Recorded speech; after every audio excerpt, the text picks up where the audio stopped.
Welcome back to the stream. Hello, Jotaro-ron. Let me see if I can reset this so I can actually see what's happening. Hello, what's up? Welcome to the stream.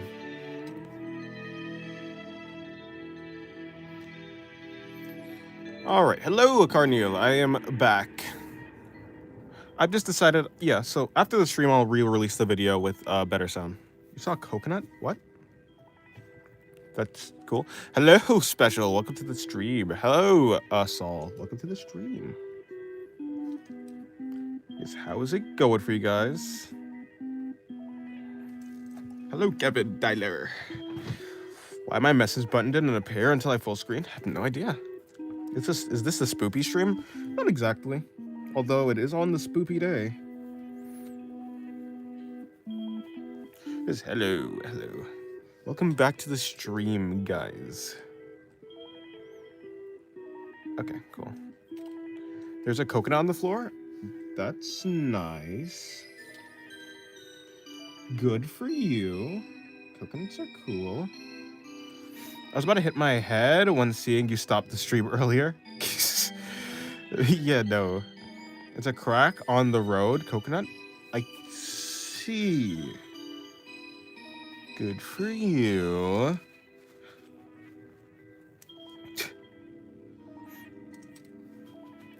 But yeah. How are you guys' day? I think I should say Happy Halloween or something like that, right? How are you guys' day going?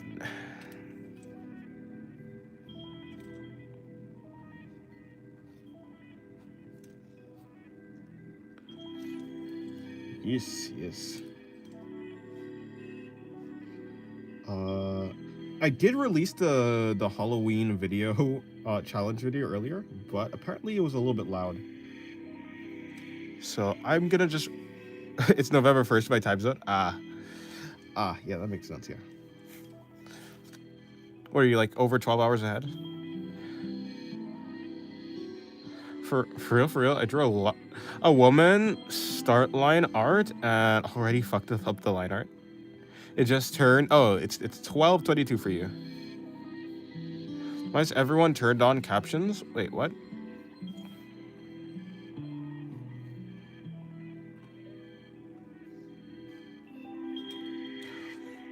My Halloween art killed my hand? Yeah, I heard.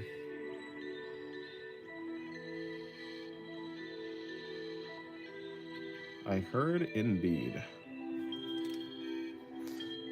Oh, why is your caps lock turned on? Don't know. Oh, why is everyone's caps lock turned on? Don't know.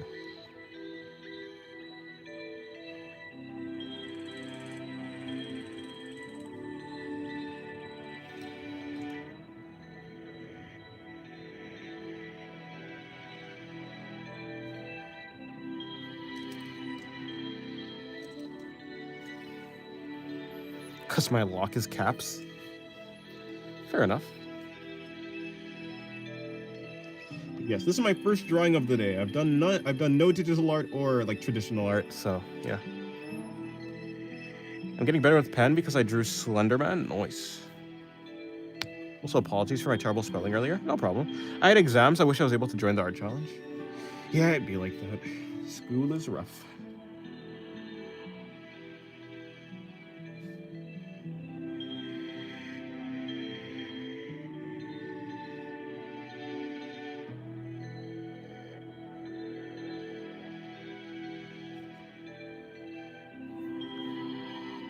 I should draw SCP-096. Yeah, you should.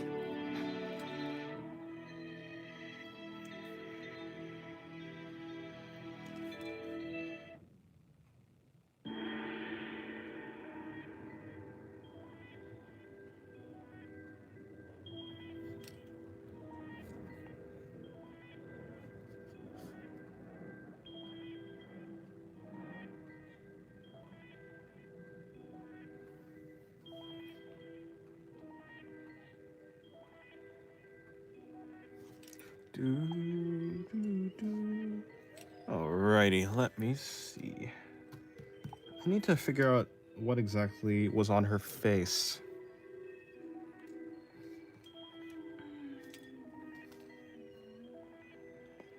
It was... Okay, it was going upwards and around. So kind of like this. That was a terrible try. I drew a line for SCP-096. I can hear the tall white man banging on the door. Help. Well, good luck to you.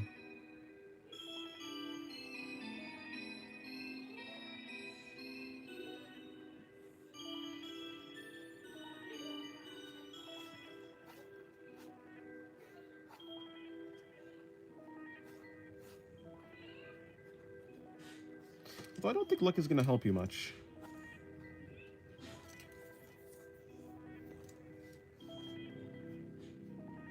Definitely not me at the door, I'm short.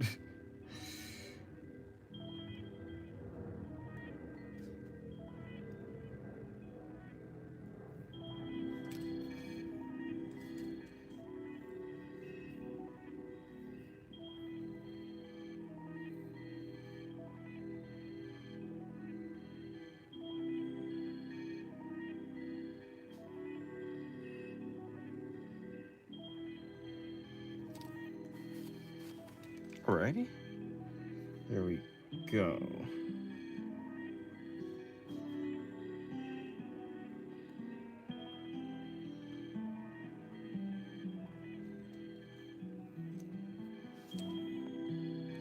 Yay, Max got sacrificed.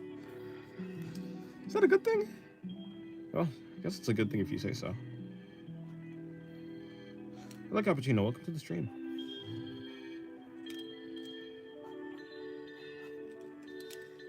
How's it going? How's your day? Hopefully it's going well.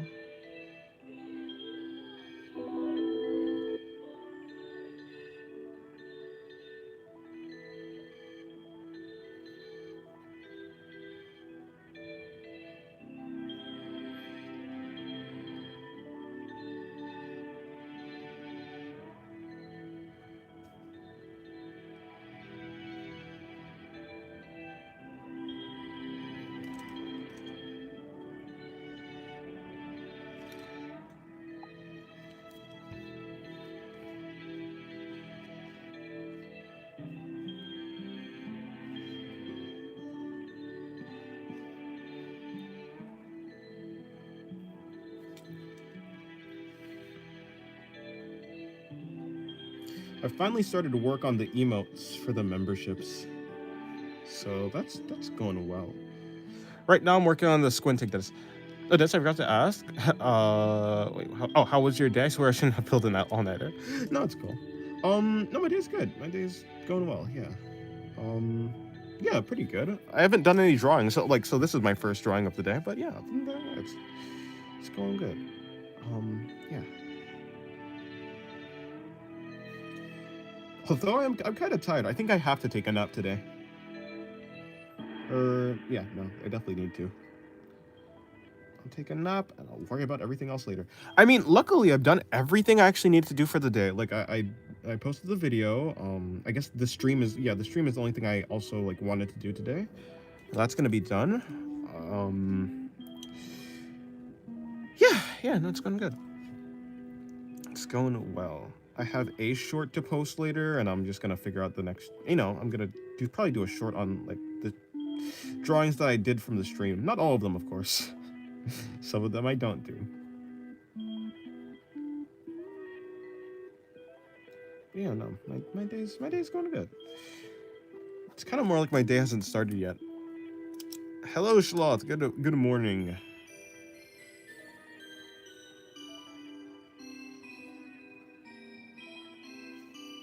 Oh, there is one new emoji. It's like this girl saying like what? I do like it. Yes, hello. How's your sloth? Wait, how's your sloth doing? How is your day going, sloth?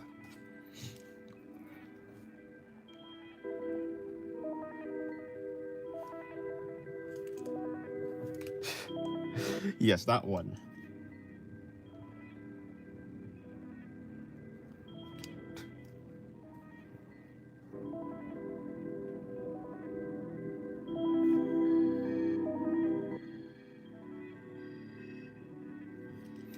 It's good to hear.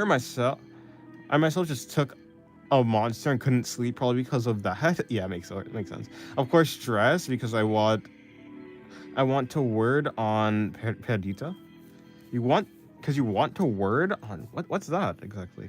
Luckily, not writing any tests for 4 days. Oh, that's nice. That's good.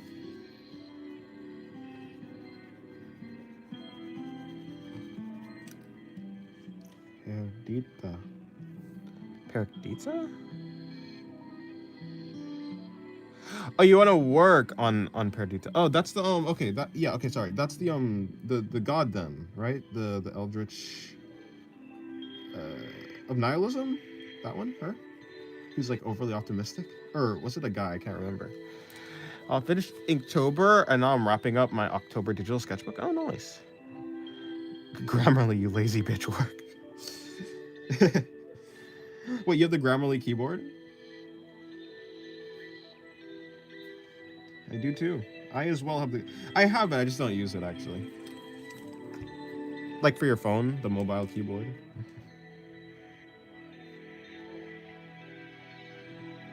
Finished. Nice. What's a digital? Is a digital sketchbook just like a collection of artwork that you've done like for the month? That type of thing. Is that what a digital sketchbook is? I think I saw you say that one time, but I did wonder. I was like, what is that exactly?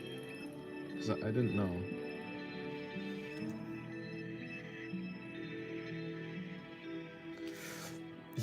Yes, it's our gorgeous nihilist Eldritch. Also,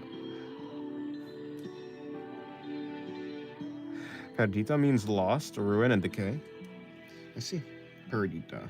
Perdita. Is it Perdita or is there an accent on it, or is it just like Perdita? So I'm saying Perdita, like, but I don't know. I don't think that's right. Perdita. Perdita. I don't know. I'm just saying words at this point. I'm just saying shit. Why are feet so difficult? I don't know why I did a foot pose, honestly. Like, yes, I want to practice. You know, it does also work to like censor the crotch, so I mean, I guess that works.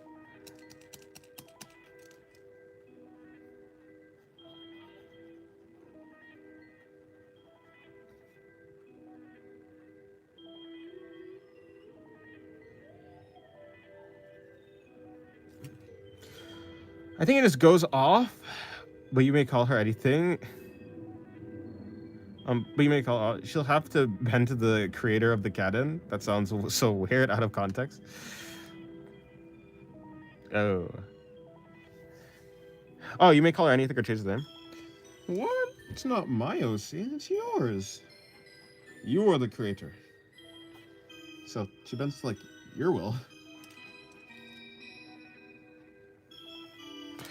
Yeah, I make a file for the month and sketch in it. Like it was a sketchbook. I ended up making most of my finished works in my digital sketchbook, though it ends up being over 200 layers in the end. Oof. Like that's like 200. Like two. Oh. Oh, like so you have one. Yeah, you said file. So you have one file with like 200 layers of drawings. That's a lot. How many drawings do you do like per month? I say a year. How many drawings do you do per month? Is what I meant to say. Like, yeah, at the end of the month. 200 layers. Each of my drawings has about like 50-ish, 40 to 50 layers.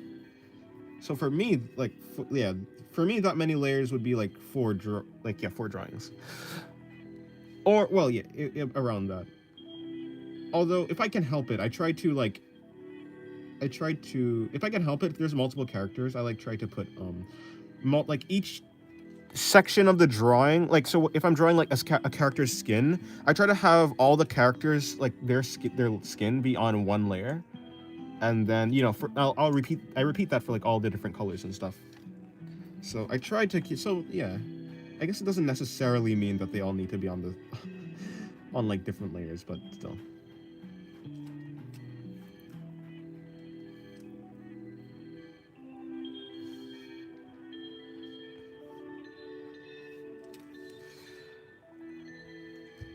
I have no will anymore for this woman. I struggle my ass off drawing her face because I can't draw female faces in my art style. I'm good at female anatomy, oddly enough. Ah, fair enough. What do you struggle on with the with a female face exactly?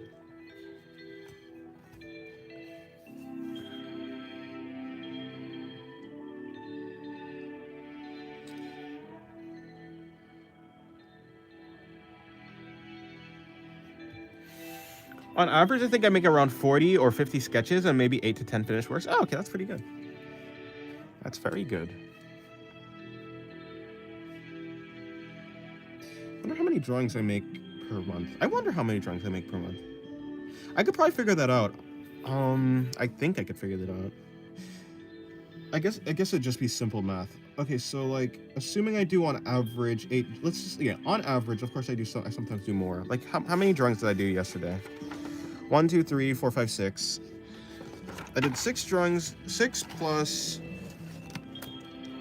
1, 2, 3, 4, 5, 6. So 12 drawings. Let's just average out to 10 drawings per day. If I do 10 drawings per day, it'd be 10 times like 30-ish. Or let's just go for October. 10 times 30, that's like 31. 301 sketches. But probably like, wonder how much finished works I did this month. Can I check actually? How would I check? Hello! Oh, you're Anya's Corner? Okay, hello Anya's Corner. Welcome to the stream. Yes, I was not gonna recognize you. I wonder how many finished. Okay, I have at least that's 1, 2. Maybe can I check? Maybe I can check what's it called? Patreon. I know I have some on Patreon. They'll give me a good figure. Patreon there. Okay. So when did okay, that was September. October, okay. So I haven't even finished that. So I did 1. Oh, yeah, that's not a good gauge. Okay. Let me check something else then.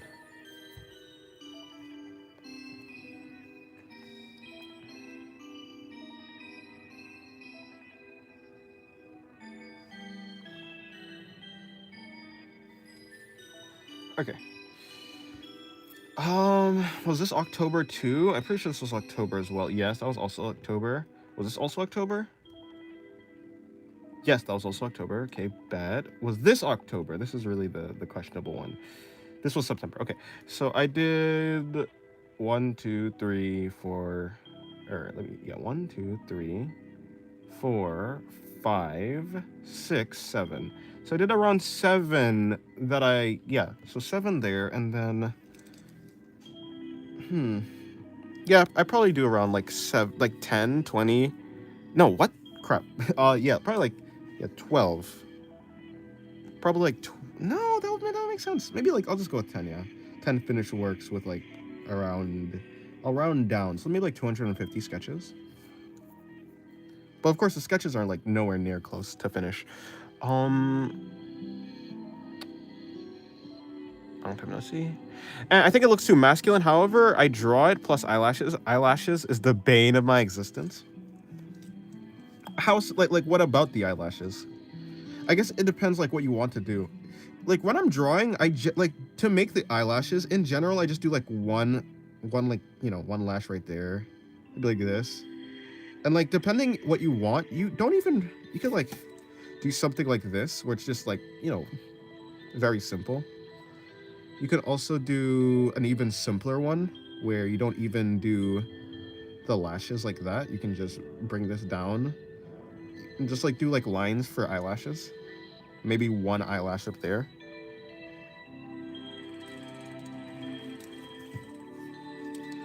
When it comes to the face, I mean, you just have to make the faces more round in general. That usually gives off a more, I guess that looks more feminine in general. I'm quite sure.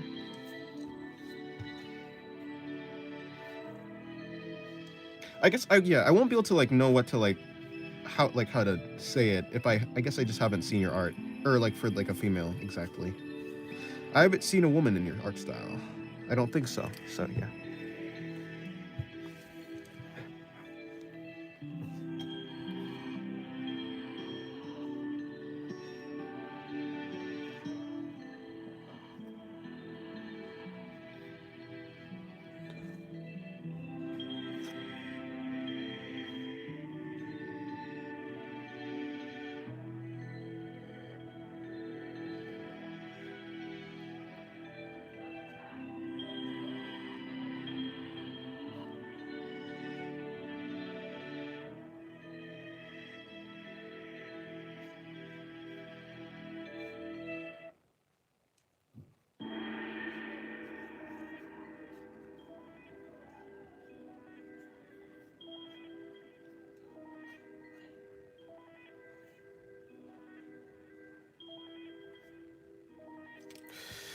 True. My problem is multiple. It's tedious. Not to mention, I don't know how the fuck I'll draw eyes in my style for women, even though I've only drawn at least two, and it was doodles.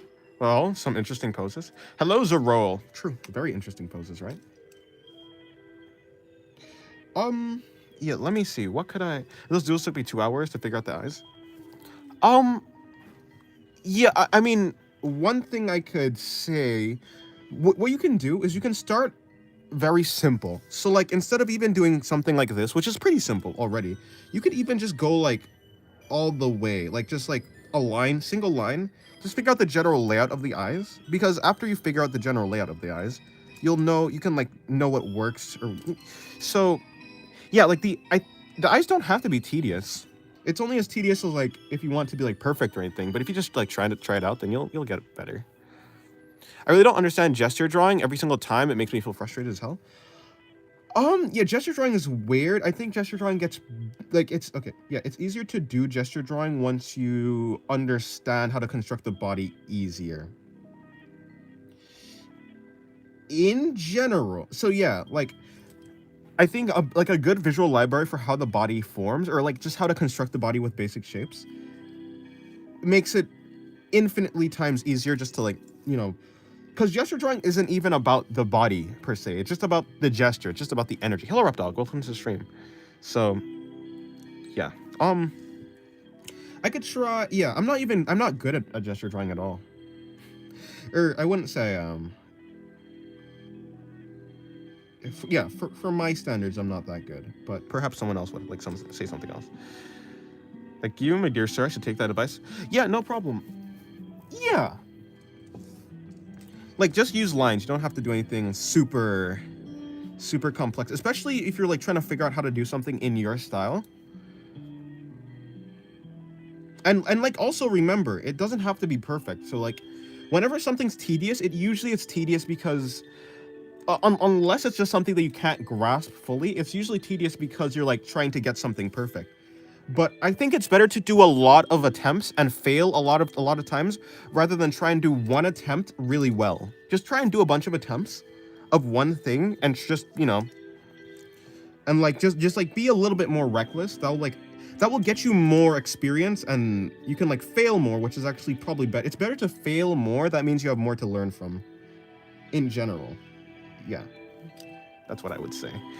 Man, you make me want to draw out of nowhere at 12 a.m.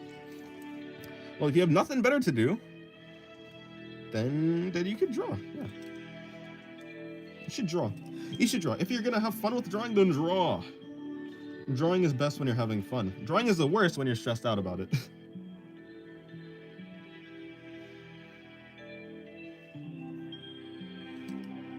Sorry, Dennis. When you say fail more, it means no. I'm not saying fail on purpose, but I'm just saying put yourself in the opportunity to fail. Like, okay, like when I say fail more, I mean like do more attempts, right? Like do things a little bit less, like a little bit more recklessly, like when you're drawing. So like instead of like going through every line being like, okay, this line is gonna be like this line is gonna be like that. I'm gonna put in each line like this. You know, it's like, yeah, you could do that, or you could just like be super reckless, which will like allow you to fail more.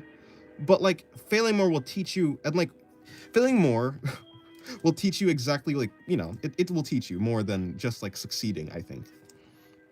And yeah, so like if you fail and then succeed, you probably learn more than if you just like got something like all right. You know what I'm saying? I'm not even saying to fail more. I'm just saying to do more, which, like, if you're doing more, you'll fail more. That's just like part of it. And if you're doing more, you'll learn more. And also, like, doing more while treating it less preciously will let you get more mileage. You'll like be able to do more, is what I'm saying. The thing is, I'm not having fun when drawing. It makes me hella stressed out. Drawing is like a drug to me. So, being faster, smoother? No, you don't need to be smooth. Just like treat it less preciously.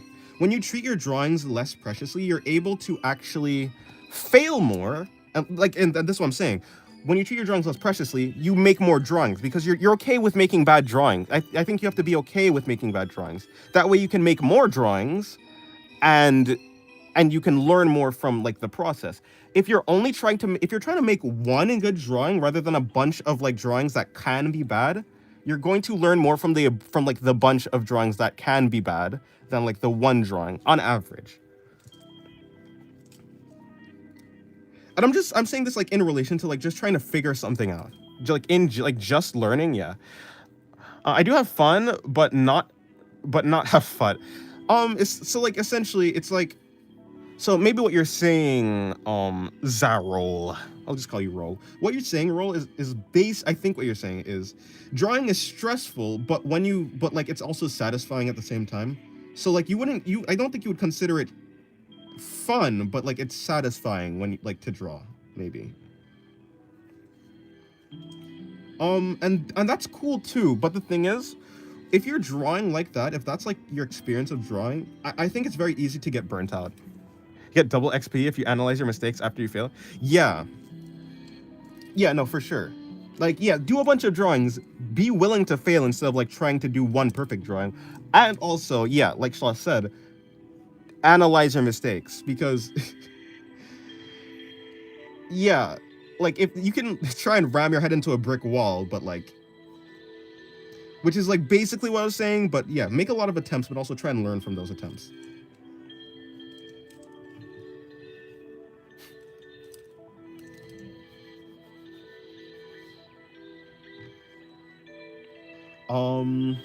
Okay. How does this work?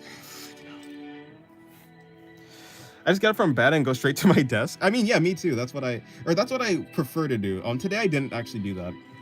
But that's because I woke up late and I had to edit a video. Analyze, but don't yes, that's the perfect way to say it. Yeah, analyze your drawings, but don't like obsess over making them perfect.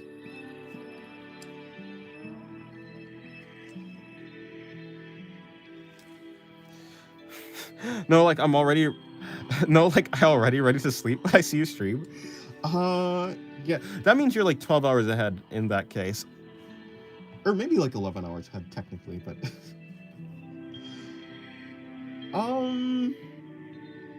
I mean you could like watch the stream back. You don't have to like you could like I don't know.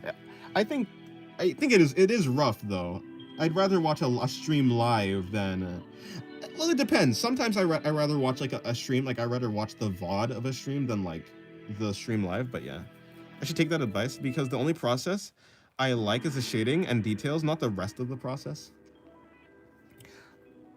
Yeah. I mean, I basically like all of the process. I think my favorite I was gonna say my favorite parts of the process is the line art and the rendering, but that's like, or I guess the shading technically, but it's more like the rendering. But like that's all of the drawing. So maybe that's probably not the best way to put it. But I mean that is kind of how I feel. I like the shading. The shading like adds form. I like adding the form to the drawings with the shading. I also just like the line art. I think what's happening in my brain when I'm drawing is drawing is separated into a bunch of different things to me, and I can individually like those things.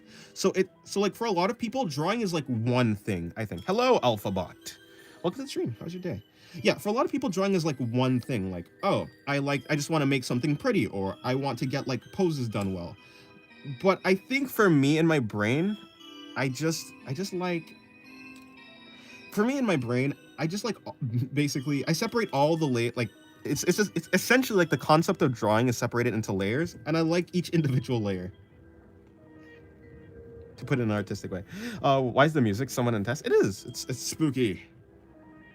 It's like clown music, circus music. So rather than just liking one aspect of drawing, I try to just enjoy all of it, basically. Sketching is free and fun, and lining is sad. So yeah, it is. It very much is.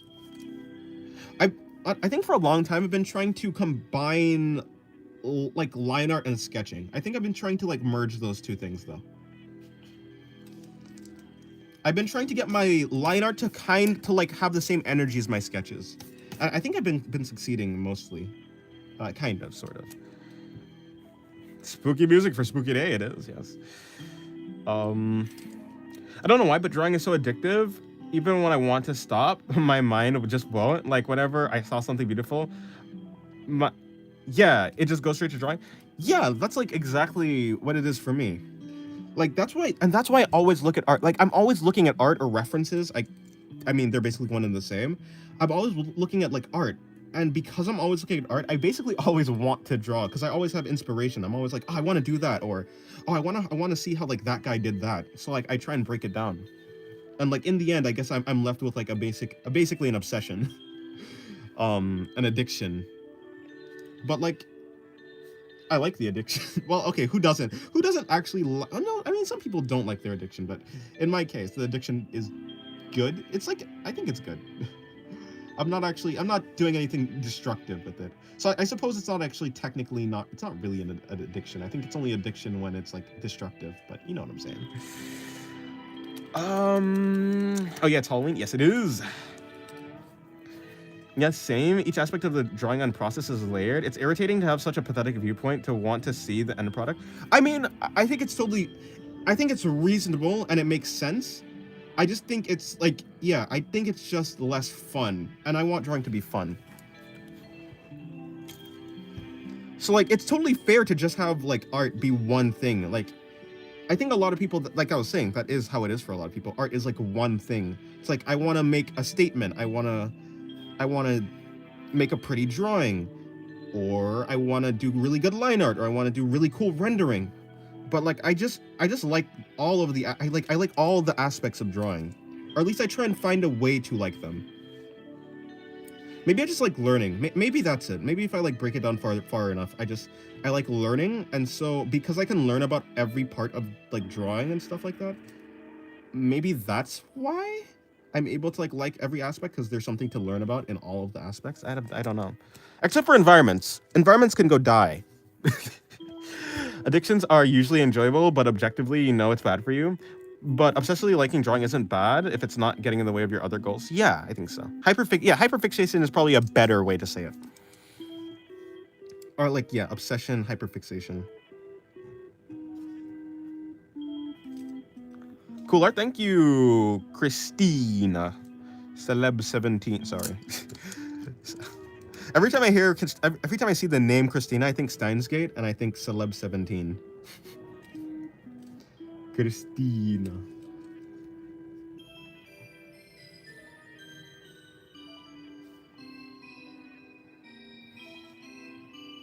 You know, Steins Gate was really good, honestly. If I could like erase my memory and watch it again, I probably would. Would I? Actually, maybe not. You know what's weird? I think I don't know how much like things I actually take, like the media I take in, actually affects me. Like, or if that makes sense. Like, I don't know how much of my personality is like Steins Gate, or like has been shaped by Steins Gate, even like a small way. Like maybe I just have like a small personality trait that's like been shaped by like something I've watched. But I don't know that's been shaped because I see like what I've watched, like something like, yes, it was enjoyable. Yes, it's like a really good piece of like a really good story, but I don't actually know how deeply it's actually affected like how I think and stuff. And so like so even though I say, yeah, I would like erase like my memory and like watch it again, I don't know if I would, because I don't know how, yeah, just don't know how it has changed me. Bro, I still do the Kaneki finger crack to this day. What? Yeah. I didn't watch Tokyo Ghoul, actually. I think I read Tokyo Ghoul. So, I mean, fair enough. Yeah, Tokyo Ghoul is amazing. Yeah, no, Tokyo Ghoul is amazing. It's awesome.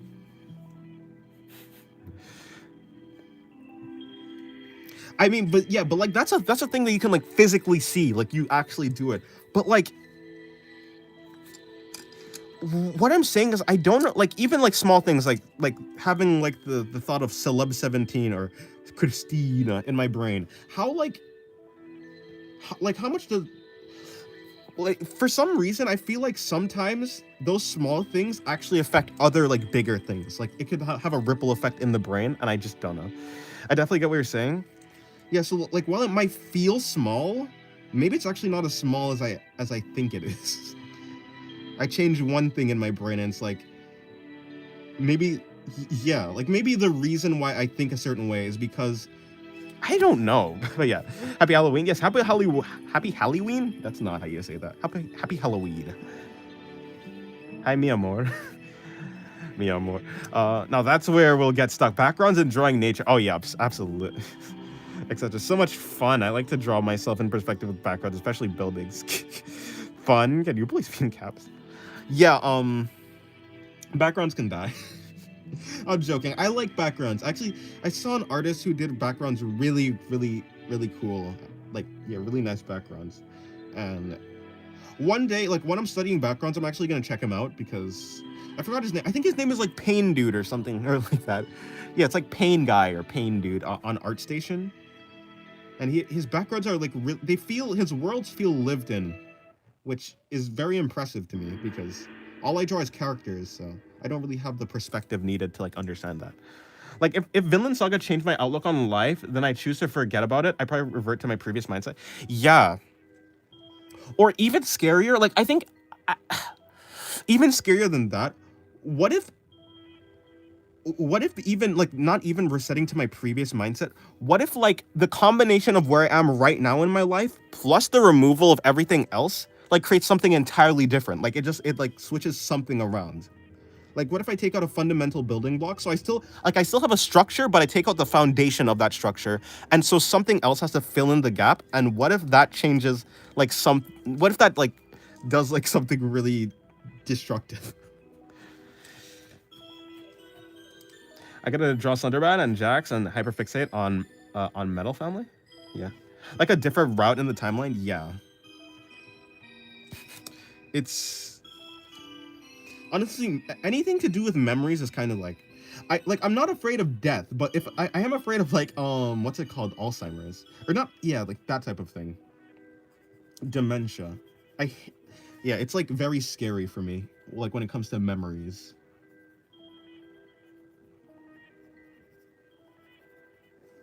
Maybe it's because I feel like death doesn't actually affect me in the like in like who I am as a person, other than like just stopping me from like doing any more. And your memories do affect you as a person because they're like they are you as a person, essentially, is how I think about it. You're thinking deep into this. That's a wait, that's a weird question, or that's not a weird question?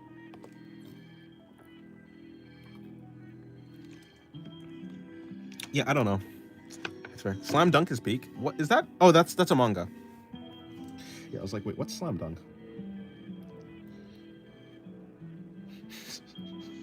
I realize I'm right now. I'm basically what I'm drawing is I'm collecting the random fetishes of the body. I realize right now I'm drawing the armpit. I drew feet earlier. I'm doing this unconsciously. Is this saying something about my subconscious? Hopefully not. Which I don't really care. But how do I actually draw the armpit? I have no idea. I saw a video of a guy who was speaking to his mom and she had Alzheimer's and she forgot him. It was hella sad to see.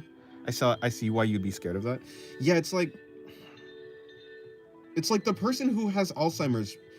Do they know like that's? I mean, I'm sure like to some degree they. I wonder if they know if something's wrong, or like they're like something doesn't fit. Like you know when you walk into a room and you're like, what did I walk in here for? Like what am I looking for? Like I know I came in here looking for something, but I don't remember. What if that's what they're going through, but like constantly? And like it's fine if it's fine if it's a small thing. Yeah, like when you just like go into a room and you forget where you're looking for. But what if it's like, yes, you forget your family or something like that? And this might be a side. It's not a side, I promise. Unless, no, I'm joking. No.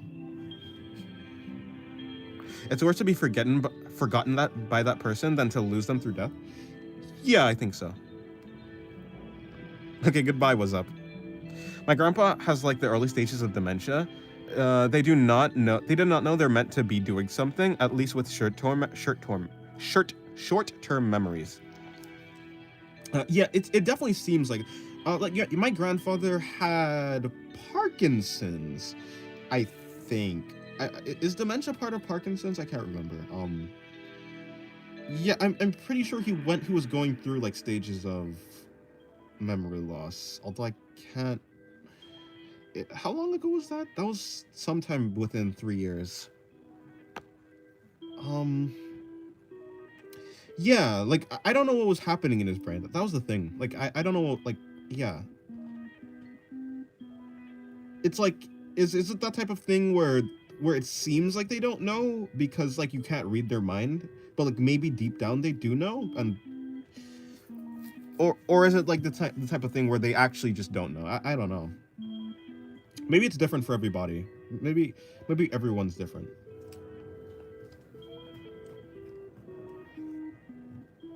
Yeah, that's rough. That is rough. I think they just don't. Maybe I think that'd be a good thought. Well, it'd be a good thought. Like, it's kind of like the thought of like ignorance is bliss, but like, it. My grandmother had Alzheimer's. Oh yeah, Alzheimer's is forgetting stuff. No, dementia is forgetting. Wait, what's Alzheimer's?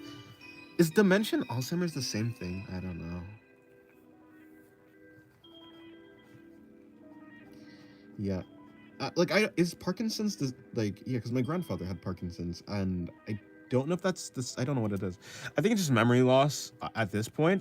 Doesn't seem, doesn't see there's complexity inside. Yeah, but like like I think memory loss is a simple concept, but I think the ramifications of it, I don't know how simple that is, because because like to just lose your memories is one thing, but if you have a missing gap in your memories, it must be filled by something. I think, right? Because wouldn't it be weird? Like, okay, think about, like, wouldn't it be weird if you walked into a room, forgot where you was before you walked into the room, and just accepted that you were in the room? I think that would be weird. Like it'd be weird if you walked into the room and you were like, wait, where was I before this? And then you just moved on with it. Like, I don't think that's how people work. Now, like, I think like with like those types of, like, yeah, like what are they, diseases? I think with those types of diseases, it would be like you walk into the room and like you forget that there's something wrong with not knowing why you're in the room. So you don't, like, is it that type of thing where you like forget like like the principle of like, oh wait, I should know, like you don't know that you should know why you're in the room, like that type of thing. Well, I'm not a neuroscientist, so I'm never gonna get the answer to that. Or I probably will, but I have no idea. I don't know about long-term memories, but short-term memories, I think they just don't know. Like short-term, let's say you break your watch and go to Amazon and buy your new watch, and then you're on your app and you're like, why am I on here? You're doing the response, but you forget the original cost. Yeah, okay, that makes sense. Not they do know. How long have I been drawing? I've been drawing for about 8 years. Um, but I've been actually improving for like I've been improving in art for like 3 or 4 years. Yeah, 3 years, 3 years. They know they should have an original reason to be doing something, but the original reason is gone. Yeah, I think that's like that's a pretty. It's benign because like I feel like everyone has like been through that at some point. You're like been doing something. You're like, wait, why am I doing this again? But like, if it was something bigger, I think I would have. If it was something bigger, then it would be a problem for me. So I think that, yeah, that's where the scary part comes in.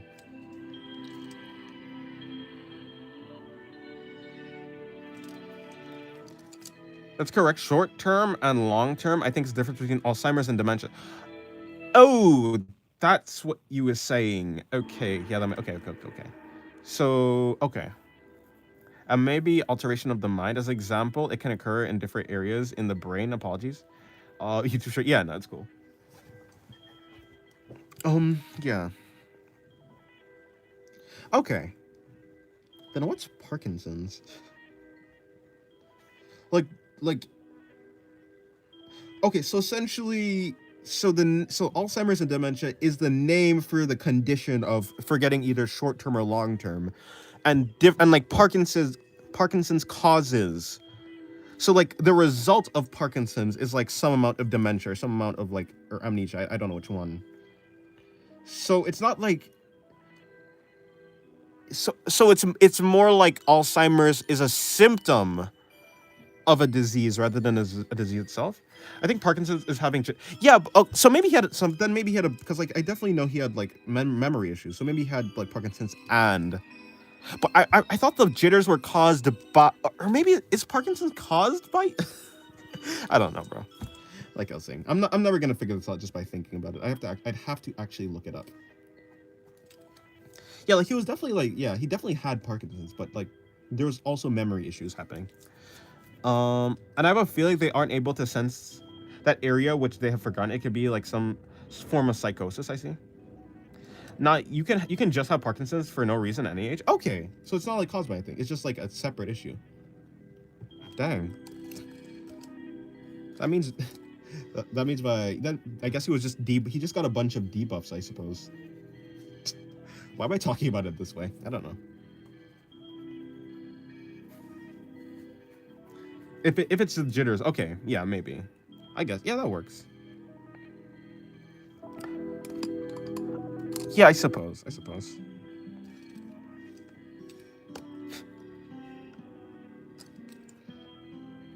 Okay. Oh, let me finish this track.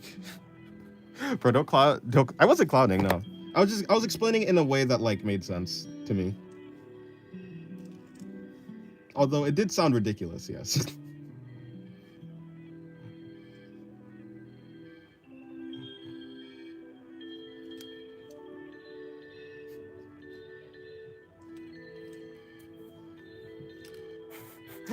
I was just explaining it in gamer terms. He had a bunch of, I guess, yeah, there's a bunch of like mental problems happening at the same time, getting stacked on top of each other. So it seemed like one thing, but but like I said, I guess it was just like a bunch of different things happening at the same time. In any case, I'm lighthearted about it because I essentially moved on from that. I say I've moved on from that, but I don't know.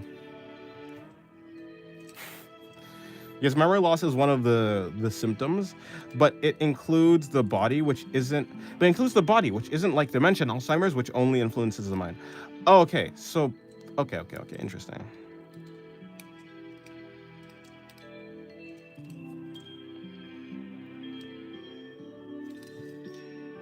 What does she have? I guess she has like this type of thing. Apologies to the cloud. Yeah. I knew you were talking about. Yeah. I figured you were talking about Parkinson's. Okay, so it was more like he had, yeah, like one thing, and it was causing a bunch of other stuff.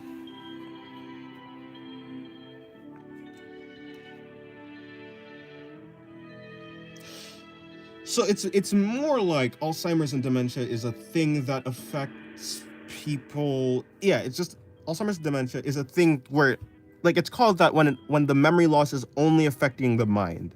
When the memory loss is accompanied by like body, like problems with the body and stuff, it's like it turns into, or it's called Parkinson's.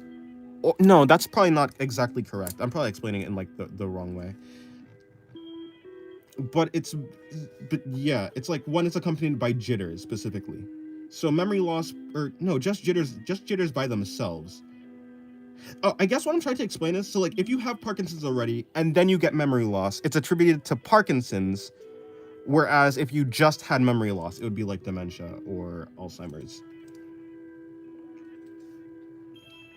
But like, how connected are they?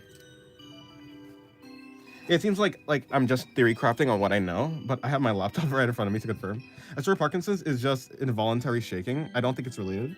Maybe not, but I feel like it's like really I feel like it's really common, or I've heard that's common, that if you have Parkinson's, you also get like Alzheimer type things.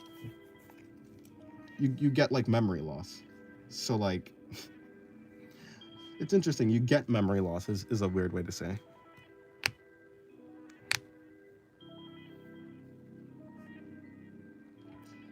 It's like you obtain loss. How do you obtain a loss? But yeah.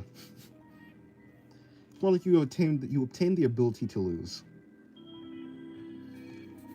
In any case, yes, memory is very scary. I think Parkinson's includes dementia. Okay. It's like a package deal. Can I opt out, please?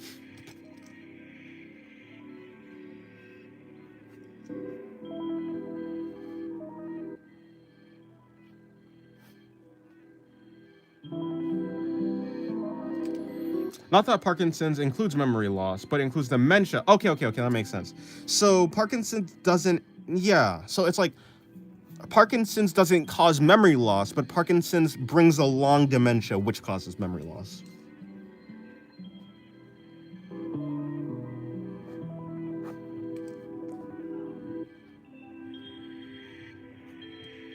Interesting. Very, very interesting. Okay. Thank you. Thank you very much for the explanation.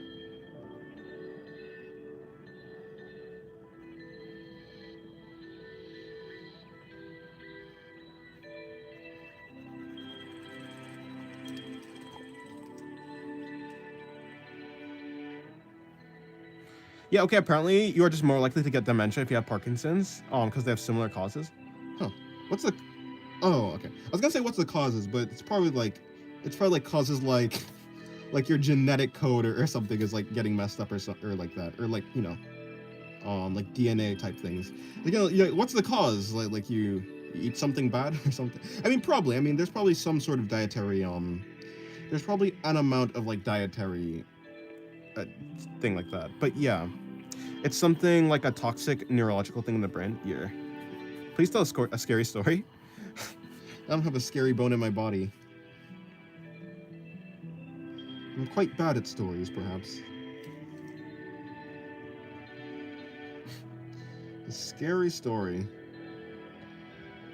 One time I had art block. That was pretty scary. No problem. It interests me on how the mind works, especially mental disorders. I actually want to be a neurologist before I saw the points I needed. Oh, like for schoolwork and stuff? Yep. Medical school and that type of stuff. Very, very difficult. The amount of NSFW uploads on your community post scares me. I don't have any NSFW uploads on my ding. My ding, I don't have. It does not have the NSFW. They're called suggestive. So artist and writer it is. Fair enough. It's called suggestive, not NSFW.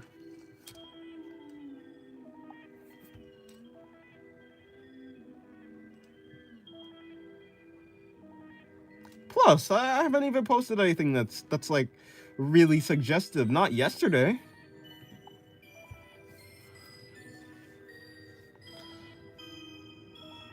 The mind is mad interesting. It very much is, yes. The mind is great. Well, the mind is interesting, yeah, that's for sure. It's honestly, the mind is very amazing.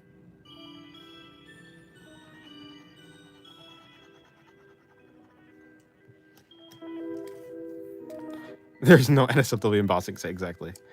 I got no idea how kids learn stuff just based on patterns. It's actually weird. If I'm pretty sure that's just how animals work. I think animals work on like patterns and stuff.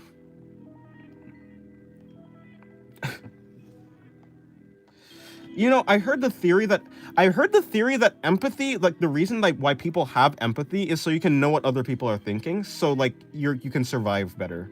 It's easier to survive if you can imagine how another person is thinking, feel what they're thinking. Like you're able to communicate and like work around or like work with a person better. Is what I heard. Is like a theory on like why empathy exists. Des, do you like Halloween? It's cool actually. I think out of all the holidays, it is my favorite one. But I don't necessarily. Yeah, I mean, yeah. If I had to pick between if I don't like it and I like it, yes, I like it. It's cool. I mean, it might just be because I'm an artist and I like seeing like different types of things. Maybe it's just because I like aesthetics, but yes, I think that the Halloween aesthetic is really cool. That's probably true. I feel like that's only Homo sapiens, not before that. I don't know if animals besides us have it. That's, you know, I don't know. Yeah. I've seen a lot of like animals exhibit similar behavior to humans in a sort of way.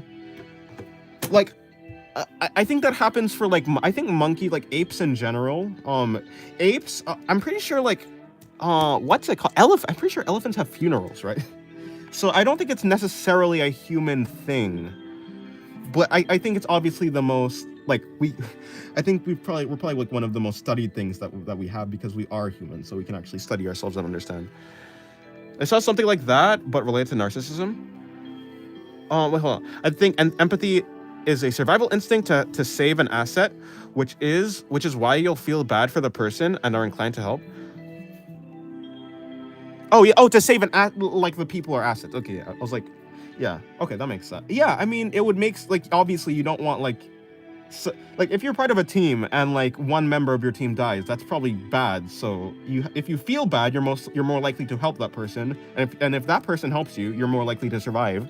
Therefore, the behavior of like helping people, like in your tribe specifically, is like really encouraged.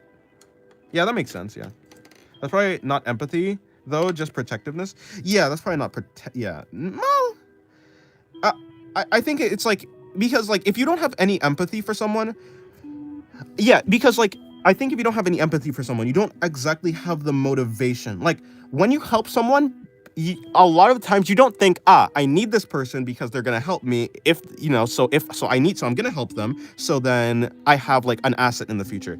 You like you don't go through that motion in your brain. You just instinctively help them. So I think it is connected. Like at least that type is connected to empathy, in a certain way. Hello, Rin. Welcome to the stream. And you can push that further to apathy for sacrificing the person to eat a berry to check if it's poisonous. True. Yeah. Or just narcissism in general.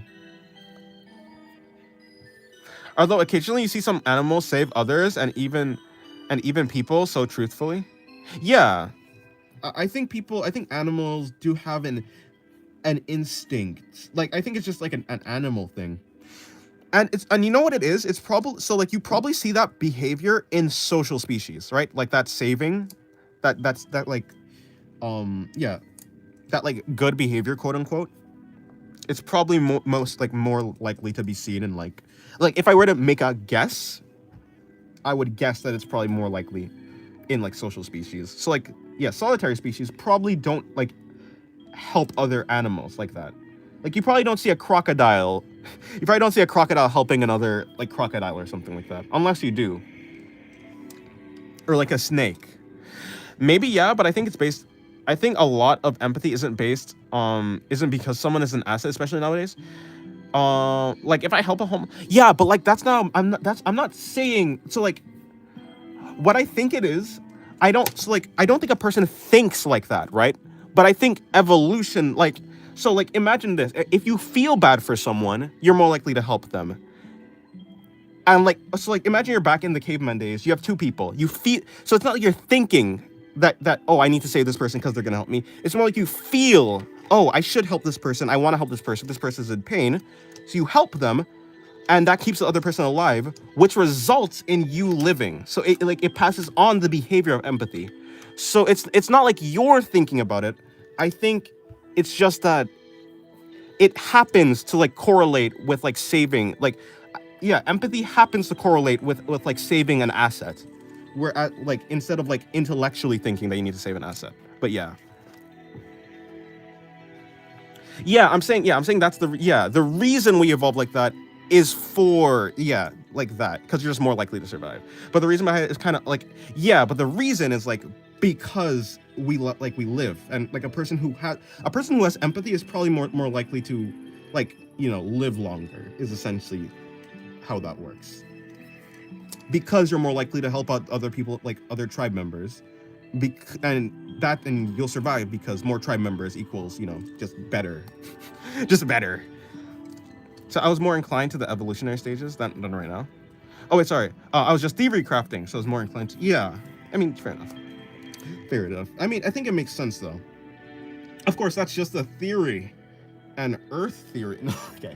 Let me do another pose. I did this pose. It's an okay pose, but I could do a better pose.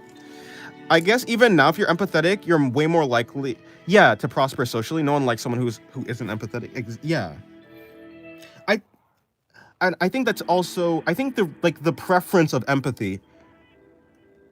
So it's probably like a feedback loop, right? It's probably like it probably first evolved due to like, yeah, saving assets. And another like behavior that evolved from empathy is like, you don't want someone who's not empathetic. Why? Because that person is probably gonna like make you not survive, right? A person who's like narcissistic probably like values themselves over you. Like, and while everyone to a certain degree does value themselves over other people, it's like they're willing to sacrifice you, which is like not good behavior. So it's more to survive. It's more advantageous to hate people or like to not like people who are narcissists, basically. I'm way more inclined to be social than antisocial. Yes. Scythe, please. I'm not doing a scythe post. I don't want to. Do you like evolution? For me, it's a really interesting topic, though I don't understand it completely. Do I like it? Yeah, sure. I think it's interesting. I think it's interesting. It is. Yeah, sorry. Why am I stuttering today? What is up with me? Yeah, it's interesting, I think.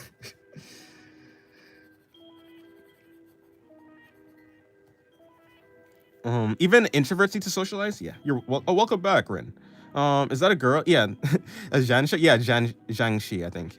You basically spelled it right. It's like it's a I at the end. Yeah, Zhangxi. Chinese zombies, hopping zombie.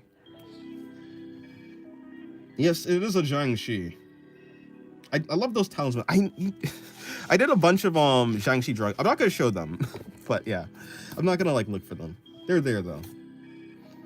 But yeah, I went talisman crazy one time a little while ago and ended up drawing a bunch of talismans. You know, talismans are great censors, but also talismans, when you draw them to censor something, it kind of ends up making the drawing more suggestive somehow. Hello, Shira. I'm leaving a dislike. Yeah, no, I mean, yeah. If I find a scythe pose, then like I'll draw it, but like I'm not inclined to look for a scythe pose. I guess that's just how it works. That's how it works in my brain. Although, yeah, scythes are cool. I think scythes used to be my favorite, like, weapon-looking thing. Because, like, how could you not like Reaper-type characters always were cool to me. I think that they still are cool, but, like, I now understand, like, how impractical a scythe is. It's weird how hiding, showing specific body parts can be... Yeah. Like... You know, I'm gonna look for it. There's like literally a perfect example of that. Let me just take the book like this so I can more adequately. It's literally this one right here. This drawing, right? Okay, you have a perfect difference. This drawing to me feels more suggestive than this drawing, or even like this drawing down here. It's like weird because this one is actually censored and this one isn't. But I don't know. Swords will always be the goats of weapon. Yeah, I love swords. Now swords are great. Hello, Samus. Welcome to the stream. How are you doing? Hello, Ray girl. Hello, Ray girly.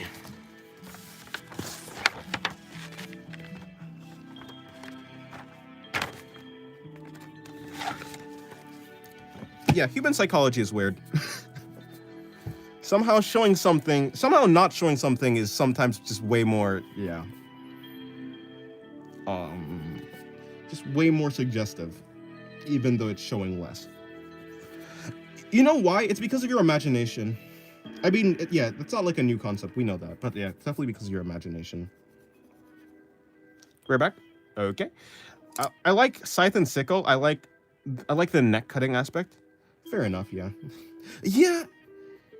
I don't even know. I just like the shape of a scythe. I like shapes that like, you know, have that like scythe sickle like shape where like curves, like that type of blade, or like just teeth, or like fangs. I used to really like fangs, so I used to draw a lot of monsters where I can like draw teeth and stuff like that. So probably my liking of the scythe was probably due to its shape of like the blade. I found it really cool, or maybe not cool, but I found it like satisfying to look at. Perhaps it's time to complete the Trinity. Could you draw a nihilistic prism? What's the difference between pessimism and nihilism?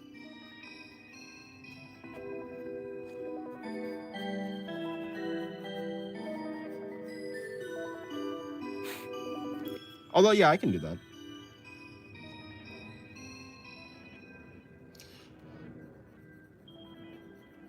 Because so to a certain extent, I feel like a lot of nihilists, like there are a good amount of nihilists who are pessimistic.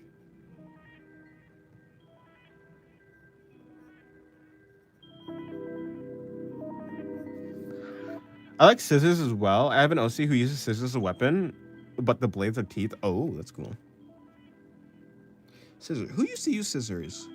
Who was a character you was that a freaking the girl from Kill la Kill? Is her name? No, her name isn't Kill la Kill. Her name isn't it's Ryu. Des, you don't like nihilism?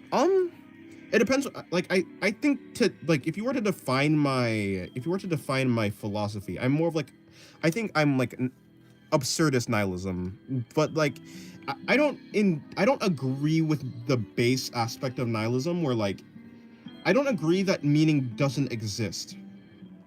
But again, I think I had this conversation before. People, when someone says like a simple word like meaning, it people use it in a lot of different ways, and people have a lot of. It's like when someone says meaning, a lot of the time, what they mean isn't like the reason why someone does something or the value that something has for someone.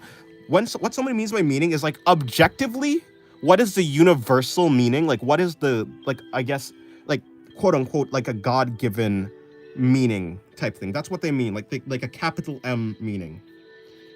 Like full stop. Like a meaning that no one can argue against. That's usually what they mean. But in general, like there's a lot of ways to use meaning. So I don't agree when someone like a nihilist says, "Oh, there's no meaning in the world," because like it's clear that people have meaning. Like people are doing things and they have value for certain things.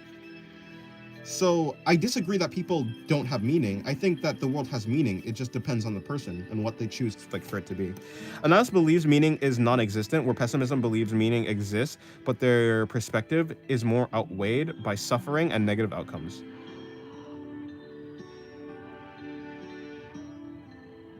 Oh, a pessimism believes meaning exists, but their perspective is more outweighed by so. Okay. Okay, yeah, I can see that. That makes sense. Pessimism, extreme negativity. Optimism, extreme positivity. Nihilism, extreme neutrality. Maybe. I've seen like a lot of people, like a lot of nihilism dip into pessimism, though. I don't know, because I think you can call like a nihilist like some nihilists are pessimistic with like while also believing that the world doesn't have meaning. So it's probably just like an extremely negative outlook on life. Yeah, I guess that's probably the best way to describe it. I think you said that well, yeah. More outweighed by suffering and negative outcomes. I like this color scheme. Okay, let me draw. What does a pessimistic prism look like?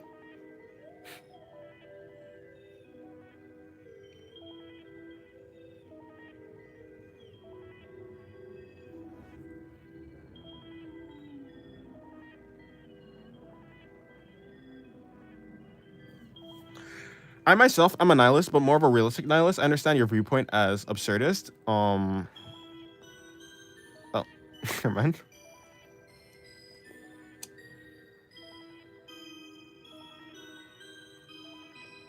Why'd you delete the messages? I was reading that.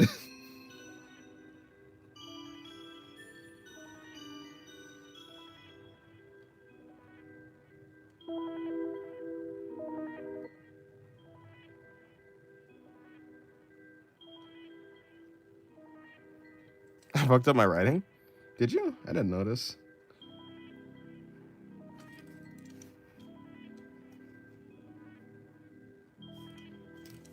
No reading for you. No. I think true nihilism is truly neutral, but that means they do nothing, which from the outlook of a normal person isn't that. Yeah, I think that, okay, like here's the thing. I think all the true nihilists are dead. Like no true nihilist exists because they'd be dead, is basically how I feel. Yeah, because like you said, they wouldn't do anything.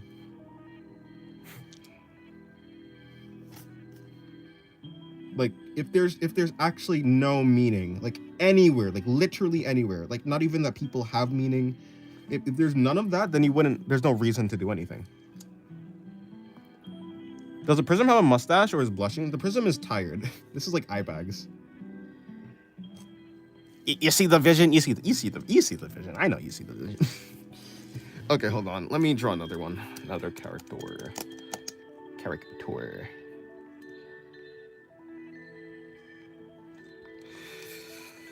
If I draw that pose, that's just ass. Okay, so and I don't mean ass in the bad way. I mean it's literally like the butt. I'll draw a pose like that.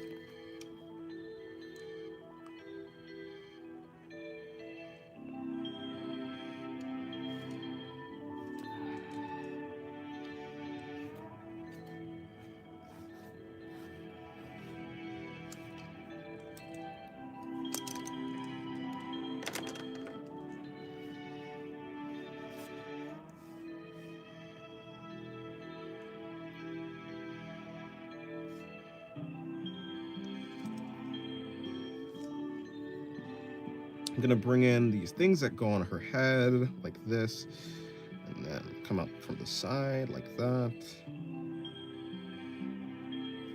So I'm gonna now bring her hair in. Done it, boys. The Trinity is complete. Now make sure Sin draws one of them per stream. That's not how this works. I'm not getting into another duck situation. You see this on the side? This is what happens when I agree to draw something every single stream.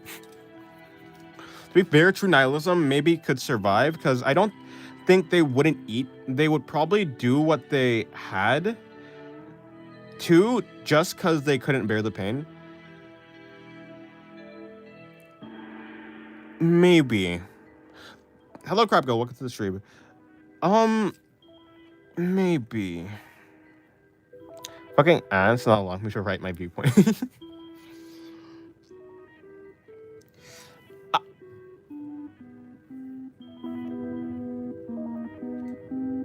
I don't know.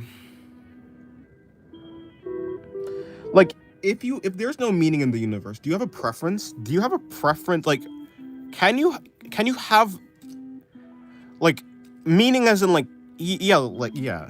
Can you have a preference if you have no meaning? If you think that there is no meaning, is there a reason to actually avoid pain? Like, what's the meaning in of avoiding pain if there is no meaning? Like, why would you do something? I think people need meaning to do things, is generally how I think. You got a new profile picture? I see, yes. I'm an optimistic nihilist. That's all these dumb ants are allowing me to write. I mean, fair enough. Yeah, I can get that. Maybe. But I feel like what's the difference between that, like, and absurdism? Because I assume they're different. The body avoids pain instinctually. True. Yeah, the body avoids pain instinctually, but like also the body like the body has like some amount of drive. Like the body has like an instinct. I feel like it has like an instinctive searching for like meaning and purpose. I think intellectualizing your instincts, like to get to nihilism, you kind of have to purposefully put thought into it, which is like going against the base. Like you're kind of like in that point, you're like kind of fighting against your body. There'd be no meaning to avoiding pain, but I just think they couldn't. But I just don't think they could sit in it long enough. Maybe. But like.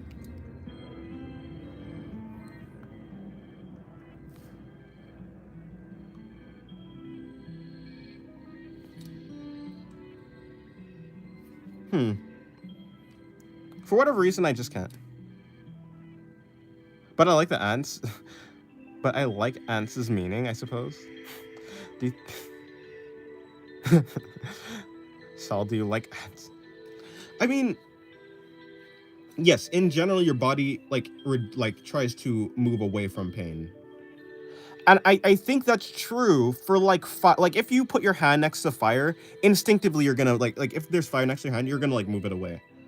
But I think there's something different about seeking out food. I think seeking out food requires a clear goal and a clear purpose. But if the universe is purposeless, then you seeking out food,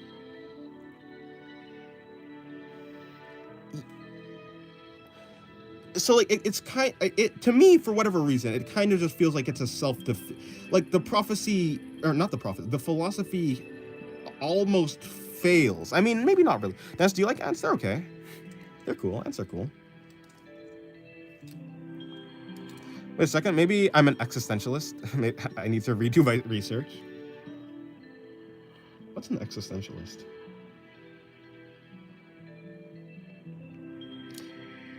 I had a conversation with Screen Hermit one time about this, about like nihilists and stuff. And in that case, I think like I was able to explain why I feel like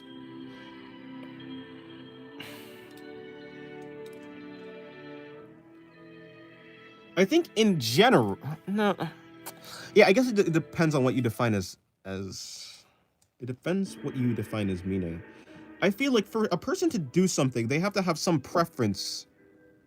Like because people do things for a purpose, and I think like purpose is like essentially. Maybe it's not exactly interchangeable with meaning, but like they have a very similar definition, like whether it's purpose or meaning. seeking out food is a good point. I guess if a nihilist had everything they needed to survive, they would. I don't know. That doesn't clearly follow to me. But if I were born hella poor, they might let themselves die. Okay, because there's no reason. Here's the thing. I think meaning is what gives people reason. I think that's what it is.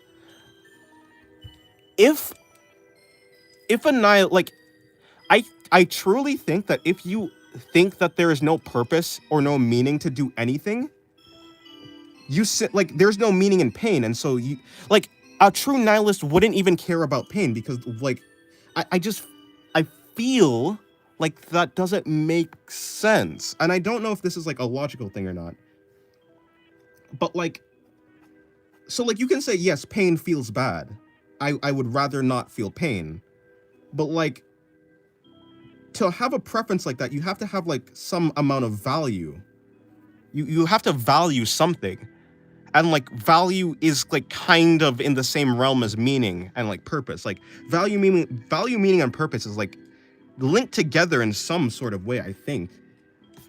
Unless there's a way to like get one of those without the others.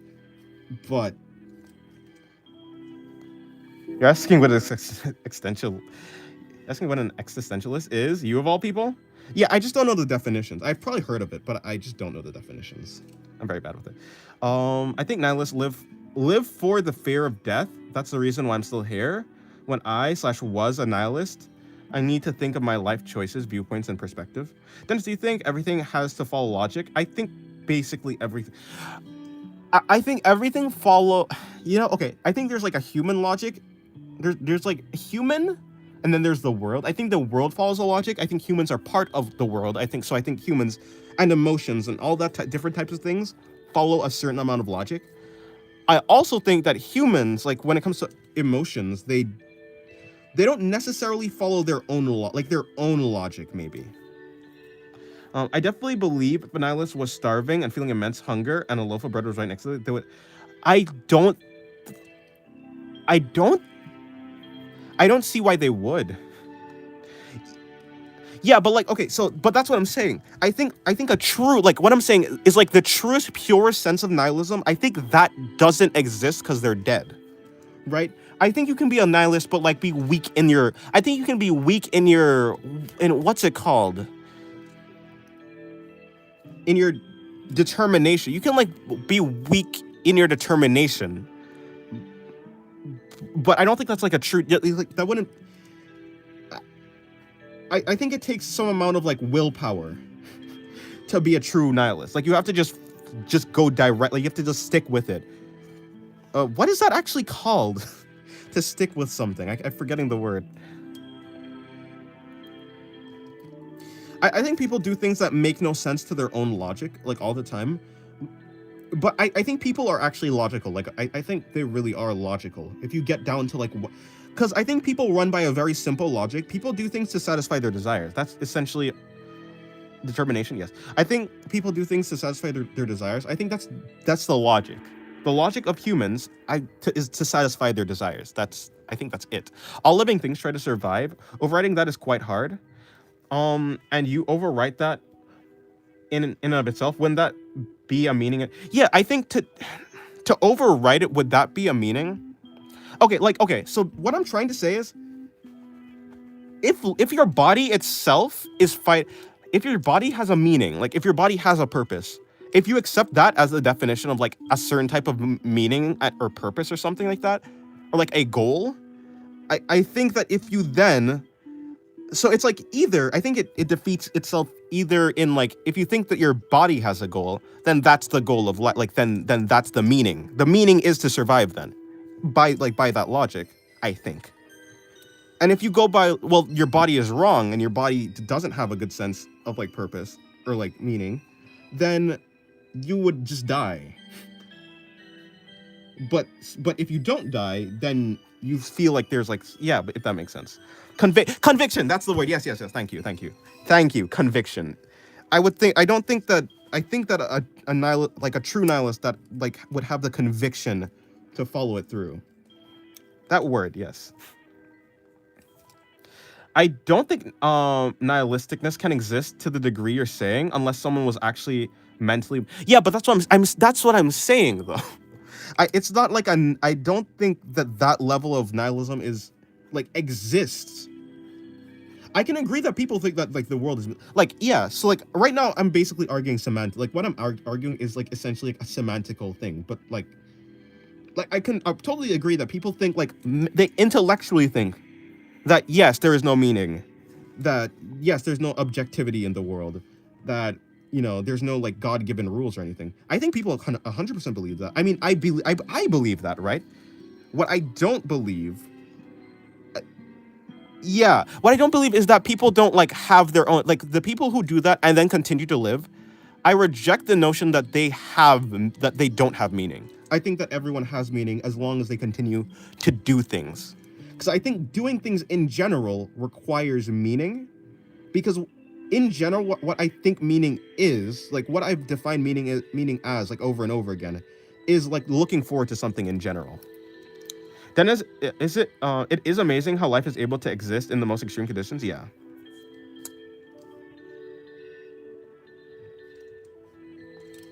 Yeah, like, yeah, I don't know.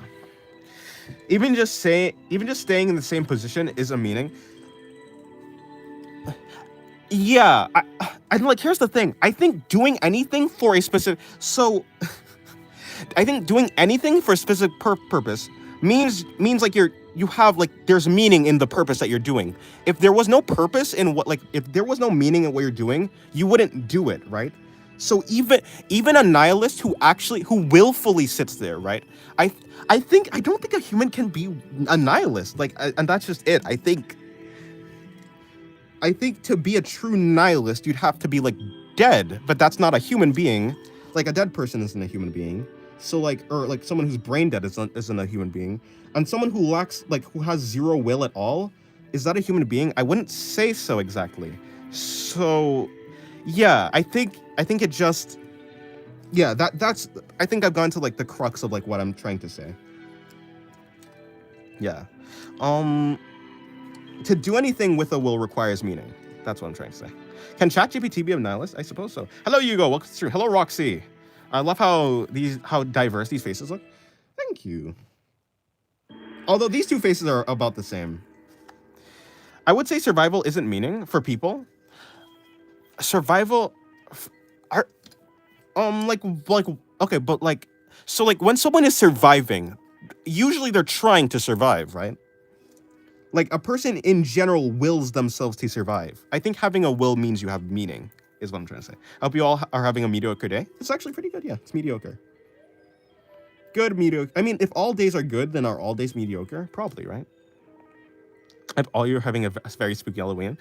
I'm having a kind of spooky Halloween. I mean, we have the spooky music playing. I think you can definitely be a nihilist, but to the truest extent we're talking about, yeah. Like, I think that's the reason why there's so many different branches of nihilism, right? Because in general, just to define Yeah, the base definition, I don't know if anyone really believes that. I don't know if anyone who really believes that exists.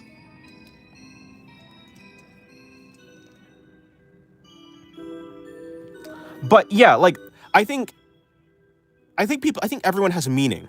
Though.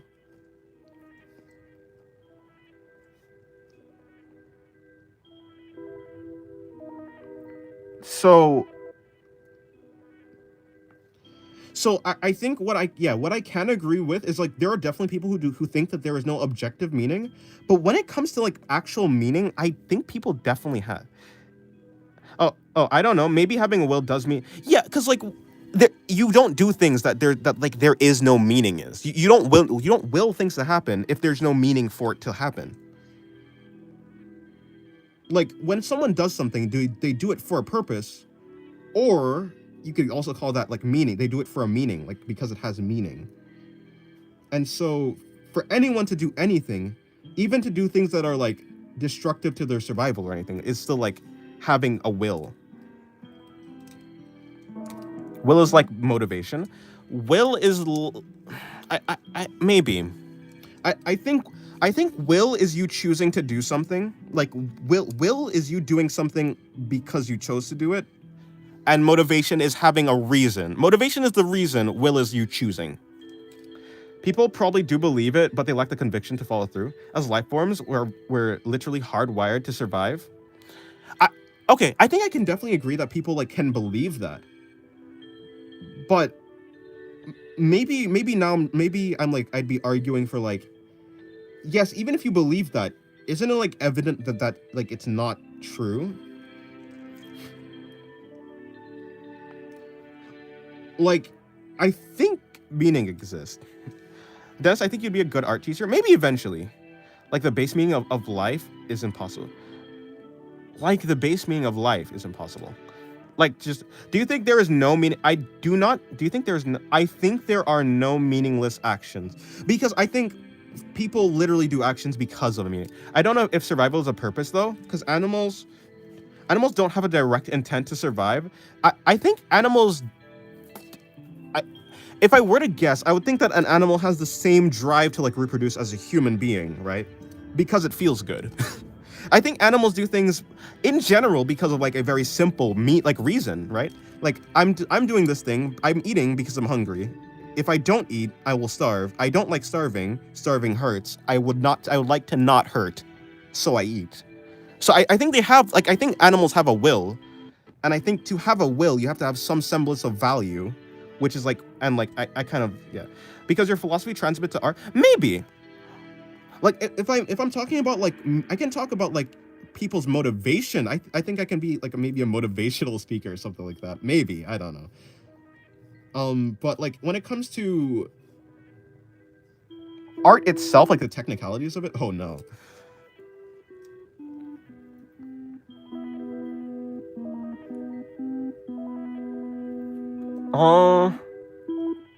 Yeah.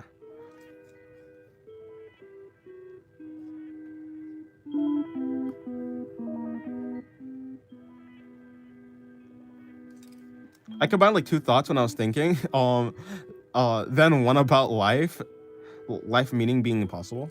I didn't actually understand that one. Like, life meaning as in like reproducing. Yeah, I was confused with that one though.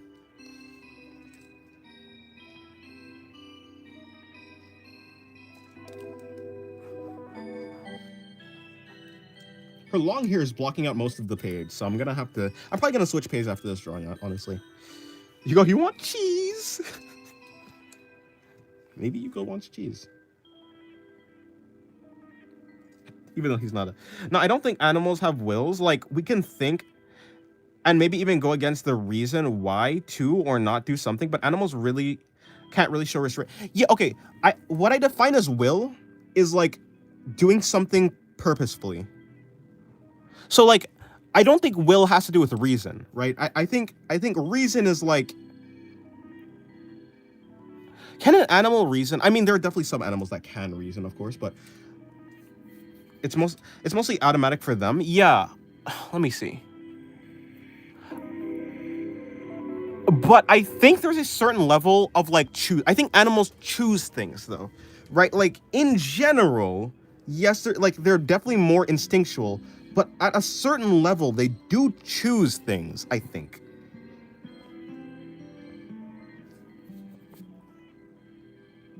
So like there's this type of trap. Like there's a trap in like for baboons or something like that. I can't remember. Where like a hunter puts like salt inside of like a hole. The baboon reaches in, they grab the salt, and then but because their hand is bald, they can't remove their hand from the hole, so they're stuck. The baboon will not let go. Like I don't know, is this instinctual? Like, is it instinctual to keep hold of the salt? Or are they choosing to keep hold of the salt? And is choosing, like, so what does choosing actually mean? I don't know.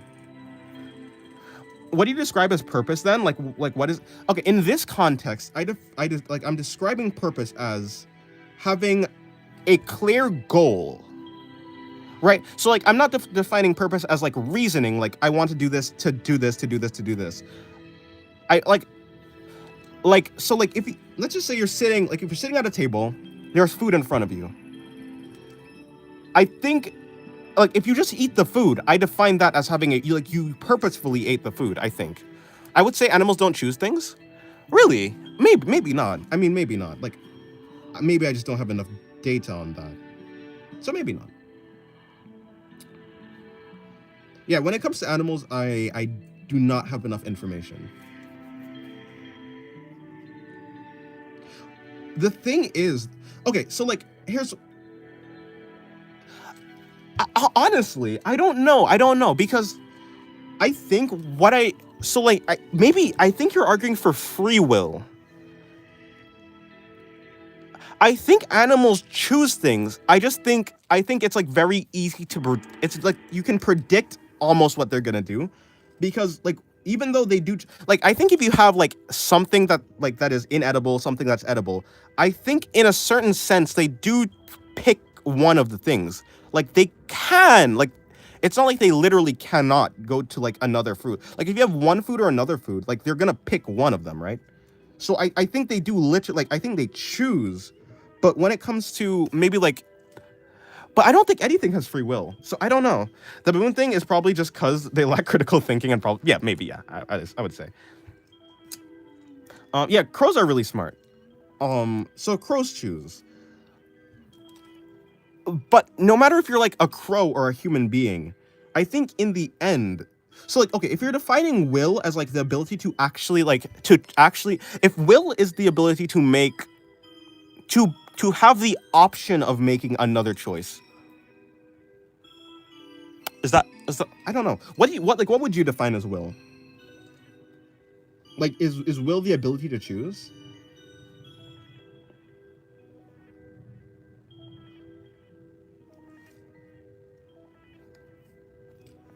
Inedible versus edible, you're right. That's just through trial and error, I'd say. Or like if you have two edible things, let's just say you have two edible things, like two different fruits or something. I'm pretty sure they choose one of them, right?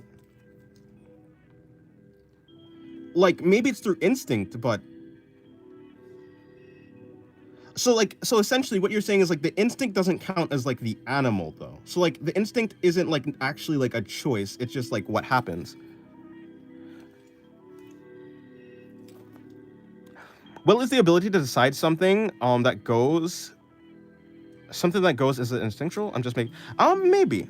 Oh, to ignore the instinctual. Will is the ability to choose within your human limitations. To just simply the ability to choose. So like, hypothetically, let's say you have a decision, like, so of all the decisions that you made in your life, you did have a choice to do another decision. If you rewound the tape, so like if you then rewound the tape and did it again, yeah, you still have, I think people have will, yeah. But yeah, I think people have will. So animals don't, maybe, I don't know. I don't have enough. People do as well, like kids, we all put Lego blocks and stuff in our mouths. That's true. So, okay, but so then just like, children don't have wills, right? Like in that type of way. Or for that specific thing, that's not like you didn't will yourself to put the block in your mouth. You just did. Not to be fair, choosing between two fruits, you're right. Even animals have.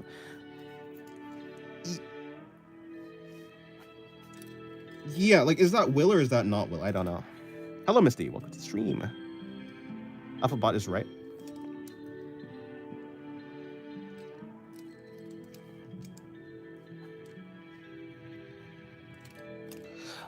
Like in the end, if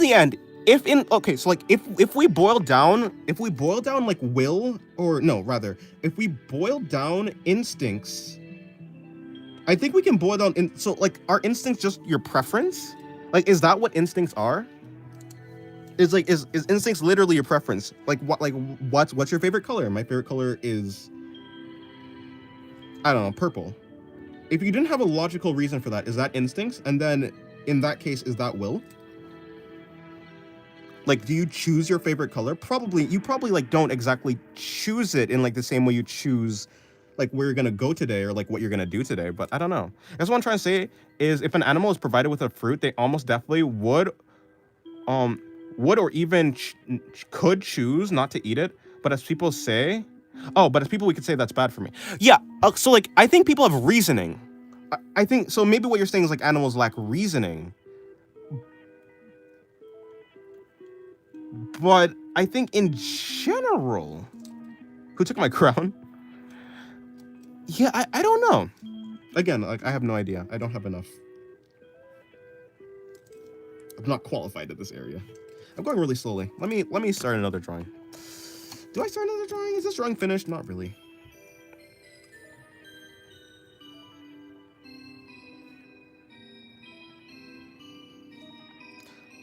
Like, is instincts preference? Is that what instincts are? Like, the reason that an animal does anything is because they have the preference to eat it. I'd say instincts is just the desire to survive. The desired instincts is the desire to survive.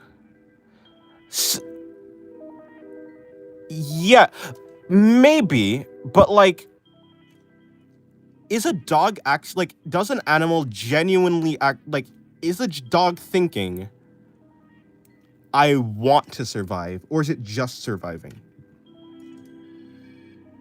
Like, so like that would be instincts would be just surviving, rather than reasoning would be like, I want to survive.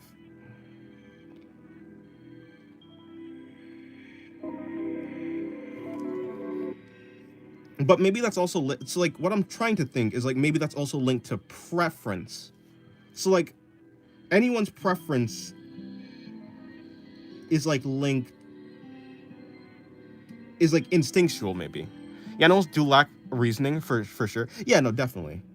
I mean, obviously, like, there's like maybe some animals that like maybe like crows, obviously, and apes in general, and maybe octopi. Yeah, that's it. I think animals just survive. Yeah, I think I agree. Well, for a lot of them, yeah. But they don't choose to survive. But in that same way that an animal kind of choose, like, that animal doesn't necessarily choose to survive. So that would mean that, like, in some cases, people also sometimes have lapses in like will. Like, sometimes people have lapses in their like ability to like actually willfully do things, which I think that makes sense. Yeah, reasoning is kind of long-term thinking. Yeah, octopi has the ability to shoot things. Did you know? Like ink and stuff. Yeah, I think so. And I guess will/purpose would be, I want to be less fat. Let me not eat fruit. Animals don't have that. Yeah. Well, yeah, I want to not eat fruit. I think that's reasoning, right? Like, I want to be less fat. Let me not eat that fruit. I think that's reasoning. I think that doing the thing is the will. I think will is doing something. Like, doing something because I think will is doing something. like you do things. Maybe. Or maybe I'm changing definitions or something like that. Maybe for like whatever reason I like got mixed up and I changed definitions.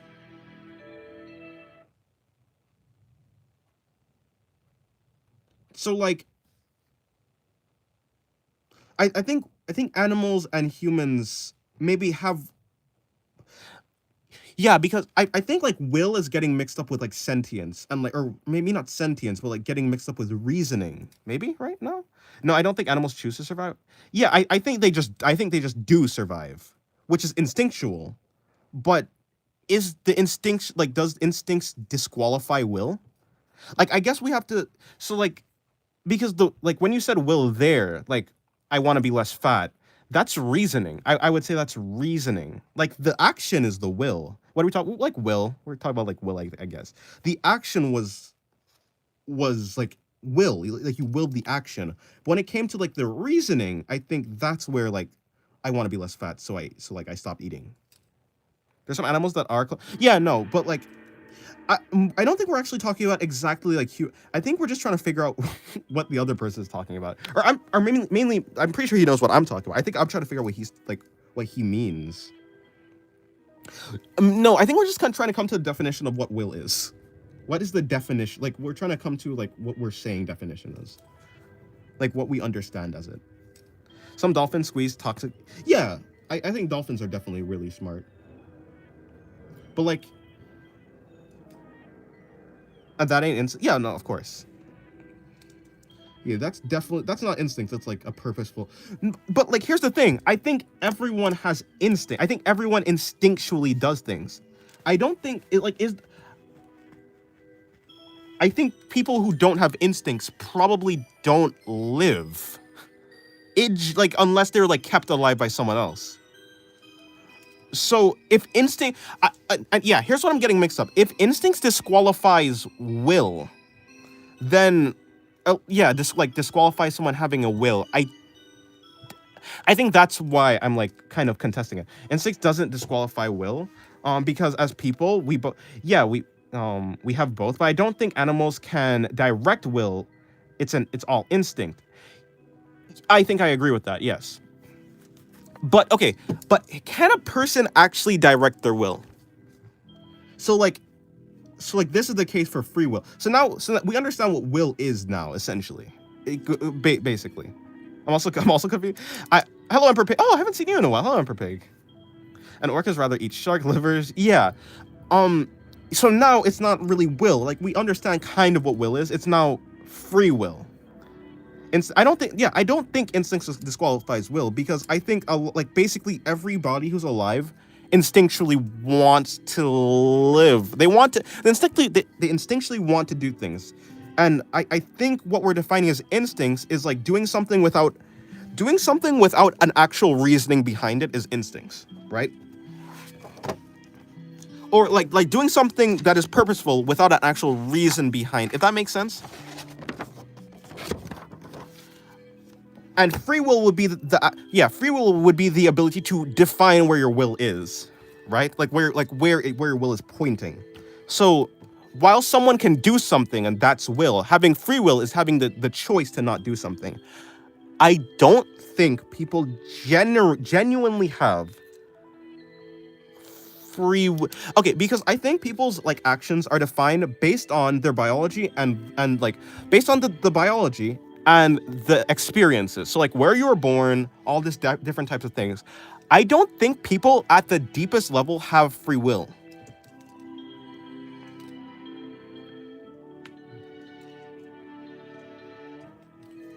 Like, okay, because in general, one weird thing about free will is that even if I don't have it and everything's preordained by fate, some people still think that because like we're thinking, right? Because like we definitely know that we're thinking, that's for sure. But I don't think that being able to think, being able to reason, being able to do all these different things necessarily means you have free will. Because what people define as free will is choosing. That's what people are thinking free will is. Like free will is choosing. Like, oh, am I gonna go to the beach today or am I gonna go to the mountains? Like, am I gonna take a hike or not? Right?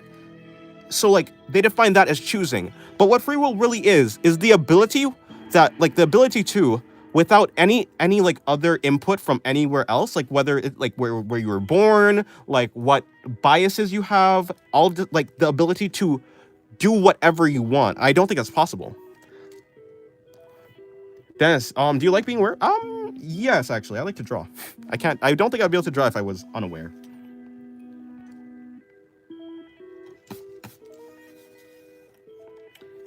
So like,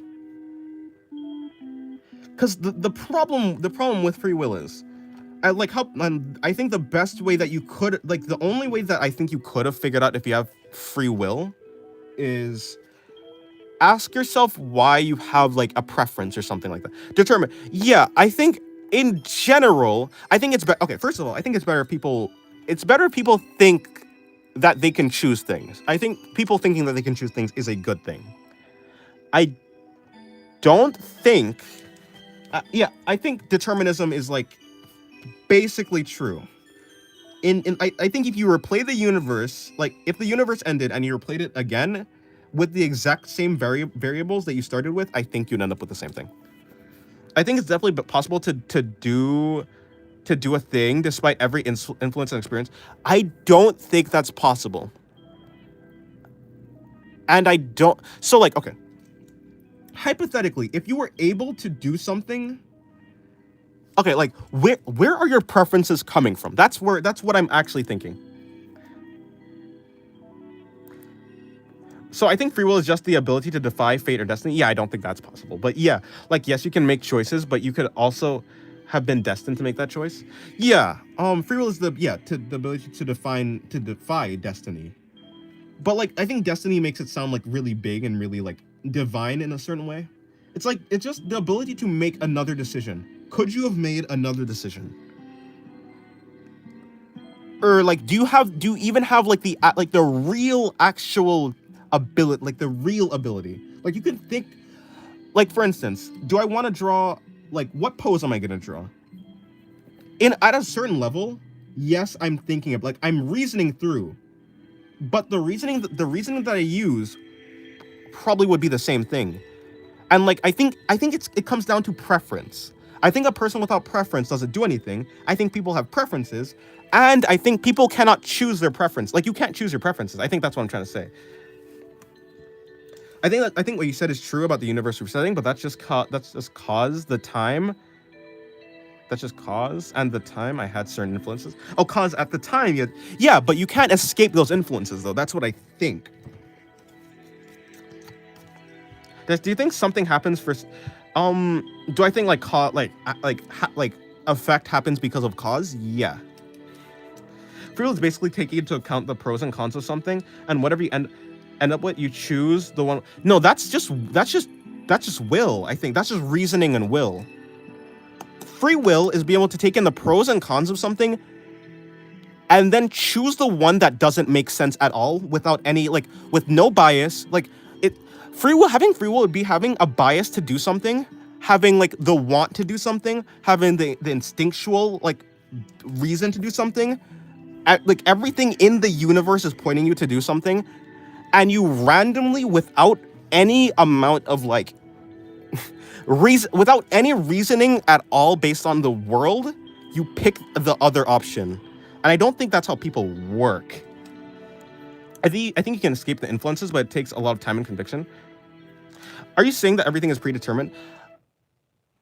I think yes. I think basically yes. I think it follows that if we pause the universe right now, we reset the we go back to the start with the same starting conditions, we let it play out exactly the same, we let it play out, I think it will end back up with me right here at this table drawing. I think that's how, yeah, so I think everything is predetermined. Hello, Ghosty, welcome back to the stream. Doing good, how are you doing? Okay, how would you say you would escape the influences? Because even the want, and okay, even without that, you can't pick your preferences. I think that's, yeah, like cause and I think cause and effect is basically what, unless like you believe in like some outer being or something that can control the universe. I mean, that's still not free will. That's another. That's like that's not exactly free will. That's still like something else. Something else has will over you. But I mean,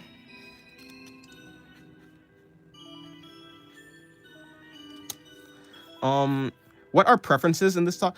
Preferences is just having like okay. Preferences are like you like what's your favorite number without any without any reasoning. What's your favorite number? Like my favorite number is how about color? My favorite color is like purple.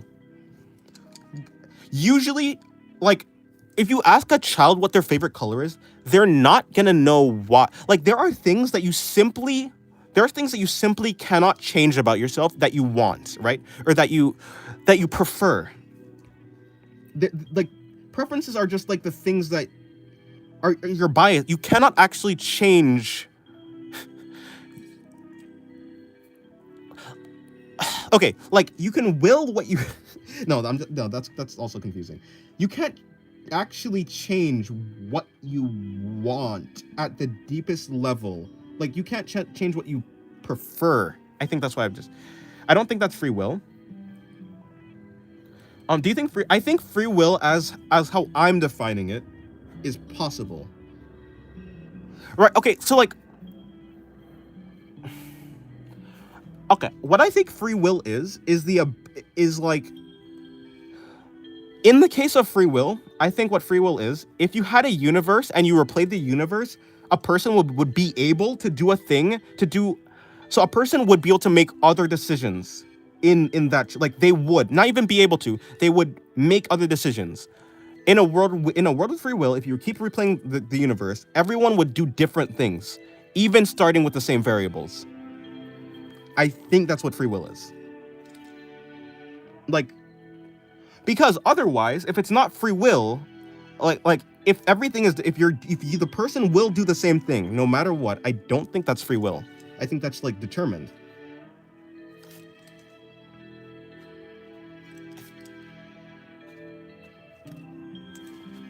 Because usually, like in a large sense, people do things because of a why. Like people do things because of a why. That's not preference though. That's just like, so like I like orange juice because I had it as a child or something like that. I'm explaining it badly, but free will is seemingly impossible as I described. Like what would you describe free will as? Hold on, let me bring this in.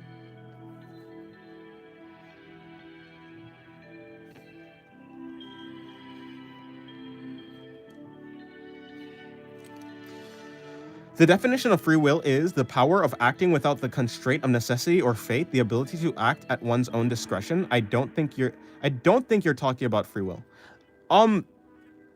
Like I think I am talking about that.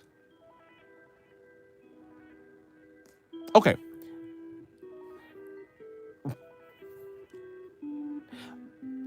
The exercise to figure out what free will is essentially ask yourself why you want to do something, and keep asking yourself why until you get to the original thing, like to the very base of your desires.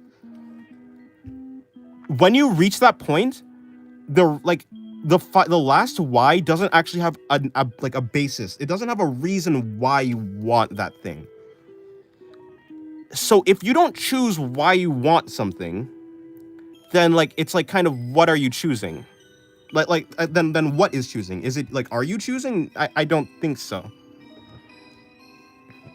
I think what you're saying is if you put the same person in the same situation 100 times, they'll always do the same thing. And you're saying that they will, which I agree with. I don't think it's possible to instantly go against everything you've ever believed in. Yeah, but like okay, if we had someone in a, I think someone even in a blank box. So like, yeah, I think in the case of like the universe, I don't think people have free will. Even in the case of like a blank, let's just like spawn someone in like a void or something, like no outside influence. I think people like instinctually have preferences, and I don't think they get to choose that preferences. So it's like, because you're not choosing your preferences. So either your preferences are based on the world or they're based on something that you don't get to choose. And so because those two things are, I think, true, I just don't, I think that's what I define as like, are you saying some, yeah, I think some, like, so either some preferences are based on the world or something that's not you. And I think, so either case, it's like not free will. Dennis, I have to say this bluntly. Do you have any hobbies outside of drawing at the moment? I don't know why that would be. I don't know why asking that would be anything but blunt. What's the? I will, first of all, wait. I want to see what's the not blunt, what's a soft way of putting that? Because I don't know what would be like offensive or like not blunt. I get that. Hello, you love women, fair enough. Yeah, no, I like music, I like philosophy. That's about it. Music and philosophy. I like stories. Stories are cool.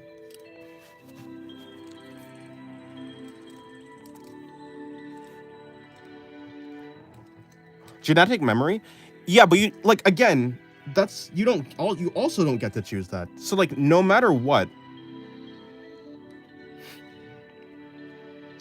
No matter what, I just don't think free will is possible given that. everything that I said is true. Basically, do you draw 5 hours a day? It looks like, well, yeah. Do I do anything else? I mean, yeah, I play video games sometimes, I suppose. Like, if I yeah, I play video games sometimes, like with my siblings. I do other stuff if that's what you're asking. Yeah. I mean, that's kind of like asking someone who's like really into sports. Do you do anything other than sports? Like what do you like when you go home? What do you do? Do you do sports when you go home? I mean, it's like maybe like if they're really if okay, hypothetically, if sports were their only like the only thing that they like, they probably would just do sports all the time. Like assuming they like eat and sleep and stuff. I mean, yeah, and I mean I do other stuff, yeah, but like I don't see the I don't you know if art was the only thing that I like liked, I don't think that would be like a bad way of living, to be honest. So honestly, so if I wait, hold on, let me go backwards. I don't think someone spawned in the void would have any preferences. You would have to experience something at least once that have a preference to it, I think. Okay, so like if you spawn in the void, you have thoughts, right? So like surely like in general, you probably have a preference for like a type of thought in that case, right? Unless no. I mean, like obviously like this is a very weird hypothetical because we like there's no way to actually know what happens. But my guess would be like you wouldn't have preferences for like the world, but you would have preferences for thoughts.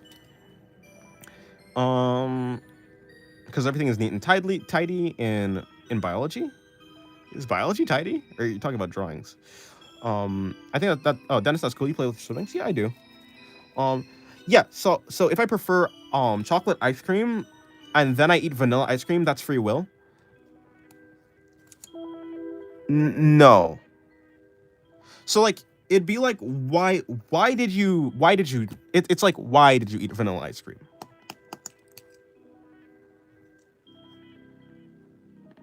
So like basically what I'm saying is I think like the reason why you would do something is either based on the world or something that's outside of your control. So like it's either based on your innate preferences or the world.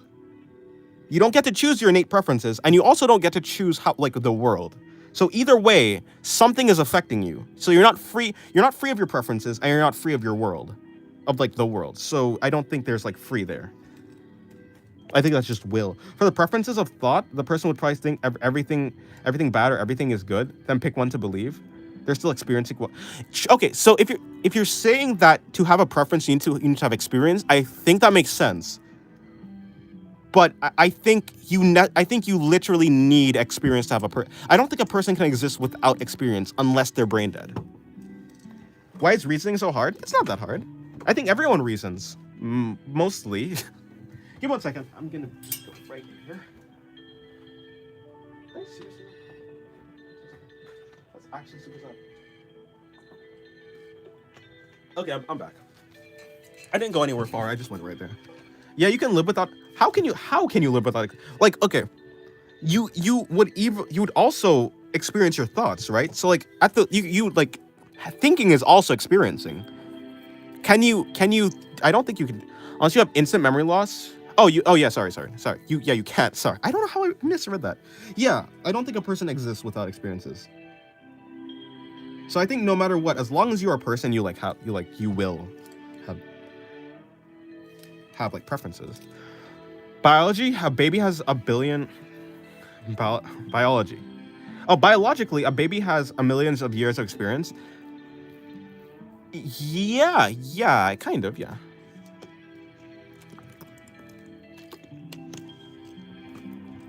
If we're talking about like a person with dementia doesn't have free will, no, they do, because like a person with dementia also have like a person with dementia doesn't have instant. So like it'd be the case if every single instance of your life you didn't remember what happened before, you would essentially be I think you would. And I think it's interesting.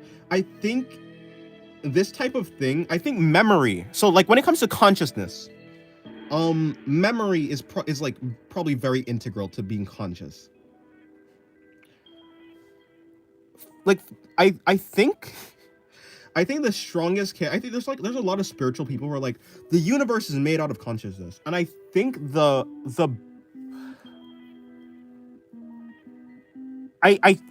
think the way that you might be able to the angle that they can come at it from is the reason why people are conscious and like a rock or like actively like alive and conscious and stuff like that is not because of the brain, and it's because of the brain and the fact that the brain has a memory.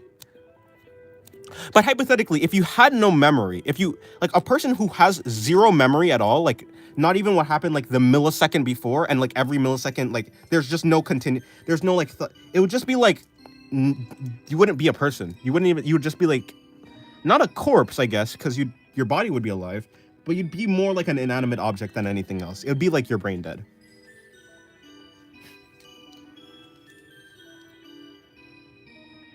Like I've heard a lot of different perspective about like stuff like that. Yeah.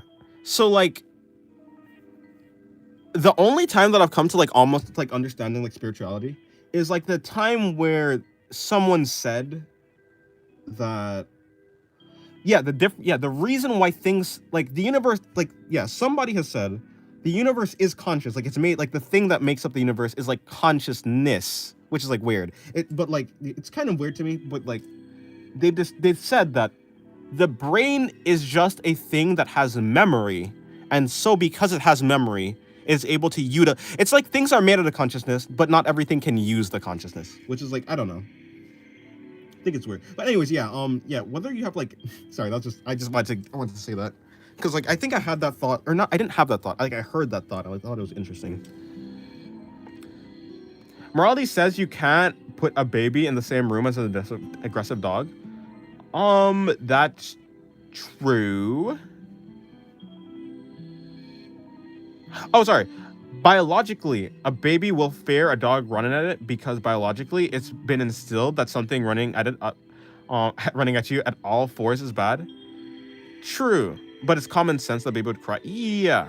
What I saw is an experiment that exposed babies to different animals that they never reacted in a very bad way. I mean, like, yeah, but I don't like babies cry for everything. I mean, maybe like I would have to see like an experiment though.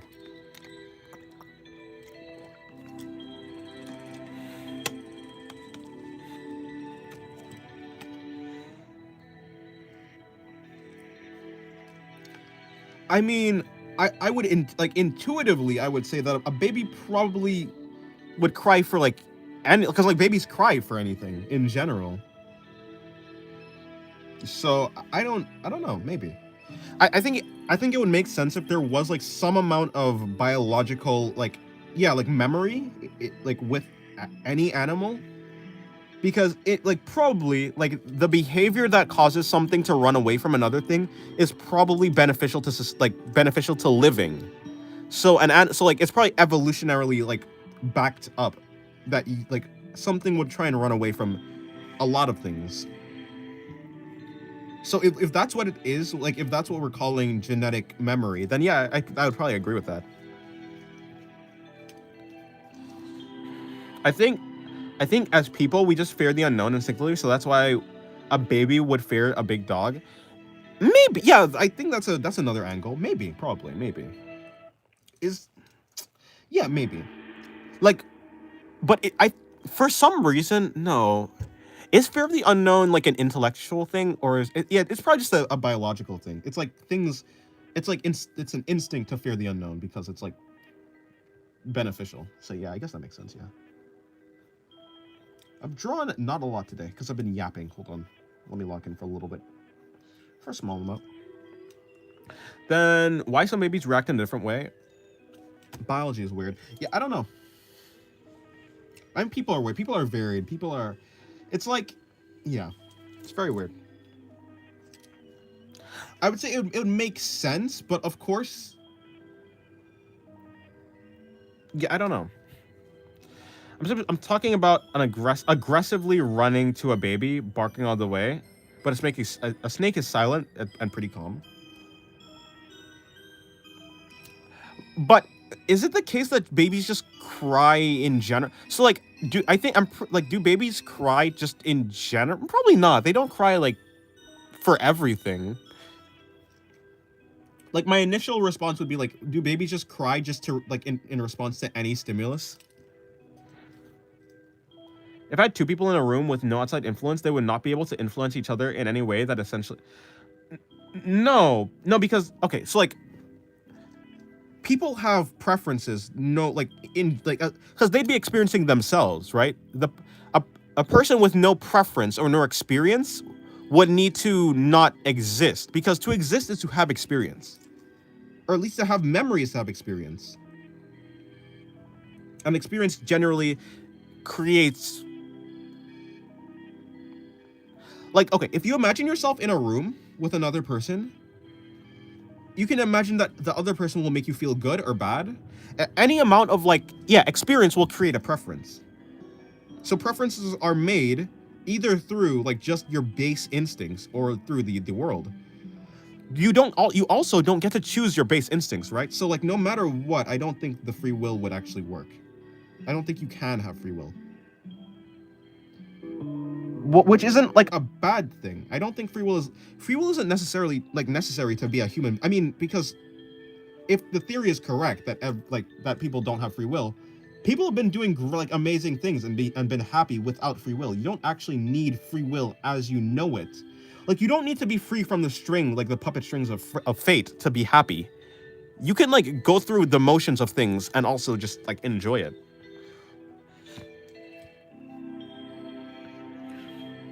I think fear of the unknown can be intellectual, like questioning your existence, but fear of the dark is more simple.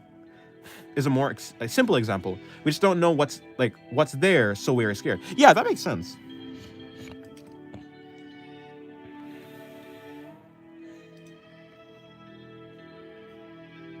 That makes sense.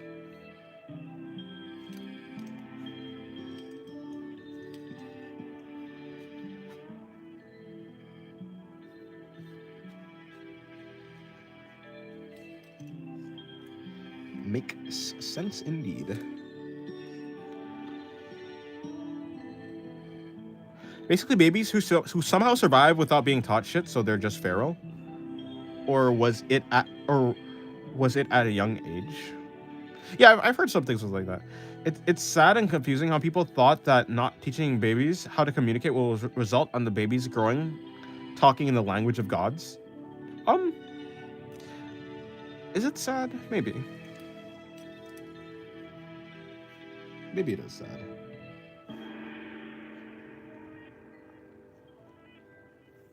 This like is a little bit big. I tried to distance myself from these topics because it's just sad. Maybe, yeah, I guess so.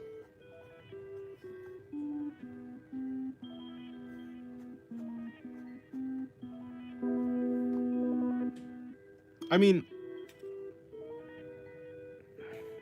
they died of depression. Did they? Depression. Yeah, I mean, humans, like, humanity is a social species, so I mean, it follows that if you're not able to socialize with other humans, depression will happen in general, which would cause, yeah. So that makes sense, I think.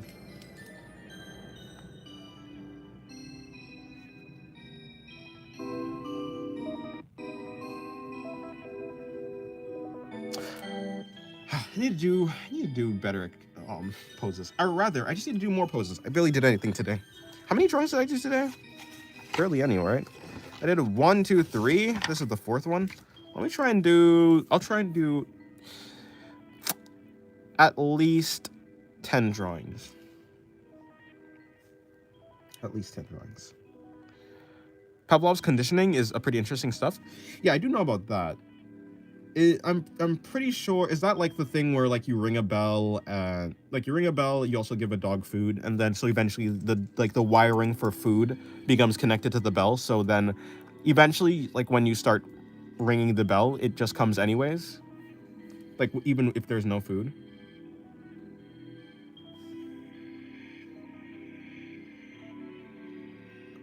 Basically, it's like basically pattern recognition essentially.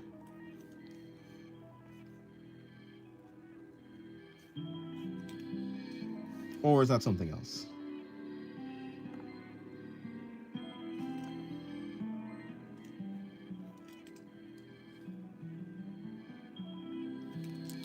Oh, it is? Okay, cool. Cool.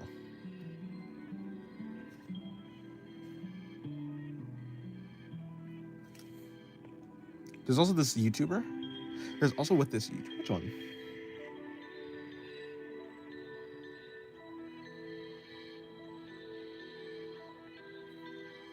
Can I ring a bell every time I make a good drawing and then make good drawings every time I ring the bell? Probably not, but you'll probably feel happier when you ring the bell. Because every time you made a good drawing, you were happy, and every time you rang the bell, you were happy. So now when you ring the bell, you'll be happy. Maybe. Who conditioned himself to fear the color green and square? Oh, I see. Thank you for letting me know that pattern recognition is not logical. I thought it was. Yeah, it's not logical, but it is beneficial for survival.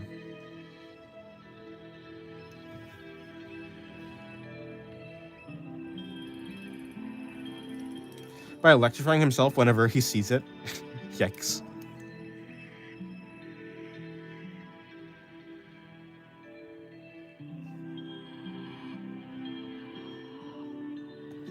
Yeah, kind of like a trauma response, which is also pattern. So yeah, that type of stuff is like pattern recognition. Every time I see this thing, I get shocked. So it, obviously the pattern is I see something, I get shocked. So the pattern, like the trauma response would probably be stronger if the pattern response would be stronger if it was like without his control. If instead of like him actually choosing to be shocked when he sees something, it would be different if like it's like there's like some sort of automatic response to be shocked. That'd probably create a stronger fear response. I would say. But that's not really possible. It's not really possible, but yes. Dennis, what do you think about using a shock color that shocks you every time you swear to get out of that bad habit? Well, I mean, obviously you'll stop swearing. I mean, that's a little bit extreme though. I think in general people have the ability, given sufficient enough motivation. Like, yeah, given sufficient motivation, a person will stop doing anything. So if you can somehow you can like logic your way out of out of like that type of thing. It's more difficult than like having a physical problem. If you have a real reason, like people think that you can just stop an addiction just because, oh, addiction bad, so I will stop it. No, you need an actual reason. It has to be like, addiction bad, I want my daughter to see, I want to like see my daughter grow up, so like she gets to like, like I can have that experience. So I will stop the addiction, right? But just being like addiction bad, I'm gonna stop, that doesn't really work. There's this one Tumblr post where someone's classmate clicks the clicker when they're happy, and the poster smiled, Oh, and the poster smiles whenever he sees that she's happy, which causes him to be happy whenever she clicks it, accidentally conditioning. Yeah, that's how it works. But what if I know that I'm not gonna get shocked because I'm the one shocking myself? No, it's still a problem. Like your brain is really good at pattern recognition, so your brain is like different than you. Like your conscious self is not your brain. So like while you may understand, oh, I'm the one shocking yourself, there's still like an instinctual like response from your body to fear something like that.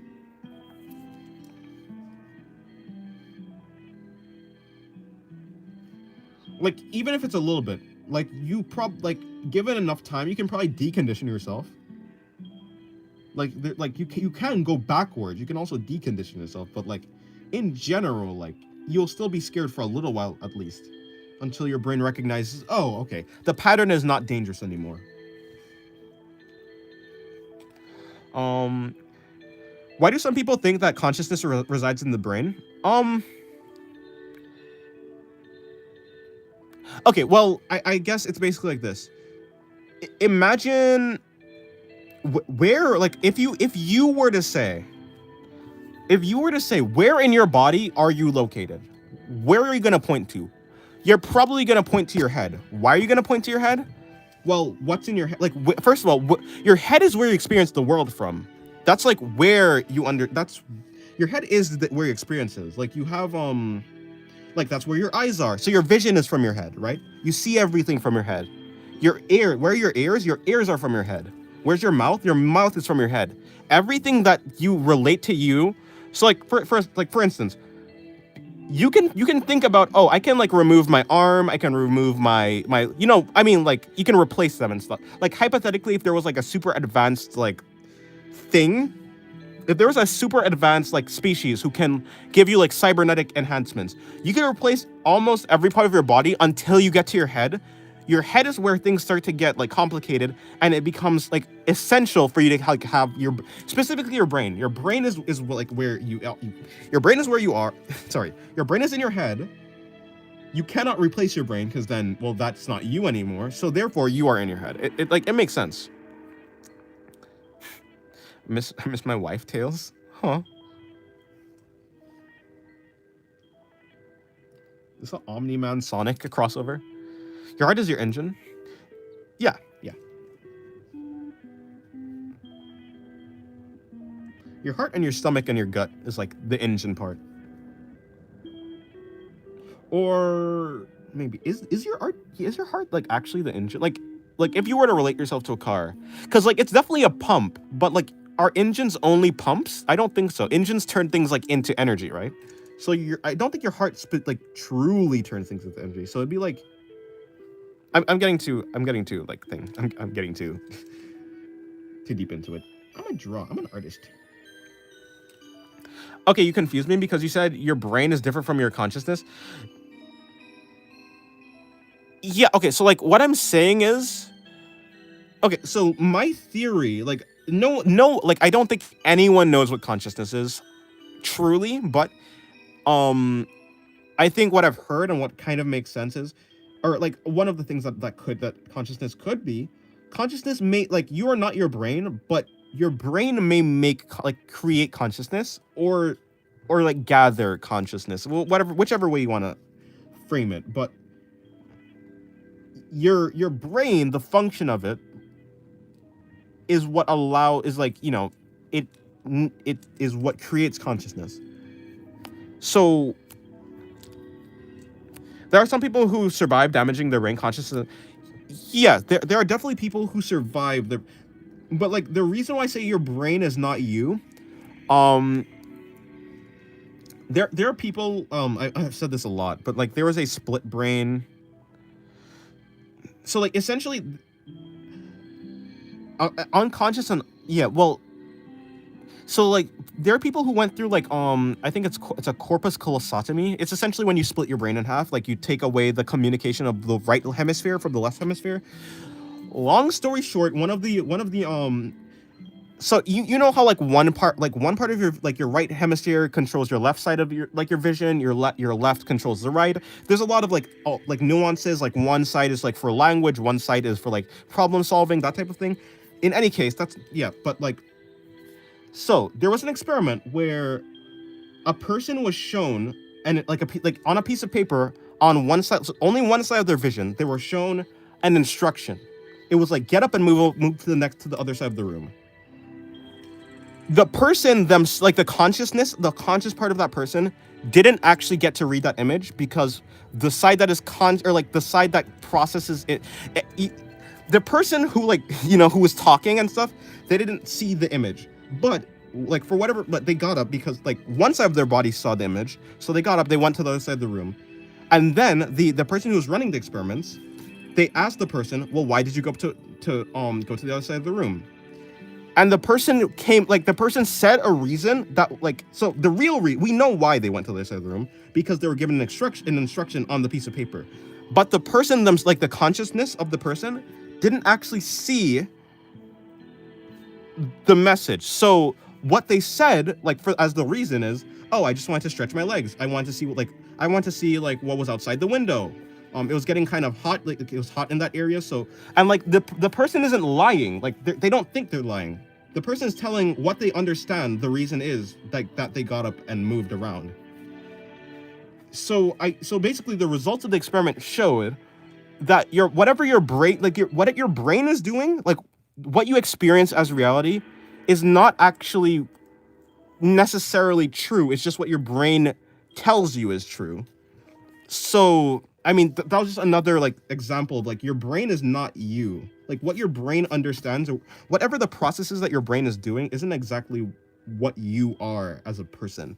Like when people say like, when people talk, like whenever I say you, like when I'm like saying you, I'm not talking about your entirety. I'm talking about your consciousness. And your brain isn't actually your consciousness. I think I explained that kind of okay. Is it possible to extend the range of what you react to without actually having experience of it? Like if I condition myself to fear a red, green, blue, and yellow square, will I also fear an orange one? Maybe. I think if you condition, because like all of those things are squares, so it's not really related to. Yeah, those things aren't actually related to the colors. It's related to the square. So it's like it's not exactly outside. It's like just things related to squares. That might not be. Sorry. That might not be reliable info because only the left side of the brain controls speech talking. So the conscious could probably have seen the instruction but was able to speak it. No, but like as the person understood, the person didn't actually see. So like it's more like, yes, the person, like the brain understood what was happening, but the conscious person did not. And the conscious person wasn't like they're not lying. So like they 100% believed that they got up to the other side of the room for a reason that was not what was like on the piece of paper. So like, yeah, I was drinking water. I'm thirsty. I'm thirsty.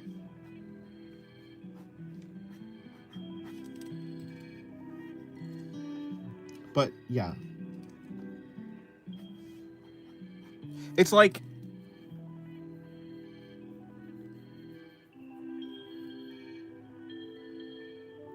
yeah. Or rather, okay, so I mean so yeah, what the experiment showed was there is essentially two consciousness. Like each person is made up of like basically two consciousness. Usually the consciousness is unified because the brain is able to communicate with each other. When the brain is not able to communicate with each other, the person is then split into like these two sides essentially. And the side that gets to talk, so like the side of the person that gets to talk doesn't know what the other side of the body knows. So rather than saying like the person themselves didn't know what's happening, and it's more like the person was split and one side of the person didn't know what was happening. So that's like it's a weird like thing that happens. I don't know who this character is. I've just tried. I would give up with philosophy, but I find it really interesting. Yeah, I just like philosophy. Although I guess this isn't really philosophy. This is like more medical. Currently on the toilet. Noise.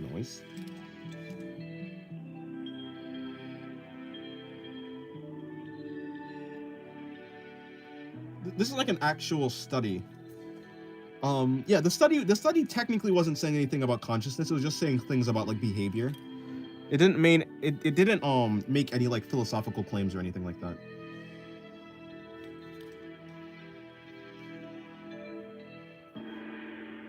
How is your day going, Emma? Is it really a bathroom thought? It really is.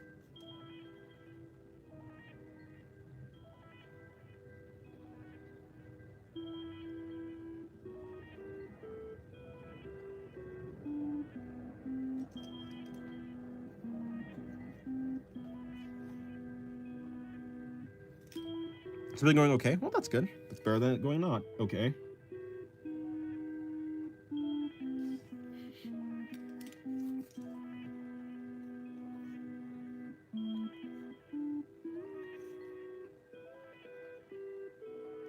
Better than it going not okay.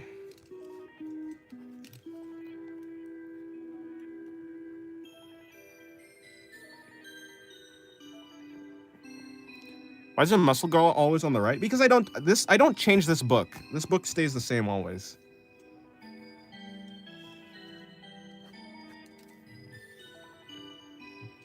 Yes, I think you're improving. I can feel the muscles on the legs. Thank you. Yeah, I'm trying to. Try to improve. And the army of ducks. Yeah. One day when I change the page, it will change, but I have no reason to change this page because I don't draw in this book. This book is... Well, I don't in general draw in this book. Dennis, we starting to get really close to that ankle reveal? Indeed you are. You weirdos want to see my ankles.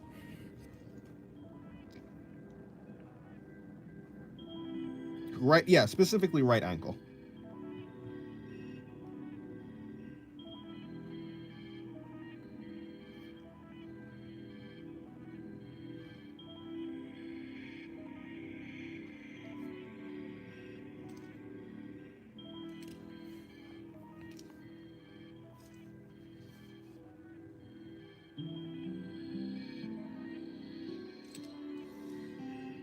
I'll be waiting. Of course you will. Of course you will. I know how you people are.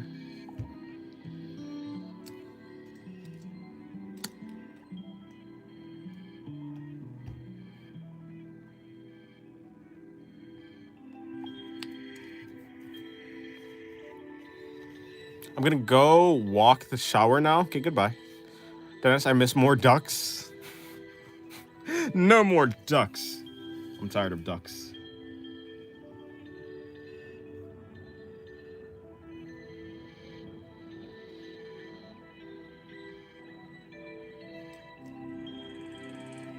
Have a good day, Emma.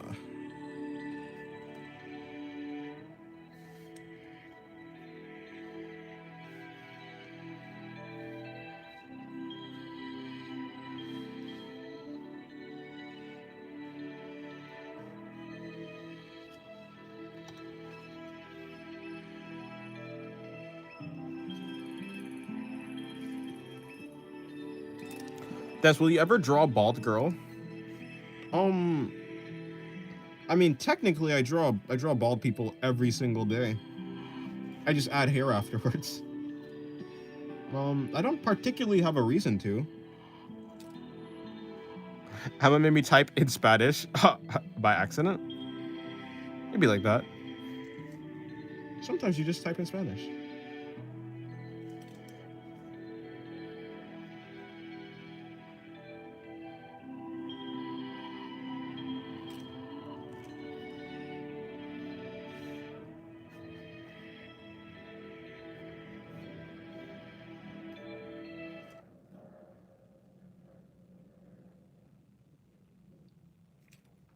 Hello, Silly Sammy. Welcome to the stream.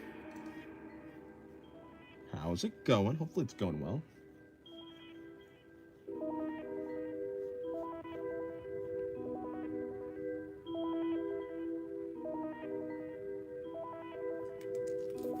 How am I? I'm doing good. How are you doing? Hopefully you're doing well. It's Halloween, isn't it? Happy Halloween.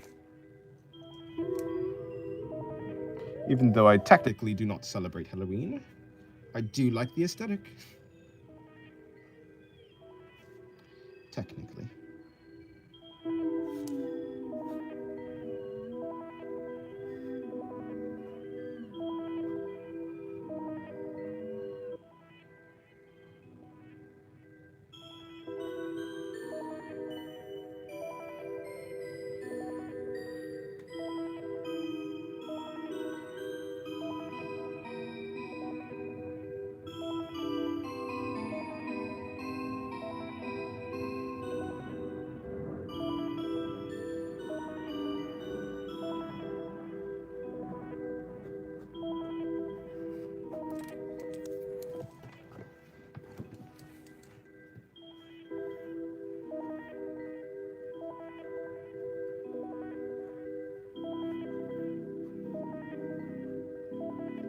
Dennis, did you know in Spanish you can say ciao for goodbye? I know that I knew that in some language ciao was goodbye, but I didn't know Spanish.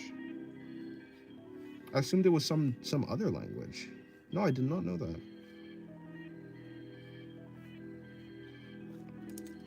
I'm gonna sleep now. Okay, good night, Emperor Pig. I got free candy at school from the elementary kids, since us older kids can't do trick or treat. Oh, that's not well. That's a good thing. I'm actually fluent in Spanish. Ooh, nice. Good job with that. Yeah. Wait, what was I gonna say? I was gonna say something. Damn it. I was gonna say something, but I forgot. Oh, that's nice. That's nice that you got Candy. I have no candy. For obvious reasons, I guess.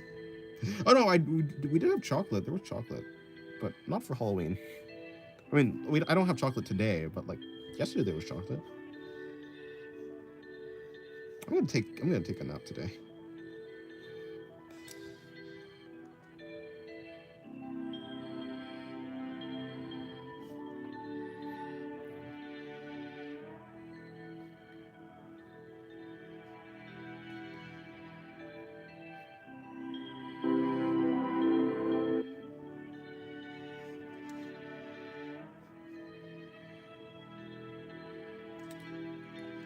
I'm going to a party at my church tonight. Oh, nice.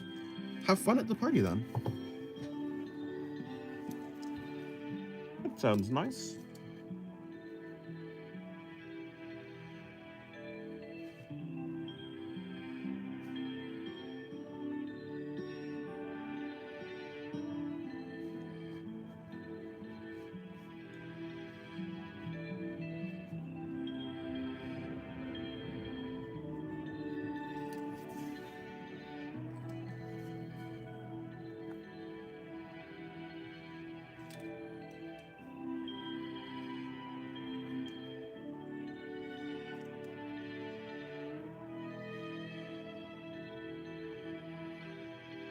I don't think have I ever been to a party? Yeah, okay, that's a stupid. Oh, of course I've been to a party. For a second I was like, wait, have I actually ever? Yeah, no, of course I've been to a lot of parties actually. Not the type of parties that I would like to go to, but You know, I've been to parties. parties are so loud. Well, at least the ones I've been to. In school, there's crazy BS everywhere. Crazy BS like what?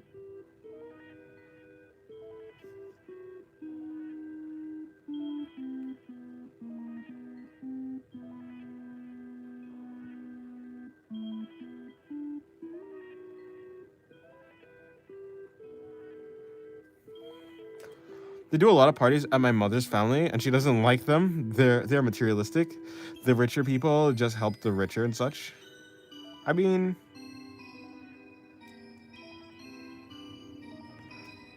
No, I don't think. Well, I don't think parties are exactly materialistic. I mean, a lot of parties are simply about like the sense of community, just having fun. I don't think like parties like with rich people are necessarily about like things like that. I mean, no matter what, people are people, right? Human beings are human beings. People just like parties. People like community, like communal stuff. So yeah, hello, Dead Man Kingdom. Yeah, when it comes to like communal stuff, people just like that. So I don't exactly agree with like parties being materialistic, but I mean it depends on like what type of parties you're at. Yesterday at PE in fifth period, I was with my friends when two of my boys in the class started pulling their PE shorts all the way up. I feel like I've not done that, but I've done something similar. I feel. And then they started sagging their shorts.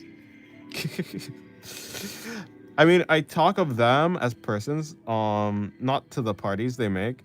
Oh, okay. They never treat us very well. Oh yeah. Oh well. Yeah. Fair enough. Yes, there are a lot of materialistic people.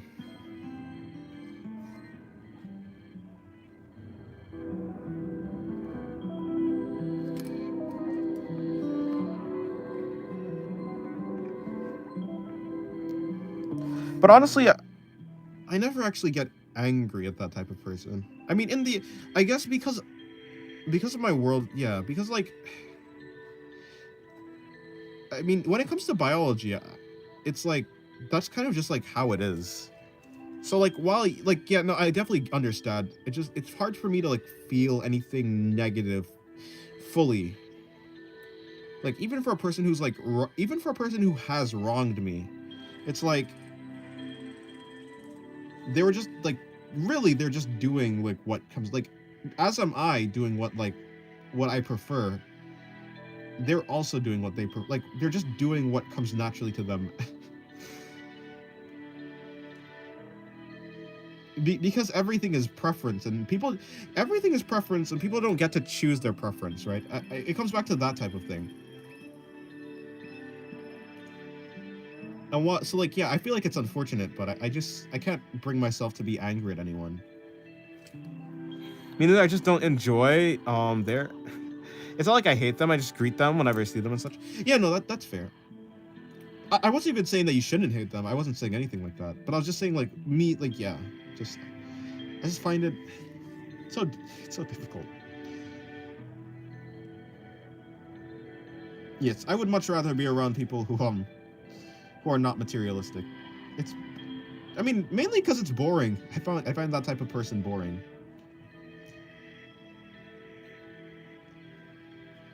Like, do they have anything interesting to say? Probably not. Probably just like shallow stuff. Although maybe I might be surprised. And then the person in class pulled his PA shorts all the way down and started walking in his underwear. Is that pervy? I don't know. Like as in like they like as in like a bullying type of thing or like a joke type of thing. Yeah, I think I have the same feelings as you. I don't have that really strong feelings. Yes. Such is how we are, I suppose. Some people. Some people are.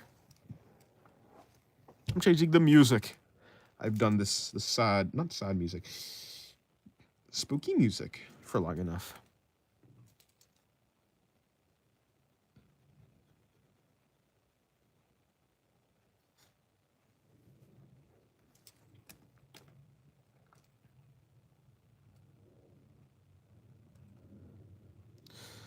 Or I say I was going to change the. Oh, there it is.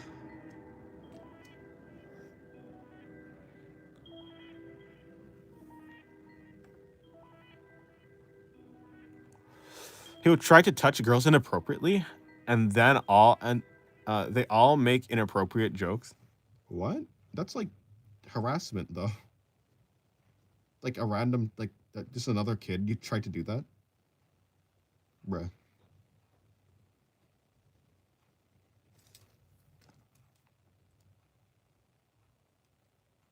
Wait, who are you talking about? Not a teacher, right? Just a student.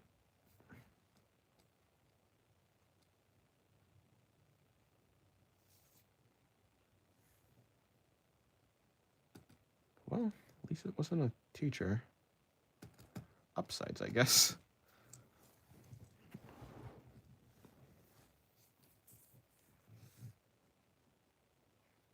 And he's just like, and he's just still there. Nothing has been done. Well, I mean, what do I expect? I suppose. He got sent to the office twice this week. Oh, okay. Well, that's something at least.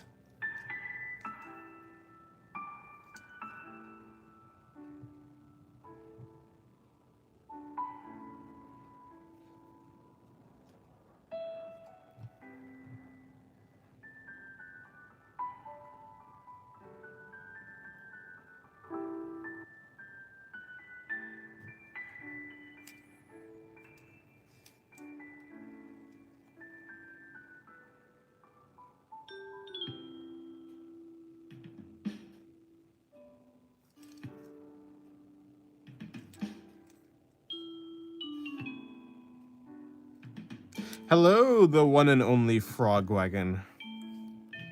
Hey, you're not Speedwagon.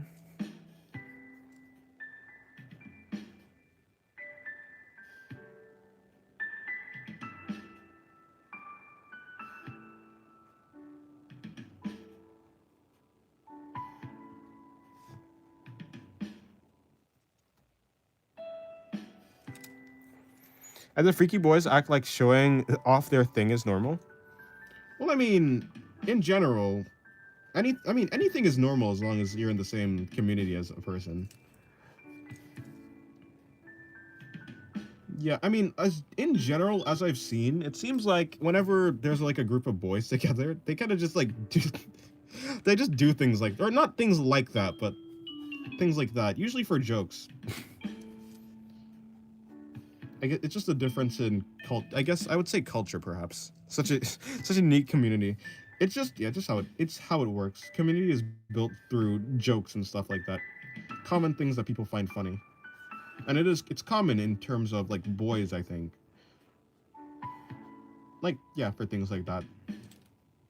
I didn't do any costumes or any parties. Now my friends think I'm depressed. And they would all be racist? How so?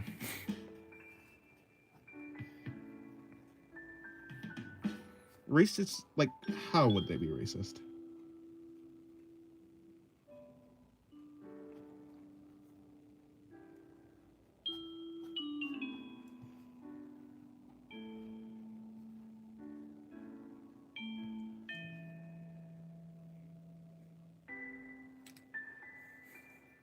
Yeah, I'm fine. I'm just really lazy.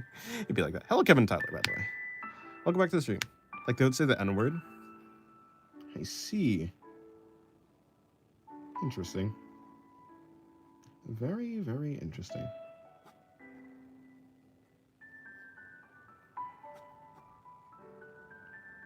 Why? Why are they like? For what reason? To insult someone? Just to be funny, perhaps?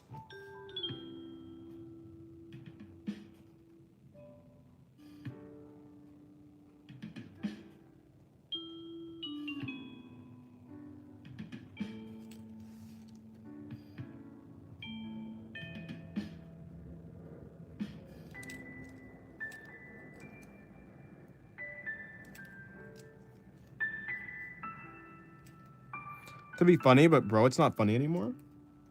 Perhaps, but I mean, in general, like while I in general disagree with like anything that's racist, because in general, I don't even know what I'm saying in general.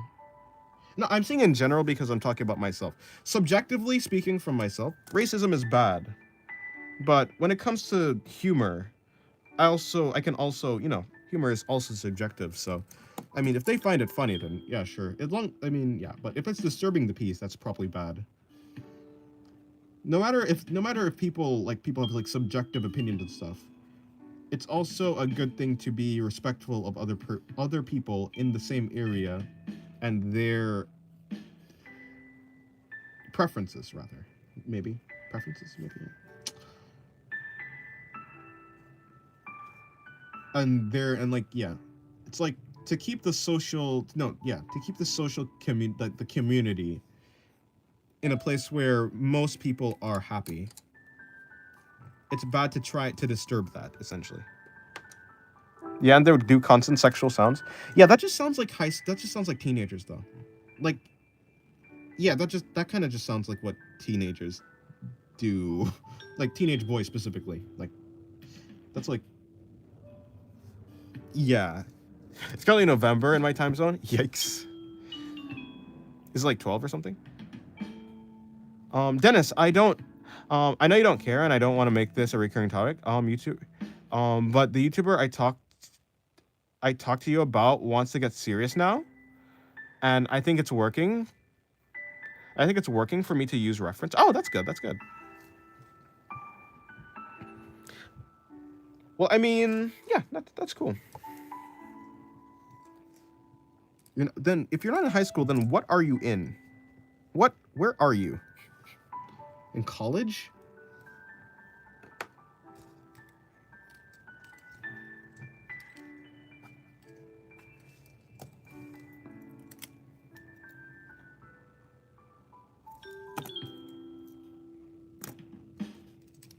That wouldn't make sense. Colleges are completely separate. You're in middle school?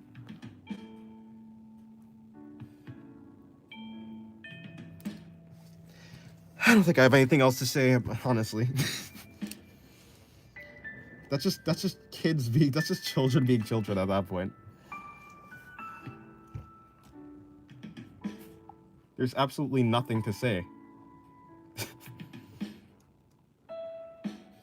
Oh no, the children are being immature. Who would have thought? Children immature? Huh? And they're be doing this crap like it's normal? I mean, it is normal because they're immature children.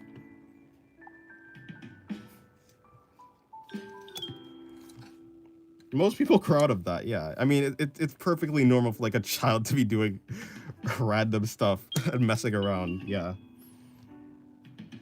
It's completely unrealistic to like try to make a child be like mature.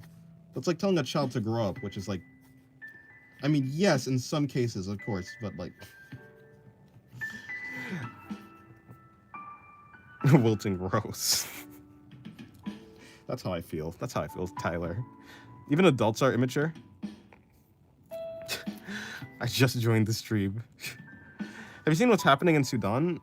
No, I don't keep up with politics in general. Unless the politics are like so big that it reaches me anyways. In general, no. But, you know, let me see, I can guess. Maybe it's war. Some tragic violation of human rights. You know, some sort of war crime, some sort of death of the innocents. It'll probably reach you. Unless it's like they're sending nukes across the world or they're going to war with another country. It'll probably, yeah, I mean, if it's like that, yeah, you guessed it. Well, yeah, that's what happens everywhere. That's the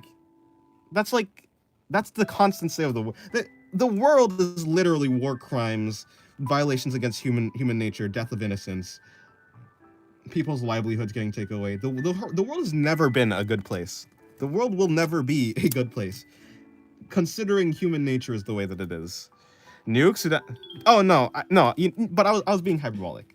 I was being hyperbolic. I also don't know if Sudan. I don't know exactly the military capability of like any of most countries, to be honest.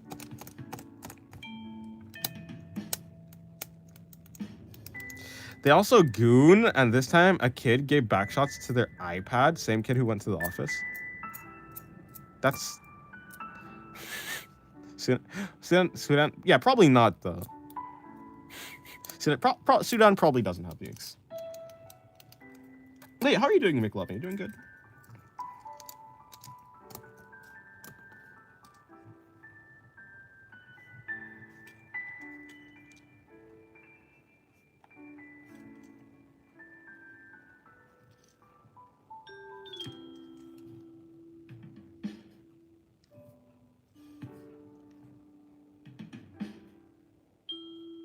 Doing good. That's nice. That's nice.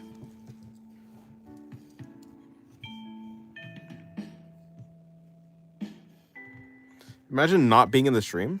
Wait, there's 10 people here. What happened? I'm good also. Oh, nice. Did I not ask you? I hope I asked you. I tried to ask everyone. My gosh, there's a lot of trick-or-treaters. No JoJo Bizarre Adventure costumes, though. Unfortunate. I'm surprised I went to bed at 3 a.m. and I'm fine. I woke up at 10 a.m. Oh, that's good. Okay. I went to sleep at like 2 a.m. and I woke up at 8 a.m. I need to take a nap. It's not the worst, like, that's not the worst, like, sleep that I got, but, like, I still could have done better. Still could have done better. That's for freaking sure.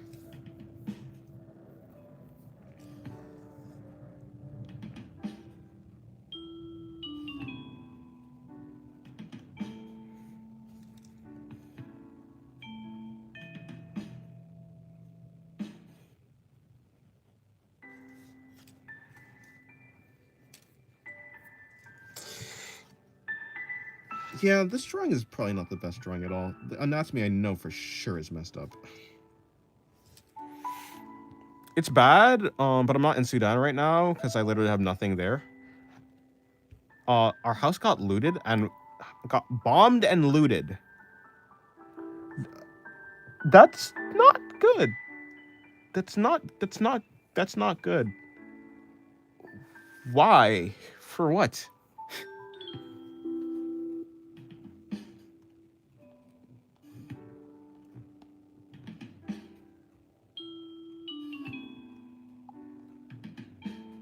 Well, that's not good. Yeah, that's not good at all.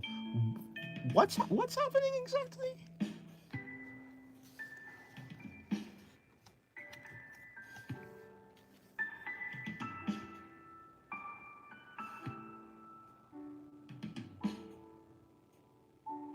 Oh, that's something unpleasant. That's an understatement.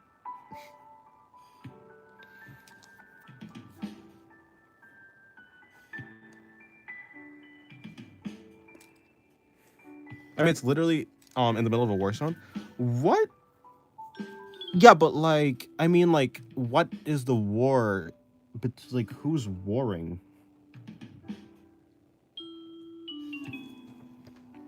But yeah, good luck to you. I mean, you're not in Sudan, so. I mean, supposedly you're fine.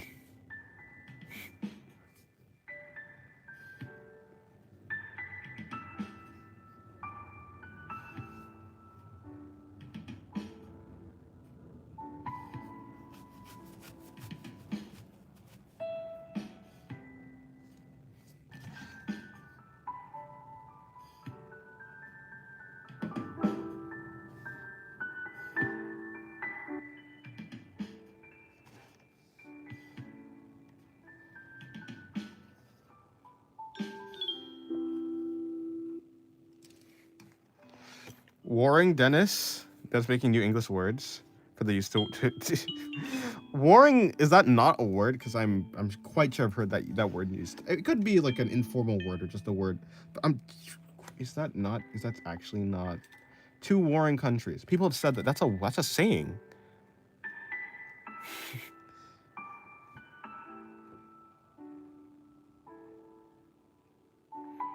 I don't care about the home, but I wish my dad. Oh yeah, that's unfortunate. Well, I'm sorry for your loss. Yeah.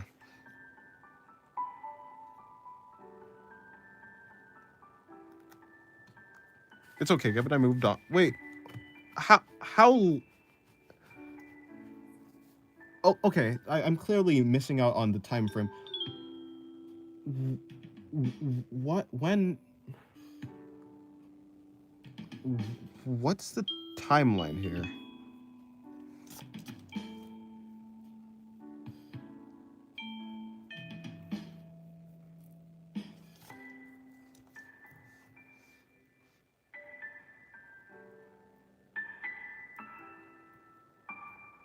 Like, when is this? When did that happen?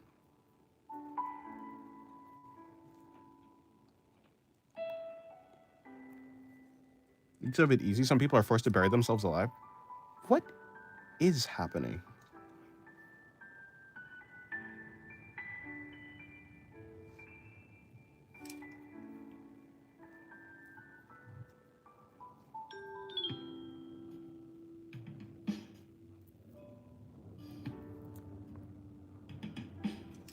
I think it happened yesterday. Huh. Yeah. Okay. It started April, and is it? Oh, okay. It started in April 2003. My dad died in August. In August, and I got to the country in 2004. Oh yeah. I'm sorry for your loss. My condolences.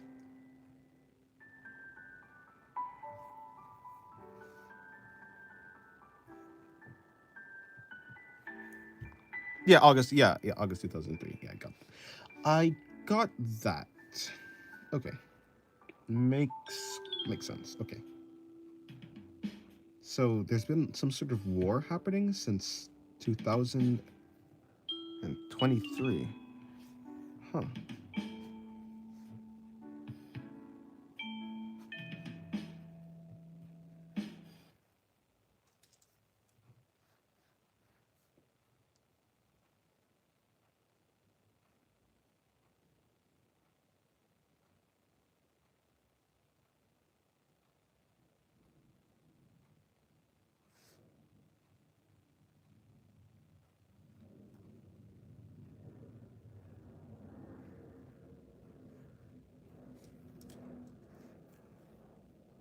Between what? Between who? Yeah, the media didn't really recognize it until recently. Huh.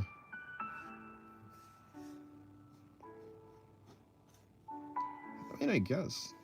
Interesting.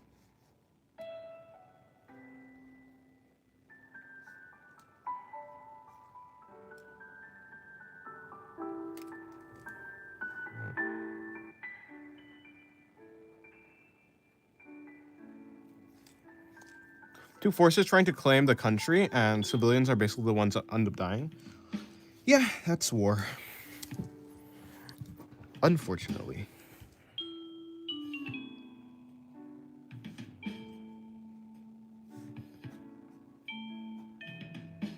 Hmm.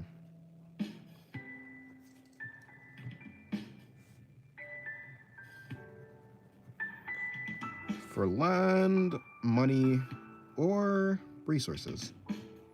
Land, money, resources. But I guess what's new, right?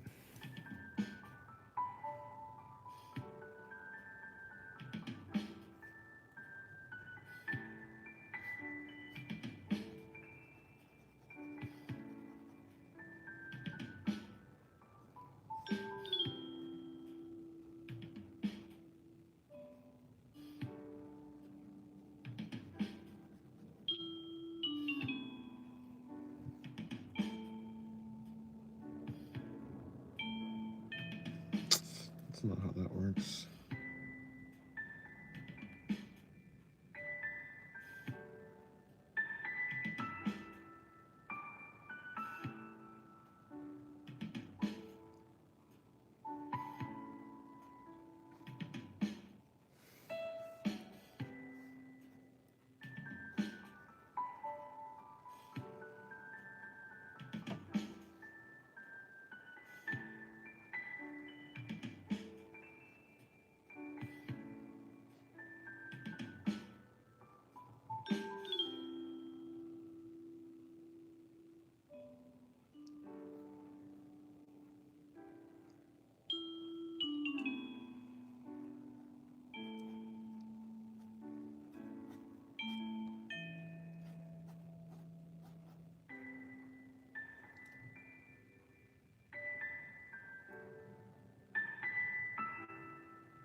Halloween today? Yes, happy Halloween. I need that cookie. What? How's your day going, Baba Kega? Is your day going well? Hopefully it is.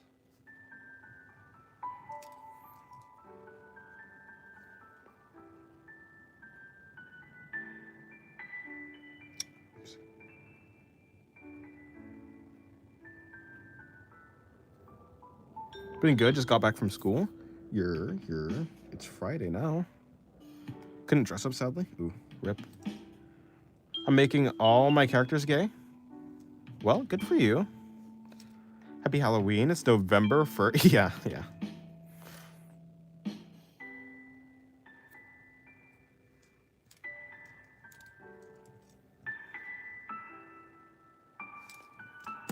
Good for you. Good for you.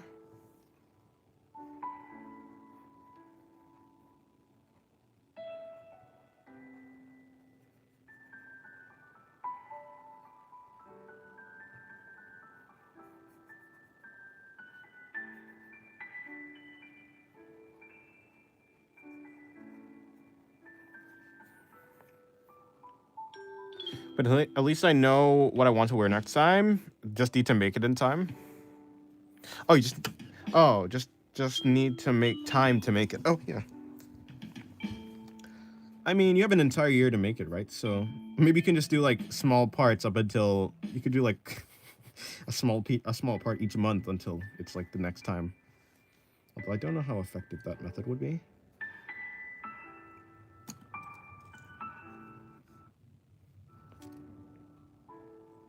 You go as Yogi Bear? Maybe. My profile picture, Loki solos everyone else profile picture. I mean, it is a bear. But also Rapdog has Giorno Giovanni, so I don't know. I don't know how that matchup works exactly. I think someone is a little bit more powerful than the other one.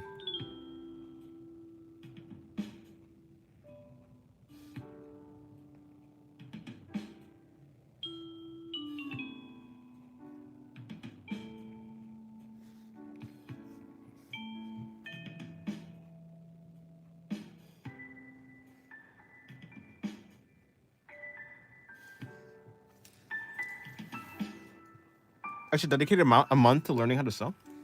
That might be fun. That might be fun indeed.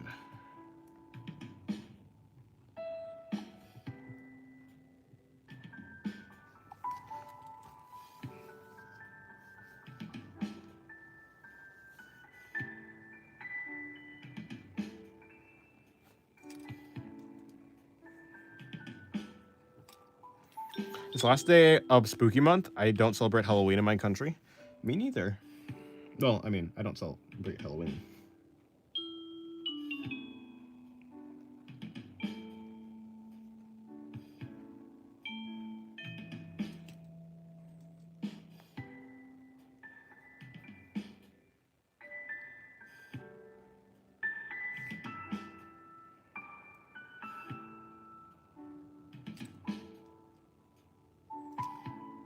Nah, I'd win. Fair enough. I like that attitude. You're getting better at drawing? Thank you. I'm trying. I'm trying to.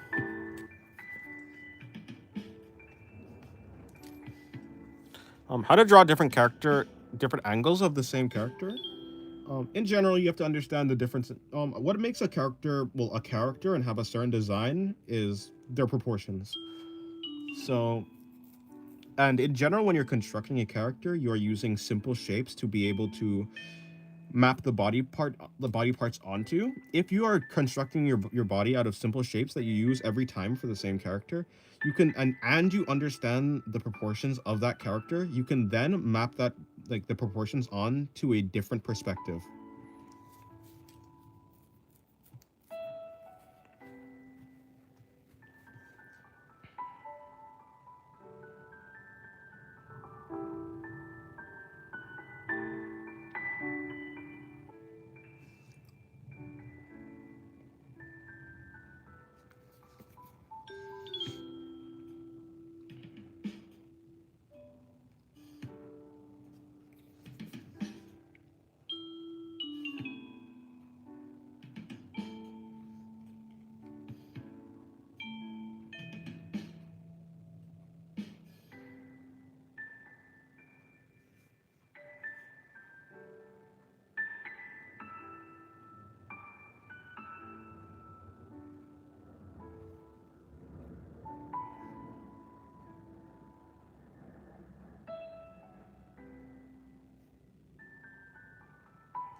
Do you like pixel art? Pixel art is cool. I mean, I don't necessarily want to do it, but I can appreciate the talent and skill that goes into creating it. Yes.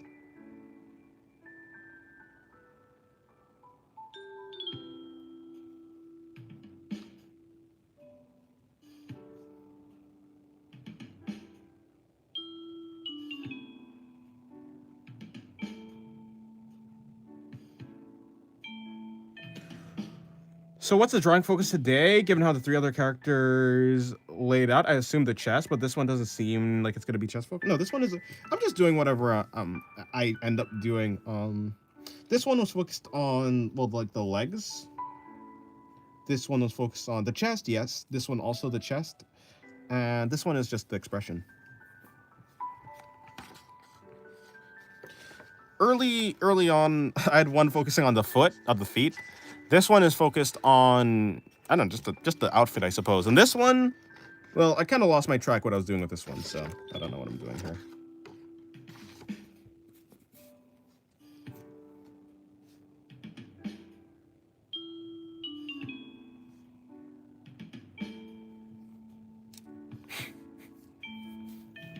Dennis the Footer.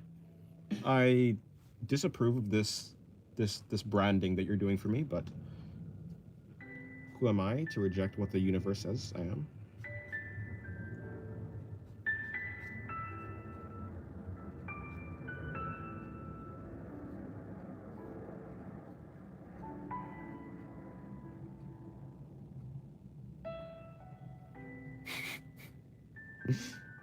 I would say that this is bullying, but also, I did draw a foot, so, you know, it's kind of my fault. But also, I'd do it again, so I have no regrets. for any potential employers or people, I will saying this is a joke. This does not define or show my character. For any future employer who are seeing this in fact does define his character. Indeed, yes. This is his inner dialogue and character traits. For your information, just letting you know.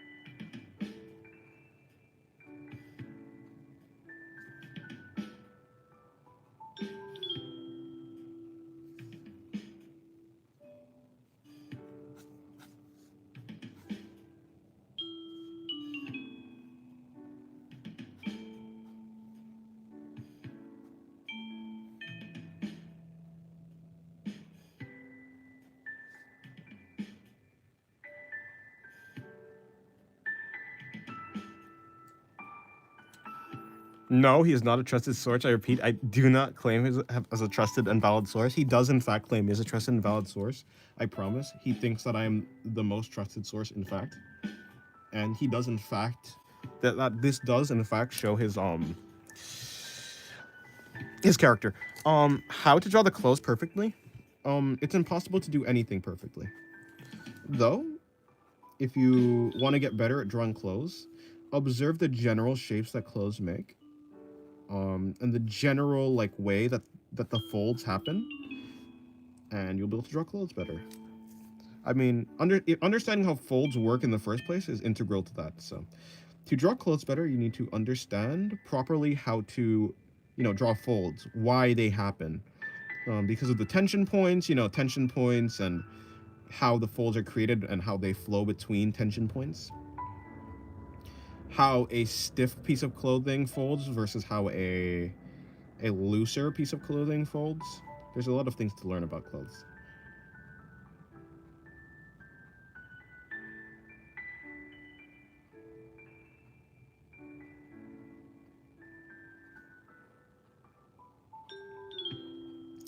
Understanding the general shapes of things is very useful. So, being able to understand like the construction of different clothes and just the basic shapes that they create will make you better at drawing them.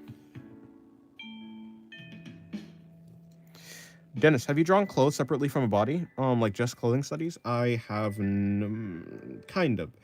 When I draw clothes, I draw a body first. So even if it's not a full character, I do draw the body underneath. I think it's very important. The only time that I think it would be useful to draw the clothes by themselves is if you're only studying the clothes. But usually you're studying clothes to put them on a person. If you're studying clothes to put them on a person, I would recommend drawing the body first, so you know how the clothes fold over the body. In general. Have you seen any of the big three? No, I have not.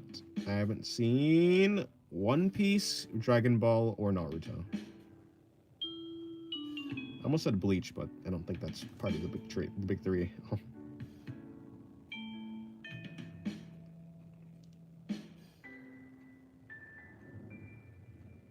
I'm not gonna lie, I don't think that's part of the big three at all. Out of the big three, I'm most interested in. I guess I'm most interested in Naruto. Technically, Bleach is part of the big three. So is Dragon Ball not part of the big three then? Is it Bleach, Naruto, and One Piece?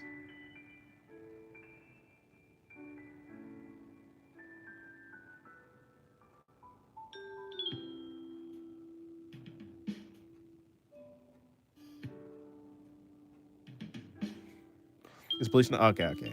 It's Bleach, Naruto. Okay. See, for whatever reason, I believed that Dragon Ball is part. I guess that's its own separate thing. In any case, no. Well, in that case, I'm more interested in seeing Bleach out of the big three then.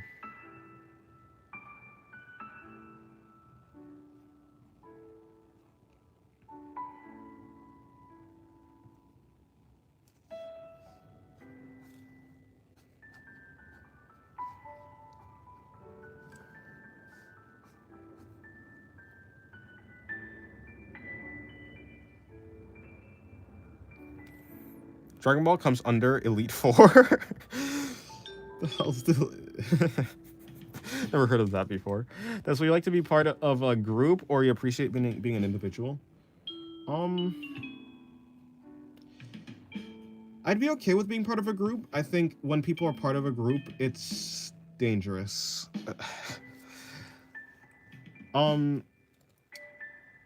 If it was possible to be part of a group without making that your identity or having any real stakes in it, then like, yeah, I would. But in general, I think there's this saying that a single person is smart, but a group of people is dumb.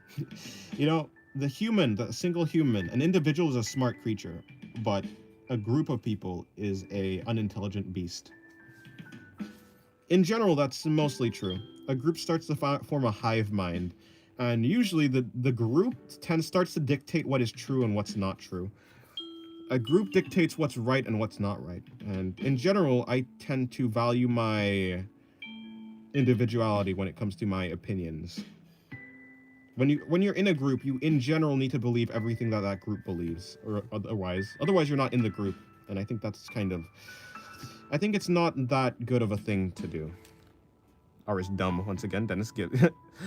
Yeah, no. See, I was gonna say R. A group of people are dumb, but then I switched it to is. So it's more like I was saying R, and then I like backspaced, and then I did is. But you know, you can't undo in speech, unfortunately.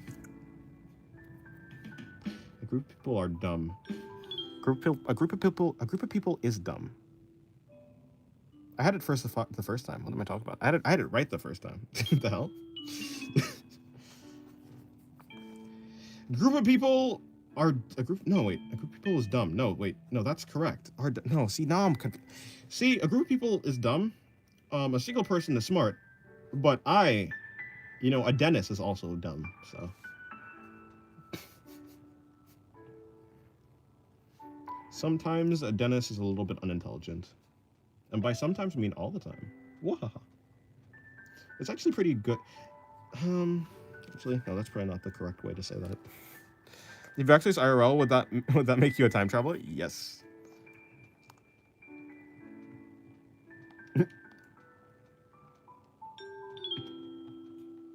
Imagine making typos in your text and you never actually get the opportunity to go back and fix them. You just have to live with them. Live with your typos.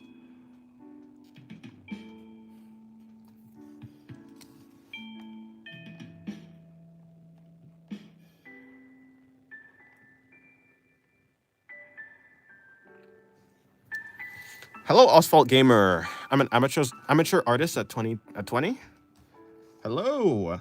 Hello, Asphalt Gamer. I'm an intermediate artist at 20. Nice to meet you. How's it going? How's it going? Hope you're doing well. How's your day going? I'm having fun drawing, studying some anatomy, occasionally doing suggestive poses. You know, random shit all around.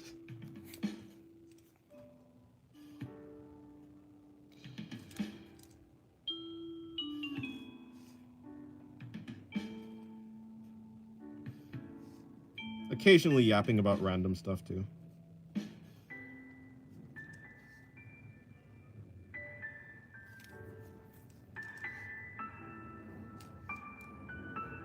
This expression is cool. It's very muddled because I did the blush and the hair, the shading on the hair, is the same value around, so it kind of reads as if the hair or is like the blush or the blush is the hair, and it's very annoying.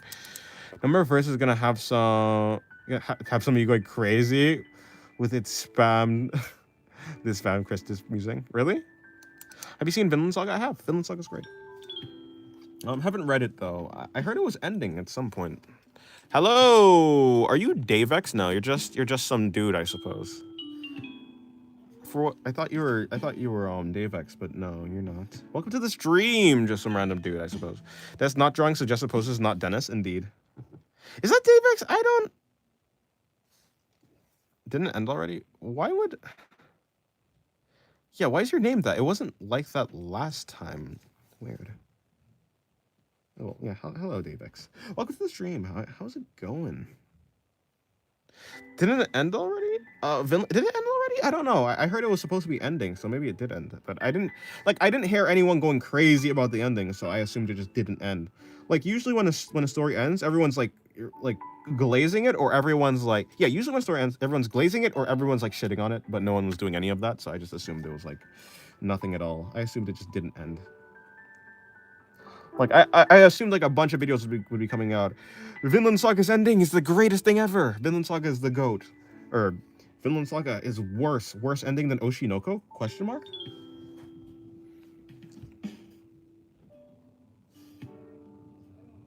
But I didn't see that, so I just assumed it didn't end.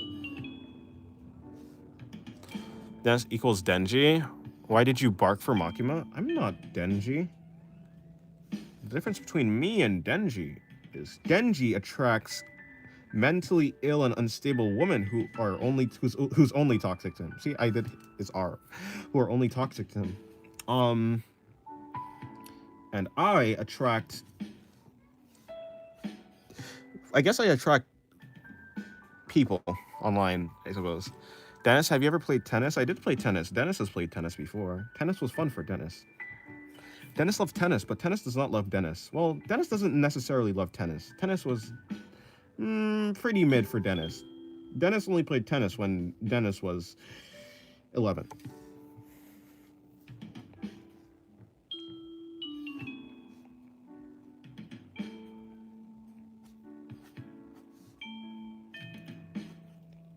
I play chess. I used to. Oh, I was playing chess last. I was getting some. Yeah, pretty. I was getting up there. Not up there, but like past 1,000. I was gonna get to 1,000 elo. But then I was playing chess all night, so I deleted chess. I was like playing chess like into the late hours of the night. I think it was like some sort of like problem, so I got rid of it.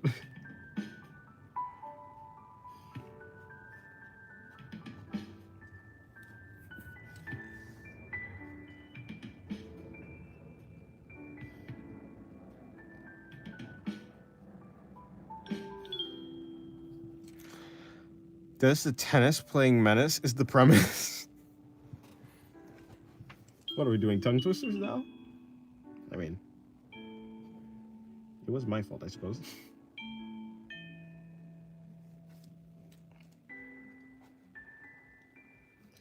Um, an arm like that. Can you imagine an imaginary menagerie manager managing an imaginary menagerie? Is that what you're about to say? The tongue twisters are on point, indeed. Can you imagine an imaginary menagerie manager managing an imaginary menagerie?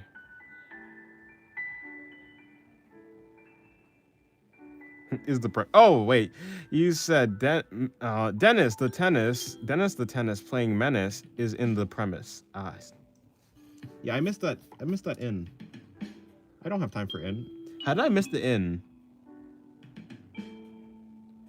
I guess it's. I guess I was just skimming. I guess I was just skimming. So I need to bring this in like that. Which is the collarbone. Assuming right here is the arm. Interacting with that would be the armpit right there. That's creating there. So the chest would be coming out like this. That's like that. Bringing it there. Okay, cool. The butt will be coming out here. We won't be able to see anything else there, but we can see the butt.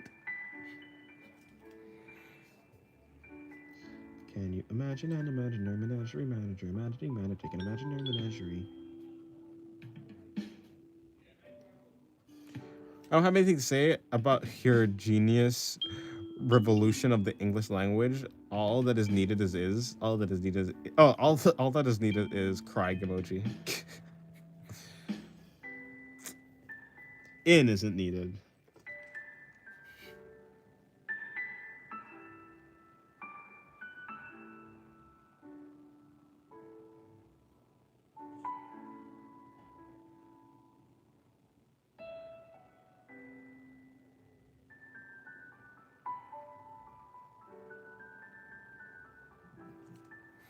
Crying happy emoji, not to be confused with the crying rivers emoji. Indeed, There's a difference.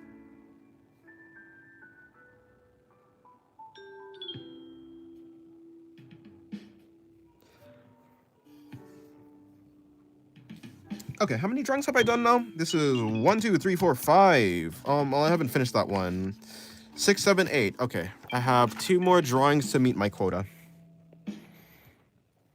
Dennis, why do you think people like gore? I mean, it depends in which context. Like, what type of like are you talking? Are you talking about like sexual? Or are you talking about like freaking yeah, like just like violent? Like as in violent, or as in like the fetish? Violent. Okay, why do people like gore? Violence? I have. I mean, probably the same. I mean, in because violence equals power, power equals carnage, carnage equals. If I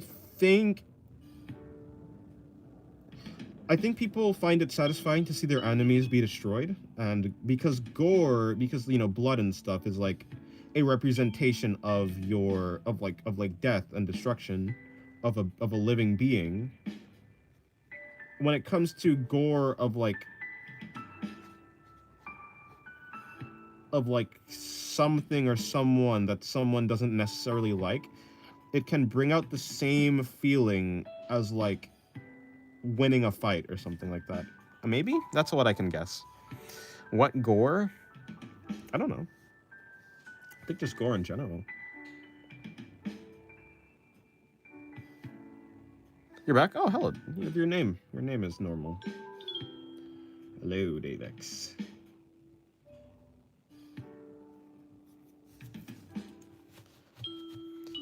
Yeah, but if it's someone they don't know, I mean, like, what I'm saying is, in the same way that, like, a person, okay, like, I did ask, like, if you're talking about, like, sexual or not, but probably for the same reason that, like, people just develop fetishes in general, there's probably some sort of wires being crossed in their brain when their brain was, like, in a developmental stage. So essentially, some wires are crossed where it's like pattern recognition again. Like, yeah, that's what the brain is doing. Pattern recognition every time. They pattern recognize gore with something good or something like beneficial to them, or something that's like satisfying. It's like pattern recognized that gore equals good, basically. Like to simplify it, like really to grossly simplify it. Um, and so therefore, because gore equals good, so if it's someone that they don't know, it's like just a just like a natural instinct. It's not like they're like no when someone has a preference for something, they're not making an active choice to have that preference.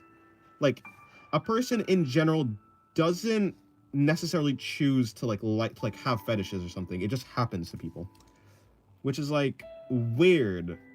It's weird, but it's probably like it's probably some sort of like wires being crossed in the brain while being like why, especially in a developmental stage. Like usually people develop fetishes like of course people can develop fetishes probably earlier on in life, I would assume, but for the most part a lot of people develop fetishes like in like the puberty area where your brain is like rapidly developing, I would assume.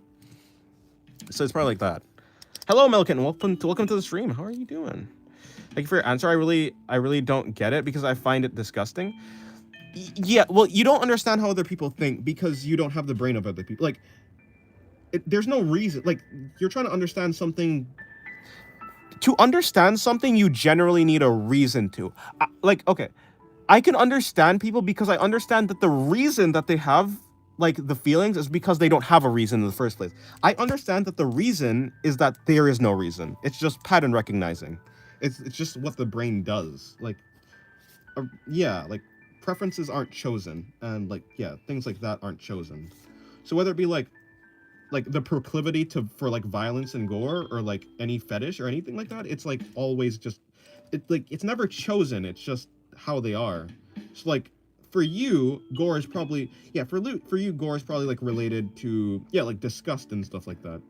Whether it's because you like have a lot of empathy for people or maybe you just find it unsanitary. There's like but like you didn't actually choose like notice how you didn't choose that. You don't choose to feel this way. It just is what it's like. It's just something that happens to you. You simply do feel that way. So the same way how you simply like you don't have like you're not choosing that. It's like those people also don't choose that.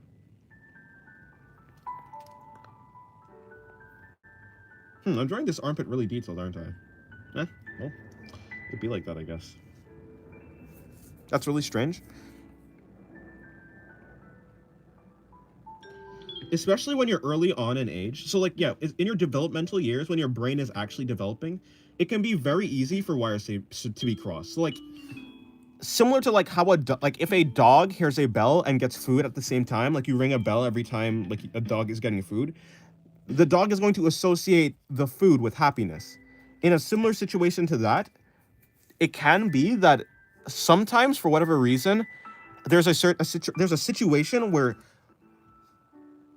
gore is related to something that is good or like beneficial to a person early on in their developmental stages. That it's the same thing as the dog and the bell. It's like gore is the bell and it just makes them happy because or like it satisfies them because that's just something that like happened. I'm back. Had to go eat. Welcome back, Alpha. Yeah, so people don't change, like people don't choose like fetishes or or like proclivities to violence or like gore or anything like that. Like if it's anything to do with like your developmental stages, like people don't choose the preferences. It's just like it's just how it is. You joined back you joined back while we're talking about something similar to what we were talking about before, but it's actually completely to like a similar thing, but it's something completely different. I mean, I was mainly saying it's like kind of interesting how you joined back in the same spot that you left. But yes, welcome back. What did you eat? Did you eat anything good? Was it good? Or do you think it could also happen by no clear reason? Like you suddenly get to a video like that and you enjoy it I think there's definitely that can probably happen, yeah. That can happen. Yeah, in the end, people don't choose their preferences. So you could also, for whatever reason, like for something earlier in life, it like maybe it's not it could have been like something earlier in your life or like not your life, but like that person's life. Like it primed them. So yeah, something earlier in their life could have primed them to be like more accepting of that, or even like in favor of that type of thing. I was joined in philosophical topics. I had a barbecue pork in a wrap. It was mad nice. Noise, noise. Did you eat, Dennis? Did you rest well? Rest well, no. Eat well, I ate a sandwich and a banana. That counts. I think I got it. Gore, I think, is when a person kills someone who doesn't even know the people who he is, and without any reason, someone dies and the killer doesn't even know the person he killed. I mean, that's not. I mean, yes, gore is related in that. Like, yeah, that is like gore in a certain sense, but I think for killer, it's more like just. Yeah, it's probably a bunch of things. Probably for like a murder, it's probably a bunch of things. Because, like, I mean, murder in general is a complex thing, right? There's a lot of things that happen when you murder someone. It could be that the killer wants to have power over someone. Maybe they didn't have power early on in their life. It could be that. Oh, I did this wrong. I did the markings wrong. Yeah, it could be that like simply. It could be like simply the ending of a life is like feels good to them or something. I don't know. It could just be that they're wired like that. Gore's like blood and guts and watching someone gets cut up and stuff. Yeah, that is gore. Like, but like I'm saying, like gore, like that is part, like murder, like in general, like that's part of it. So like because like murder is super complex, it does probably contain gore. I wouldn't say a murderer is necessarily like interested in gore.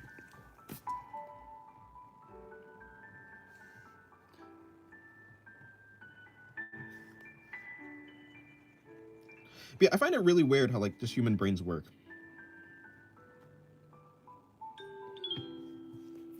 I think it's weird. I think there's so like whenever you get to the when you get to the point where you understand that people don't choose their like what their brain is, I think a lot of people come to the conclusion, okay, then what are you supposed to do about people who like do things that are bad for society? Like, do you just let them be because they didn't choose that? And it's like, no, you kind of just have to make like the kind of utilitarian approach where it's like, okay, but like everyone in this area, everyone in the community is living by a certain set of rules. If there's a person who is breaking the rules, no matter if they chose to or not, it's still more beneficial to like do something about them. You can't just let them do what they're doing. The difference is you can like do something about that person without actually feeling hatred for that person, even though that's not exactly like the human way. I mean, murder can be physically gory. Yeah, it can be physically gory. It can, I mean, there's a lot of aspects of like murder and that type of thing. You know, you have power over someone because, well, obviously you're taking their life. There's like obviously the gore aspect. Maybe some people just want to feel smart and be, like they want like maybe some people enjoy like the outsmarting the police aspect. I can see an angle like that. I can understand that. Reverse 0.1 picoseconds in time or teleport 1.2 Planck length. I honestly I reverse 0.1 picoseconds in time. What's Planck length? That's like the smallest. I think that's the smallest measurable distance, or like one of the smallest measurable distance. That's for sure. The Planck. It's the Planck. The Planck. I forgot what it is. Yeah, it's like you plug it into like equations and stuff, especially. Planck length is how far light travels. Okay, that's what it is. And what you can't just say Planck length is how far light travels in 1 Planck second. You can't say that. Oh yes, and what's 1 Planck second? Well, 1 Planck second is how long it takes for a thought to travel in one Planck brain. What's a Planck brain? No, I'm joking. Can you spam that? Wait, can you spam what exactly? Oh, the powers. I assume you could, but like, I don't think your brain is. I don't think your brain is fast enough to go back in time 1 picosecond. I don't fully know what a Planck length is. Fair enough. Yeah, like even if they're spammable, like I'm taking the time one because maybe, but I think the time it takes you to like do a thing, like the time it takes you for your brain to process is probably like longer than a picosecond. Do you guys have a dream when it comes to art? No, I don't dream of art. I dream of really mundane stuff. Honestly, my dreams are pretty depressing, even though I'm not a depressed person. It's very weird. Not depressing exactly, but my dreams have like a hint of depression. It's like there's always an uneasy feeling or like anxiety. I don't think I'm an anxious person either. Or maybe I am anxious somewhere deep down inside. I don't know what I'd be anxious about though. But I guess that's what anxiety is. Anxiety is like being anxious about something, but you don't exactly know what it is. I wouldn't consider myself an anxious person though. I'm quite chill, I think.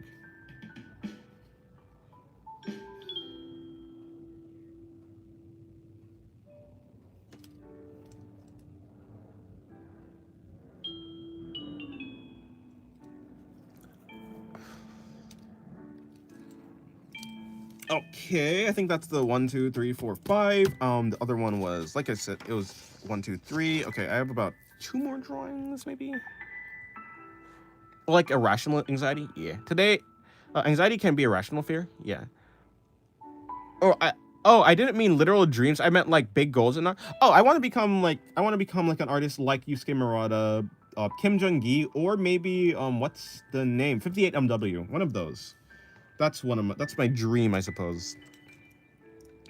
That's my goal. But like that's just like what I'm vaguely aiming for. I just want to have fun. Technically my goal is really I just want to have fun with art, but I think it'd be neat to be able to like draw really nicely. Yusuke Murata's art goes crazy, indeed. Tales out of which I think I was drawing breaking its what? Today it was a weird dream. I think like a drawing breaking its bones. I don't really know how. I don't really know how either. I think I dreamed of art, but I don't understand anything of it. Huh. Interesting. I know plank second is how long it takes, like, oh yeah. Oh, you know how long, you know what a plank second is. Okay, fair enough. Yeah, Yusuke Murata was one of my like inspiration. I guess he still is, yeah. I mean, it's Yusuke Murata. But other than that, yeah, 58MW is really good. I think those two are like what I'd aspire to do. What I'd aspire to be.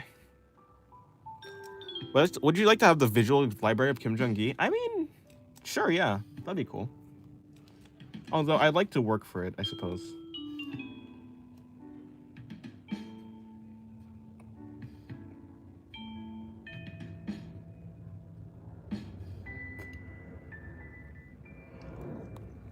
I think my favorite manga art is Kohei Horikoshi. Oh, that's his name. His name is Kohei. Yeah, My Hero Academia, right?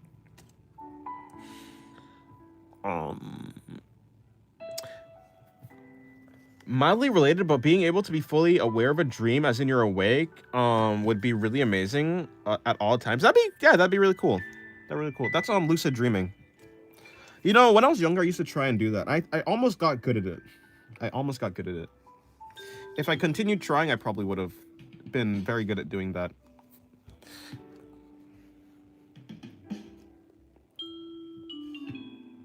Yeah, Horikoshi is very, very good. Very good, I must say.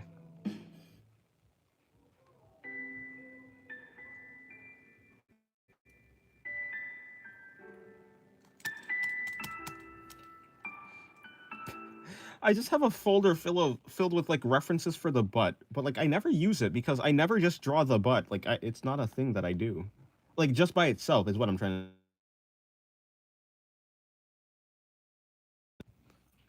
Yeah, I never just draw a pure reference of just the eyes. But yeah. It has Arsa Queen.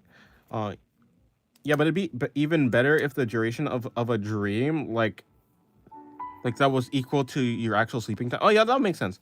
Do you guys see One's art evolution? He's the guy who made. Yeah. He's getting better. I saw it.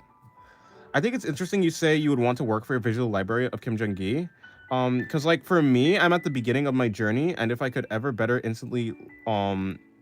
be better instantly, I would do it.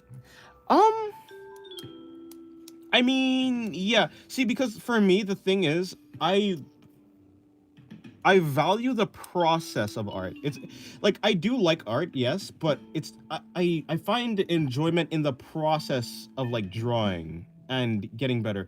I mean, you know, I said I don't know if I'd pick. I actually don't know what I like. If I had a button right in front of me, like if I had a button in front of me at all times, am I certain that I never push that button? I don't think so. I think there is definitely a chance that I probably would. In fact, given enough time, I probably would. I'd be like, why not, right? I'll just press it, you know? But like, because honestly, I'm pretty confident that even if I didn't work for like my art, I think I would still enjoy art no matter what. Um, but as I am right now, I think I wouldn't press it. Like if I like for instance, if I had the button here like today, I probably wouldn't press it. Tomorrow, I probably wouldn't press it. Sometime next month, probably wouldn't press it. In a year, I don't know, maybe. In 2 years, maybe. You know, as like the longer time goes on, it like would probably get closer to me. It's like it becomes more likely that I'll probably press it.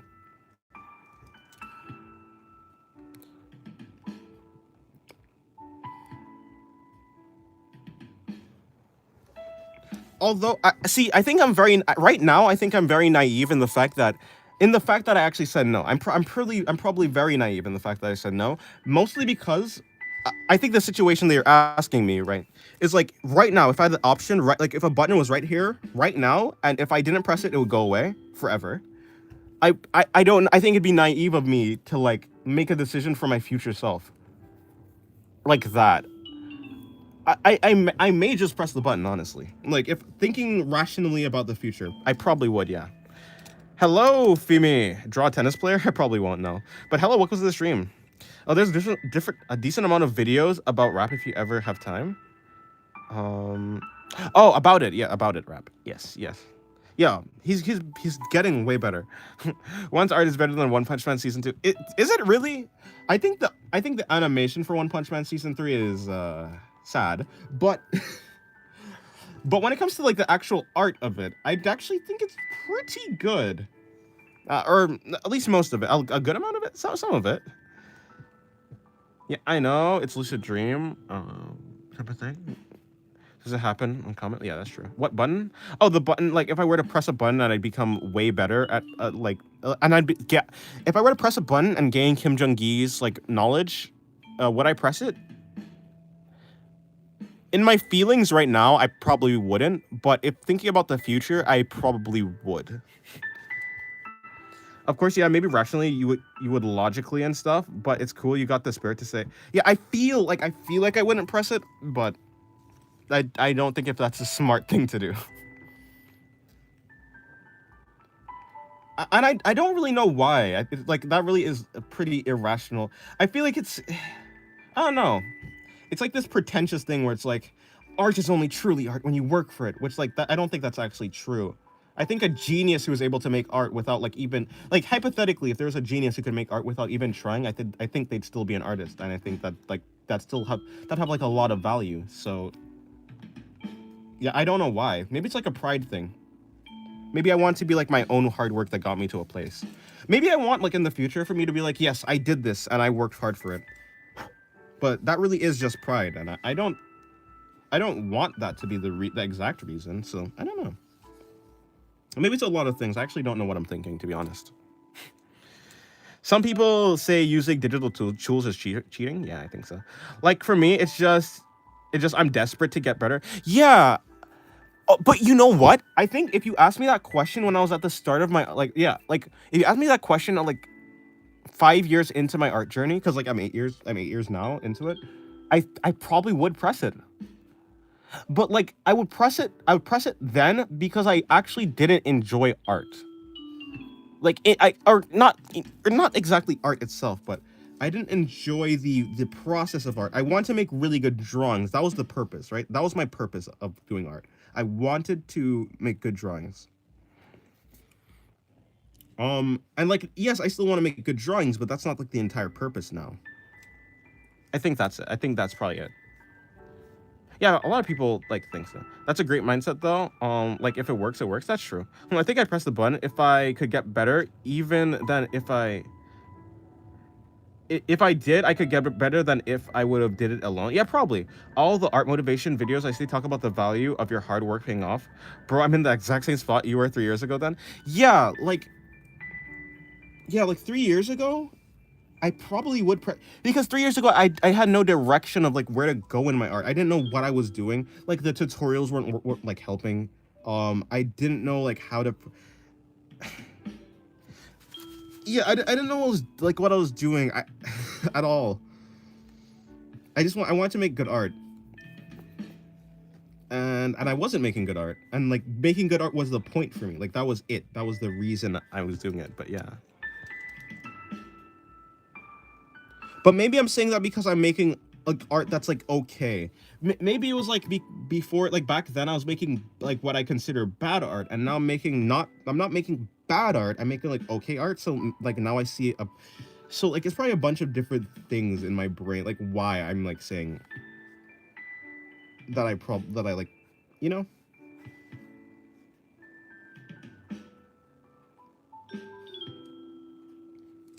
But it's a really uneasy feeling. Yeah, it was a super uneasy feeling, like just drawing and not knowing like what I'm doing, like drawing and just not seeing a way forward. That was a very stressful. It's like so uncertain. It feels like you're on shaky ground or something. Like, is this really the thing I want to dedicate my future towards? Is this really what I want to be doing with my time? But like having a thought like that, that only happens if you're not enjoying art. Because who in the world is having the greatest time of their life drawing or like doing anything, and they're like, is this really what I want to be doing? Do I really want to be having fun right now? Well, you know, unless it's like something like, but like usually in the moment having like you're not having fun. You're like really stressed out or something like that. So yeah. Dennis did something just snapped in your mind. Oh yeah, no, okay, so like, no, I don't think so. Like, I think sometimes like breakthroughs in your art it does come like, so something just like happened, right? But it usually comes after you see something. So it was like small improvements. It was like, oh wow, I really like the colors I did here. Or like, oh wow, I really like the body I did here. And it's like every time you do something well, you like learn something from it. So like, yes, you learn from your failures, but when you do something well and you were actively like paying attention to while you're drawing, like, so you know what you did, it's like a breakthrough happens. You're like, okay, well that's how I do that. And then it's like a bunch of like a buildup of all those different things eventually culminates in like you becoming better. And like when you start having things like that, you start to understand how you are able to learn better. When you understand how you're able to learn better, you will like, yeah, like if you know what works for you, it'll become way easier. All the motivation you talk about that, yes, right that, yeah, like your art is good, and it's so much easier to enjoy something good at. Yeah, I think that like that's definitely, well, I don't want to say my art is my art, yes, okay, I don't want to be one of those people who are like, yeah, my art's terrible, because I feel, because like there is another person that I know who like does that. I'm like, bro, you're actually good at art. I think my art's it's good. It's good for, yeah, it's good. It's okay. It's good. It's good. It's not bad. If it's not bad, then it's good. It could be better. I think that's really all. That's really what I mean by like saying, oh no, my art's not like good. It's really what people mean by that. It's like my art could be better, unless they're like super bad. I don't know, but like, yeah. But you know what I'm saying. I think you have a good mindset. From all the artists that I know that have gone pro or are really good, they all say they draw because it's fun, and I haven't found an exception yet. Yeah. In general, you do things because it's fun. Yeah. In general, yeah, I think so. I think that's true. I think you're right. I was gonna say something. But I can't. If you can't understand how you get better, do you think external teaching? Yeah, cause like, yeah, so like that's what I was saying. When I was getting better, it's like, it's not like I got better out of nowhere. But I was using reference, right? The thing I was using reference, or not reference. I was using like tutorial videos. The thing about the tutorial videos, though, most of them didn't work. But sometimes I'd try a tutorial video and be like, oh wait, you know, maybe like the entire tutorial is like pretty bad, like, or like it didn't work for me, so like it was pretty bad for me. But this one part of the tutorial, that was really helpful, and it ended up making me better. So like, it's like not, yeah, I did a lot of tutorials and I watched a lot of artists drawing, and like eventually you start building up like it's kind of like building up like a skill, like a skill tree, or like getting like unlocking different skills of like taking small parts of like what an artist does and like having it work for you and then replicating that is basically how I got better. Yeah, when people who can like draw better than me say that art is bad, like, keep pissing me off. Like, bro, wake up. Yeah, like I mean, I think I basically posted this type of thing, or yeah, some sort of message like that in Discord today, where it's like some people think that like self-hate or like being extremely self-critical is like it's like a virtue, or not even a virtue, but like something that's good. But all it is really just like self-theater that like does nothing but make you feel like you're self-aware. It makes you feel like you're doing something productive, but really it's just like putting on a show for yourself to make yourself feel better about like feel like you feel like you're doing something rather than actually it's really just a show rather than like anything productive. So yeah, I don't want to be like that person who's like, you know, my art's bad, because I don't think it is. I think it's actually pretty good, but it could be better. Like what I mean by when I say like, oh, my art's like, no, it's okay. When I call myself intermediate, I'm just saying that I could be better. But yeah. But yeah. Opinions on clankers on AI? I don't really have any. They're robots. They do things. I don't really have anything. It's just like, yeah. Like Chomang drawing literal condoms for the body. Sorry. Wait, one more time. No, I'm joking. Sorry for blunt comparison. Yeah, I don't know. Have I seen that? Condoms for the body. I've seen like the ovals and stuff. I don't know if I don't know.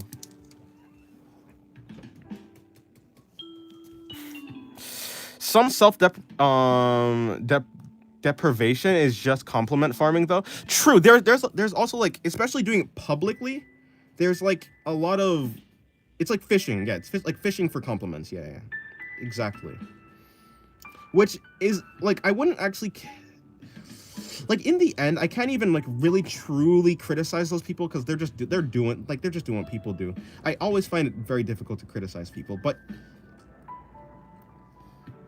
yeah, there's a like a big part of it that's like theatrical for the purpose of like getting people to compliment you. Sorry for such foul language coming from a gentleman like me. No clanker talk. Yeah. I honestly recommend getting regular feedback from your illustrations every so often. I recommend finding Discord servers who have those types of channels. Feedback is good. You know, okay, the reason I probably took so long to get better is because I didn't have any feedback. You know, I was not in any art communities. I was by myself. So yeah, I was by myself, and the only like thing I could ever refer to is like tutorials. I didn't have like any friends to like tell me, hey, or like any art friend. No, well, yeah, friends in general, just friends to like tell me, hey, was this good? Is this bad? Like, what can I improve on? I had none of that. So I was very much doing it blind. I basically I was ramming my head into a wall over and over again until something worked, which like it did work eventually. It was like trial and error completely. So yeah, I honestly, it probably like for you guys, it probably won't take that long. Like it's not gonna take 8 years. Like Rapdog, you're already like you're good and you're getting better. Like I can see the improvement. So like, yeah, like you're improving faster than I was improving. Why are you improving faster? Probably because you have like, you know, direction. You have like a good sense of direction and at least some amount of critiques. Yeah. Sorry, Dennis Choma draws like a big base for the hips and then the tip is smaller. Oh, okay, yeah. Are you talking about like something like well, I guess something like this? Like if this is the crotch and this is the top plane of the hips, and like that? Something like this?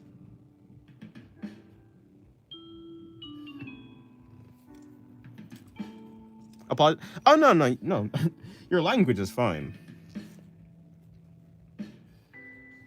I don't really have a preference for any language that's used in the chat. Um,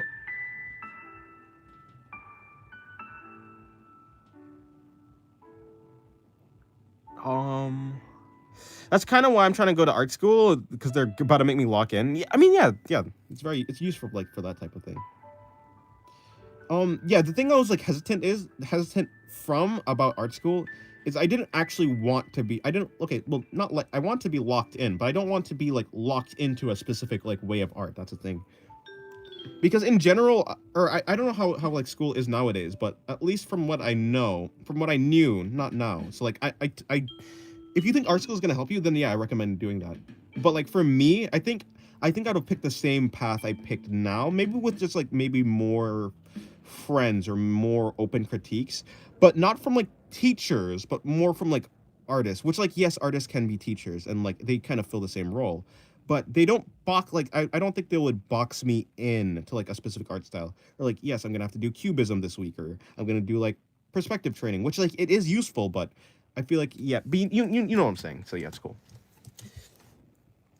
Um, Also, I'm lucky in the sense that I feel a lot of people realize they want to pursue art as their life's goal when they're already in university. But I'm only 17, so I haven't started yet. Yeah. I know what you mean. you have like an early start. Yeah, but you have an early start. Yeah. That's good. On self-deprivation, I do understand it. The better you get at art, the more you understand how wide the gap is. Between you and the world's best, it feels impossible to close that distance. Yeah. It's like the Dunning-Kruger effect. Like the ignorance of the subject makes you feel it, like it's easier to feel good at something when you're ignorant of like the actual complexities of it. When you become aware, you actually know how far you are from like the best. The balance comes in by not calling yourself bad, but by calling but by calling them good. It's always like good to have a sense of reference and a sense of perspective. Why are we talking about condoms?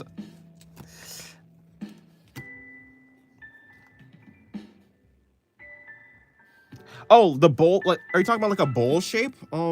Yeah, like the bowl shape thing that he says. He draws the whole body like that and how it bends. I don't know. Hello, Shiro. Yeah, welcome to the stream.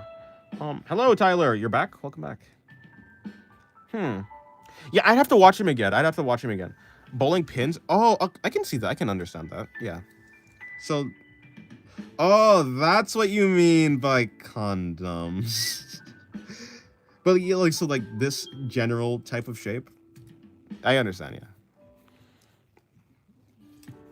Oh, I understand it now.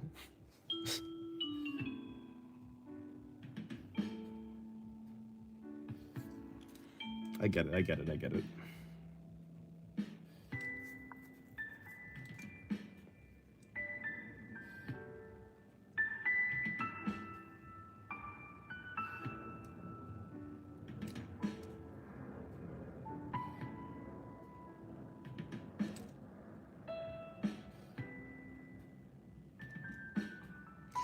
I don't actually know who I'm drawing right now. Hold on, let me figure out.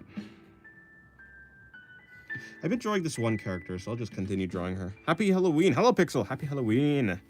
You did a Halloween drawing, right? Wait, I can't remember. Have you done one? Like any type of Halloween themed drawing? Or you just been chilling? I can't remember. Like, I really like how he simplifies the body.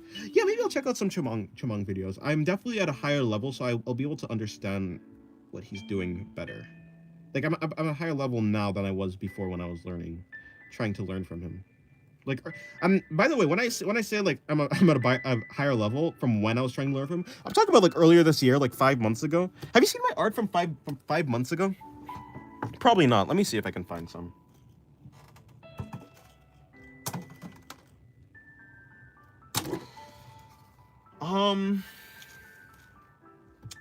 Where is my first video book? I wonder. Is it this book? Is it actually this book? Hold on.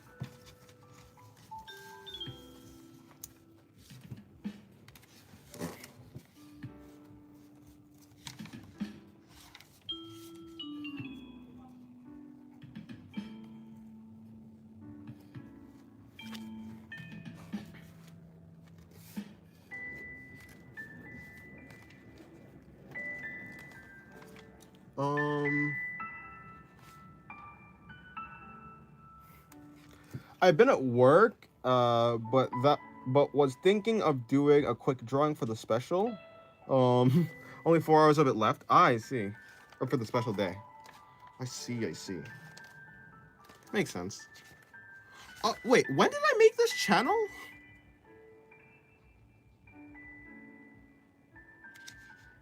It was after this.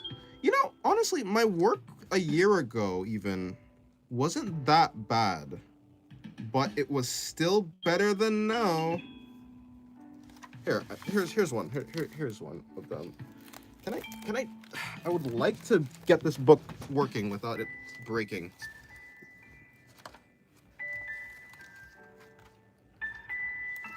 So like, okay, here it is. And then, yeah. So like, here's my work from. This is basically about a year ago. So we have this work now, and then yes, this is the work. Yeah, about a year ago, I think. I was using pencil back then too.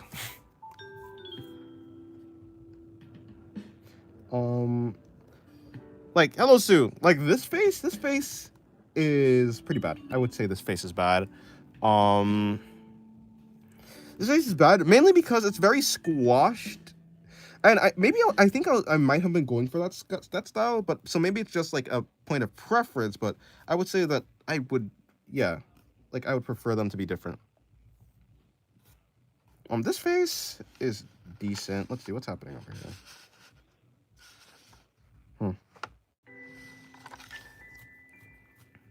Yeah, this is Pathos, by the way. This is Pathos's old look. I do like her skirt, but her skirt is very Actually, yeah, I do like this skirt. It doesn't fit her character anymore, though. I stayed awake until 4 a.m. I can't sleep. Hopefully you get to sleep soon. But yeah, the difference between this and now is, then and now is two different stories. So, and I was trying to like understand how Chamong was drawing, and so I might be able to do it better now. Is like all I'm saying. She looks chippier. It is impressive to see your older drawings. Your old drawings, so cool. What do you think your most improved aspect is? Just the body, body in general, just shapes of bodies. I think I was struggling a lot with the face of shapes. The shape of faces is what I meant to say. Also like line quality. I think my lines got a little bit more interesting. I can high key see the improvement. Yeah.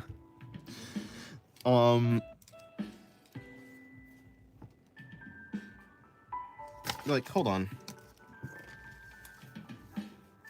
Yeah, if I put these like side by side, it's like I struggle a lot with the body. I was getting better at doing the body. Like I think I was definitely trying to improve with the body. The difference between this face and this face, because like this face is cute, this face is also cute. The difference is, well, first off, I wanted to do longer faces. So I think a problem with these faces are quite squished. So these faces, yeah, they're very compressed.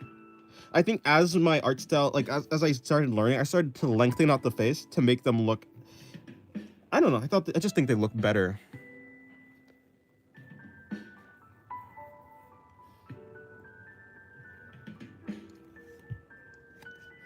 Like, yeah. Yeah, anime girls are meant to have big domes. Yeah. I mean, just people in general. Like, I think it just looks wrong. It looks like this would be like a different species, even though this is supposed to look mostly human. It kind of looks, maybe it'd be like a dwarf or something like that, like a very small, wide person.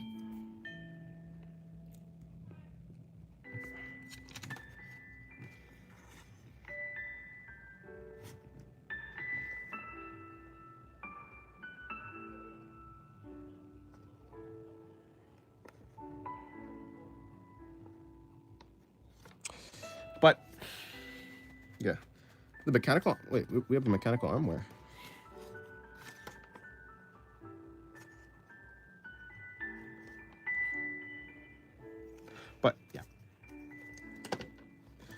I'll just play on my DS all day in church. Fair enough. But yeah, so maybe I'll check out Chomong. I'm always I'm always hesitant to do tutorials though. Or not even tutorial. I'm there's a lot of time where I'm hesitant to look at other artists because I don't know why. I think it's an irrational fear of like devolving in my art. It's like I think sometimes I treat like I treat some things like info hazard or like yeah cognito hazards. Once I learn them, I'm cooked. But it's not really that's not really how it works. In general, I think like not like especially before. I think I'm good with that now, but I think I have more faith in like my art style now or like my skill now. I have more faith that I will be able to improve no matter what, or like even keep it.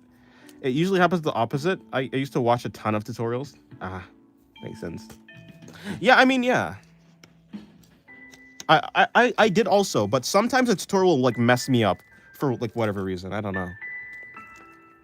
If you struggle with a body part, draw each body part separately at a good amount. It would work, yeah. Actually, you did show me the tabs, yeah.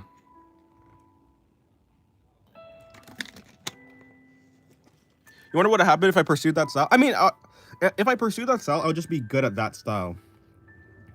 And I would probably be good at other styles too. Like right now, I can probably go back to that style. Like I have I can analyze what I was doing then and like do it now. But yeah, I never thought I never thought I would ever use cubes in my sketches until now. Oh, I get that's a problem for me too. I can never bring myself to do master studies. I just look at them, which doesn't help as much. Yeah, look, like, so a thing when you're doing master studies, I never do master studies because I'm just not interested in, like, studying the entire drawing. But what you can, I mean, I guess it is master studies, but just study, like, one tiny part of it. I think it becomes way easier to do and way more manageable when you only study, like the eyes of an artist, or maybe, like, their face structure, right? But like, if you try and like do the entire face, it becomes way more daunting than just doing like the eyes or like the mouth or the ears. And eventually, if you do all these like tiny studies, they like build up to bigger ones. Especially if you find out how to do them in a fun way.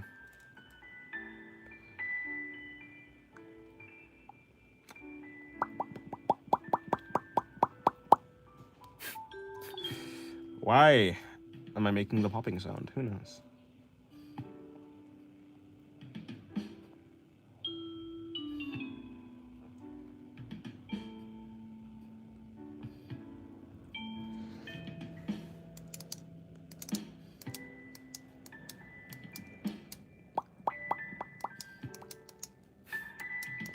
No, but really, thank you so much. No problem, no problem.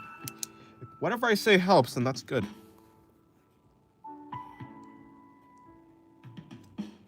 That's true. What I want to learn from them doesn't need me to draw the whole thing. Yeah, yeah. I found that out the hard way. I used to try and copy the entire thing. It was just like really, it was really burdensome. Like, yeah, no problem. If it helps, then that is good.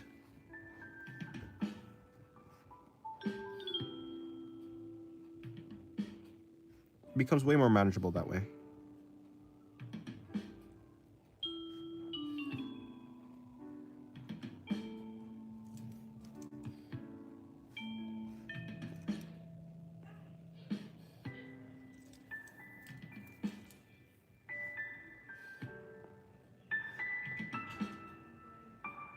I'm gonna bring this over here.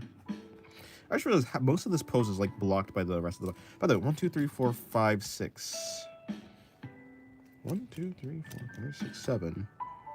Oh no, no, whatever. And then 1, 2, 3. So this is the 10th drawing right here. If I were to finish it. By the way, I didn't finish this drawing. How much do you draw digitally in comparison to just traditionally? I draw more traditionally. Like how much more?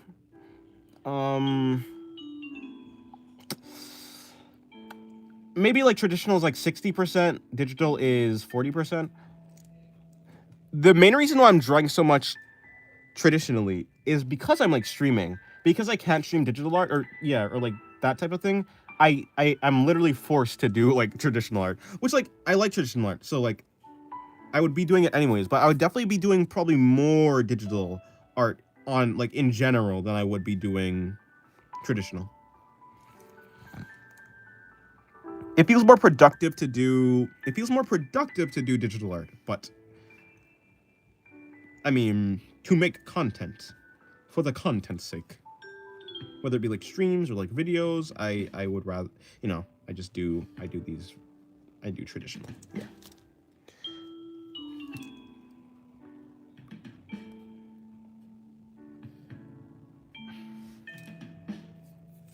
Yeah, because my laptop has like 4 gigabytes of RAM.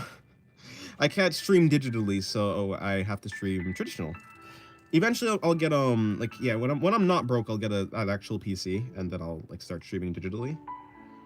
Of course, that's probably not. I'd have to like I'd have to get a mic to be able to attach to my PC to be able to like talk into it. But the mic I have right now is really bad. I don't want to have a bad mic while I'm streaming because like that's just it'd just be a bad quality. I feel. Somehow my phone mic is better than like a mic that I can get, so that's why I'm using my phone too. There's a lot of like yeah, I don't know, like how much does a good or a decent mic like. I used to hear that like I used to hear that YouTubers used like Blue Yeti microphone or something like that, and yeah, I wonder. Are you working? Are you working towards getting a better computer so you can do digital streams? And you think you lose a bit of your character in streams since you won't see your hands? Um, Maybe I can definitely express a lot with my hand. Though I'd probably find a way to like express.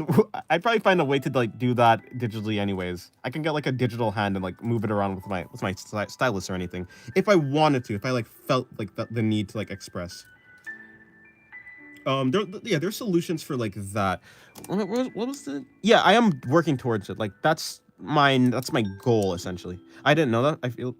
Uh, I feel that, bro. Same with me. Yeah.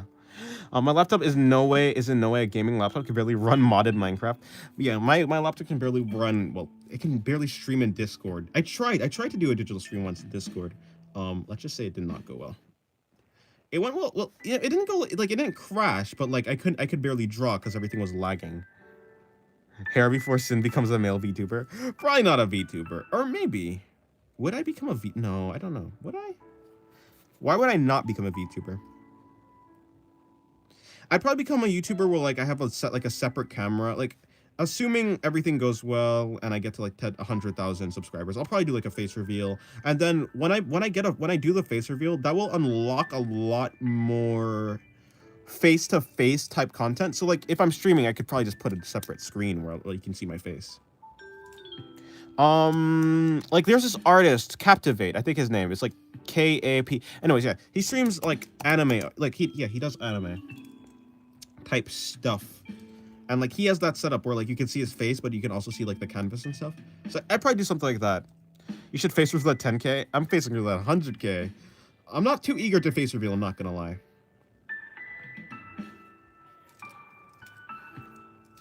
Dennis, around how much money you made on YouTube? Let me think. Oh, okay. I made like 100 last. So over the 4 months, I made around 100. Like since I was monetized, I made 100. In this month, I'm about to like in October, I'm about to make 100, like dollars again. So in like 4 months, I might be able to get a monitor. If it keeps up at the same pace, or if it increases in pace, I'll, you know, depending on how quickly everything goes, then I might be able to like start like earning faster, which will let me like get the PC faster. Like technically, right now it's not like as if I'm unable. I'm not unable to buy a PC. I'm unable to buy a PC without going broke. I have the ability to. I'm not sure if I want to stake all, like I'm not a gambling man, so I'm not gonna gamble everything on like one purchase, and then I'm not able to like buy anything else for like a while. It just doesn't seem that smart to me.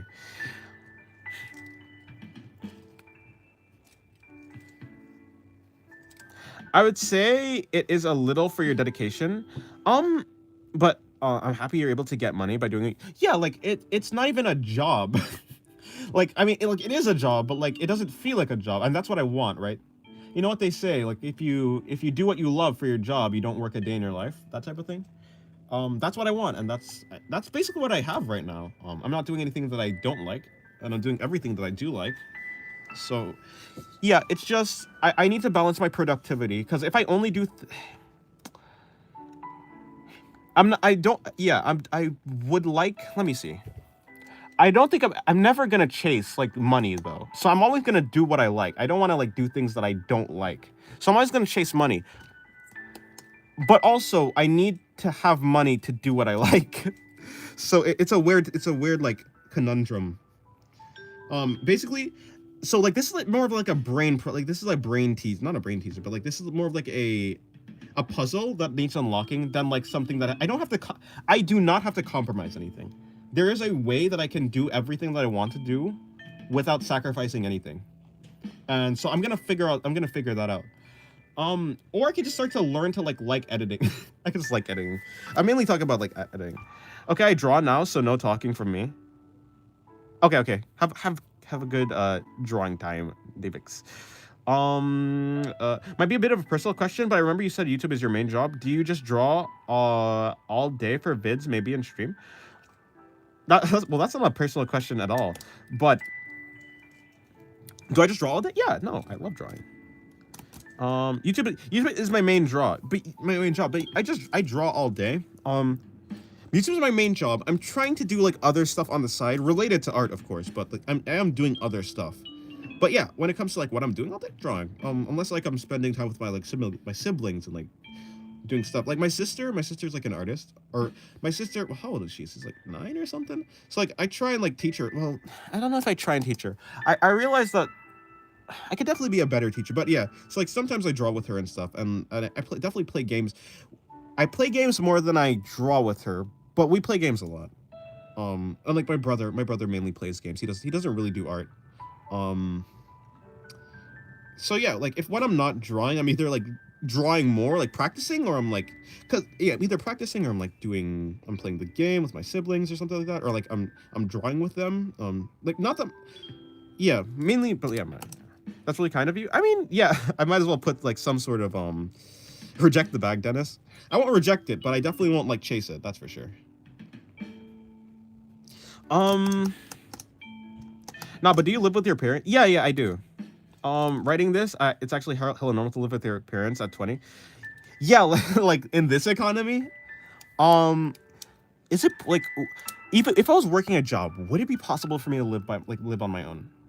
It depends how good of the job, like good of a job I was doing. I didn't go to college because my parents were like, well, are you gonna like what are you going to go to college for? And I'm like, I don't know. I don't really have anything I want to go to college. And like we basically decided, yeah, like it's probably not even gonna be like it doesn't make sense to go to college because you're just gonna get debt. You're not gonna get anything out of it really because like there's a bunch of people who's like successful without going to college. If I were to go to a school, it'd be like a trade school. Um, I had like the idea, so like I definitely had it in my mind that like, okay, if I really have to do something, I'll become like a plumber or something. I'm not that like I don't have like such a big reaction to like dirt or stuff when it comes to like in relation to other places, especially if I have gloves on or something like that. Yeah, I could do plumbing. I can clean gutters. I can do gutter cleaning. It doesn't. So like, yeah, like it's not like I'm not out of options. This isn't like a dead end. Like it's not as if I fail at like YouTube or art or something, I'm cooked. You know, I'm not cooked. I have other things to do. There's always gonna be some amount of like, there's always jobs available. At least right now, maybe like if AI takes over or some shit, like I'm cooked. But like right now I'm good. How's your family feel about what we're doing? My mom actually is what she was like, yeah, go like do YouTube, like do something, right? Do YouTube. Like she's like, you draw all day. You might as well do YouTube. If you like, you might as well do something, right? So I was like, you're right. Or actually, I didn't want to do YouTube because I didn't want to turn art into a job. I didn't want to not like I didn't want to not do I didn't want to not enjoy art. The same reason why I didn't want to do like art school is the reason why I didn't want to do YouTube. So, but my mom was like, yeah, do YouTube. And I was like, I don't really want to. But basically someone else convinced me.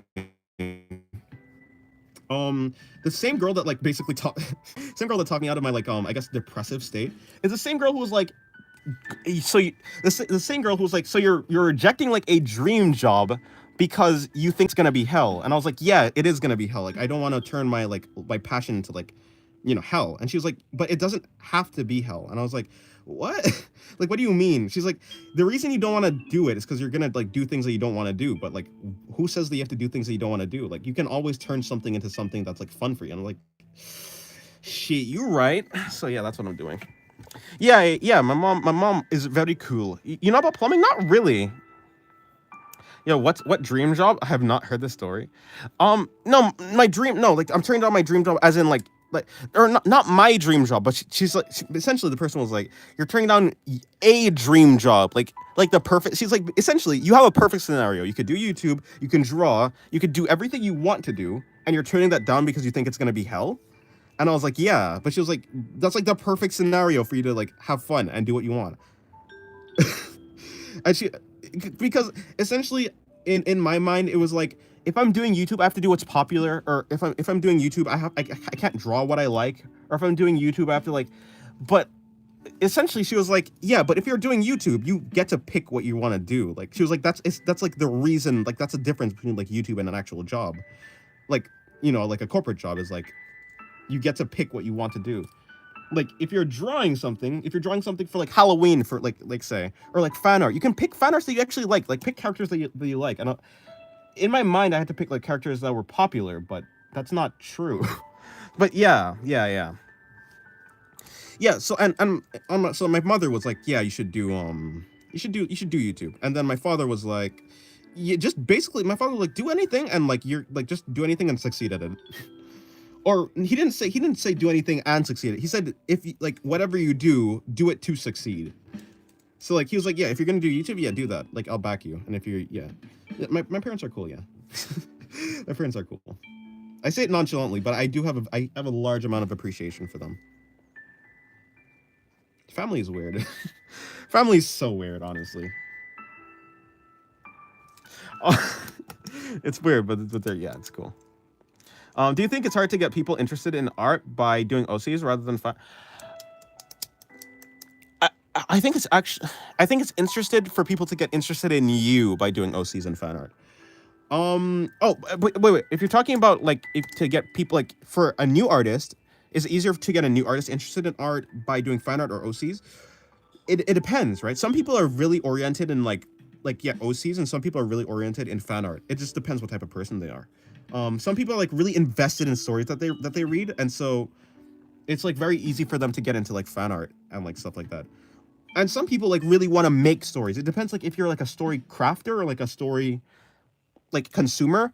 But usually even story consumers eventually end up making OCs because the amount of stories that they have, they start to have ideas. Oh, I want to do this. What, it wouldn't be cool if this story was like that way, but like wouldn't it be cool if like Attack on Titan, like instead of Titans, they were like piloting, I don't know, giant spaghetti monsters. People like, while reading stories, you get ideas. So, like, I think it's very common for like people who enjoy consuming media to eventually, start to make media. But yeah, do you post on Twitter and stuff like that? I do post on Twitter. It's in my what's this thing? The description. It's in the description of the stream. I have two Twitters. I have the secret Twitter, which is like more like suggestive stuff, and I have my main Twitter where I like post more of like, I post most of my main stuff. Do I do commissions? I do commissions. I also have a Patreon. Because I think people were asking for like a Patreon, and it was always in my brain. Like I was like early on, I was like, if I ever become an art, like, or if I ever become like do art for a living, I'll probably like make money through Patreon. So like I always had Patreon in my mind, but I started doing YouTube instead. But there is art obviously that I can't like show on any other platform. Really, Twitter is like iffy with that type of thing. It's really weird. So I have a bunch of things. Can I have your? It's in the disc. Look at the. Let me see. Let me actually read what's in the description of my stream. It's right there, links and such. It says secret Twitter, Pathophius right there. My main Twitter, Pathos. I like how they're both Pathos. I don't know why. I just like Pathos. Yeah, they're literally right there. I'm surprised because even if you go to my main Twitter, you like if you go to my main Twitter, you have like all the links too, like in the bio. I feel like a lot of people don't know, but I, it's right there. But it's cool, it's cool. Yeah, but yeah, I have a Twitter. Our commissions really intricate. Like you dedicate too much art, too much on delivering very great artwork. No. So like, okay, when someone pays me for a commission, I assume they want me to do what I'm doing normally, but like they want me to direct it in a direction that they want, right? So like I'm not gonna put more time. Like I will put more time in it because obviously someone's paying for it, but I'm not gonna do anything like super extra because usually they want what they see. So like, I usually try and finish my commissions in 3 hours. I finish most of my art in 3 hours. I do like most of my artwork takes 3 hours, like on digital. The longest commission I've had was like 5 hours, which is like it's obviously a little bit longer because it was a commission. I want to get it right. I didn't want to like mess up on it. But yeah.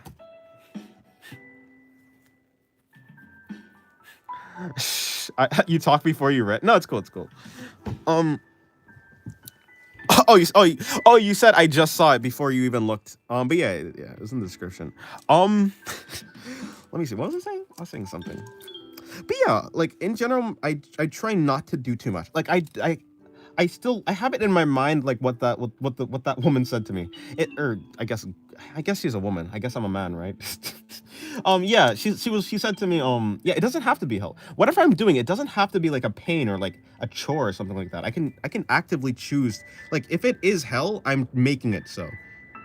Essentially her philosophy is if something's like if something in general is bad for you, she wasn't talking like in like for like everyone, but for my specific situation. For me, if something is bad, it's mainly because I'm not trying to like have fun with it. I'm not trying to make it like good. I'm just basically she was saying that I'm just trying to wallow in my like unfortunateness. So yeah, no, I was saying I guess she's a woman. I guess I'm because I don't want to call her a woman because a lot of things is like weird to me because like when I was younger I was always around adults, right? So like I didn't really actually have like people around my age. So whenever I was so I don't I it's weird to call myself an adult because as a child adults are like a different category than me. So as I grow up and I become an adult, it feels like the other people in my life are not in the same category as me, but technically I am in the same category. So in the same way that I'm calling her a woman, because she's like basically the same, she's around the same age as me, basically. So like it feels weird to call her a woman because like I wouldn't, like I'm a man, yes, but I'd more consider myself like if I were to call myself, I'm just a guy, right? I'm just a guy, I'm just a dude. I feel like, yeah, it just feels weird. So yeah, that's what was happening in my brain. Like there are people that dedicate too much time on them. I mean, if the person is happy, like if they're happy to dedicate that much time, I think that's fine. I just wouldn't be happy. I very much like things to be done quickly. Like I want to be done well, but I want it to be done quickly also. But yeah.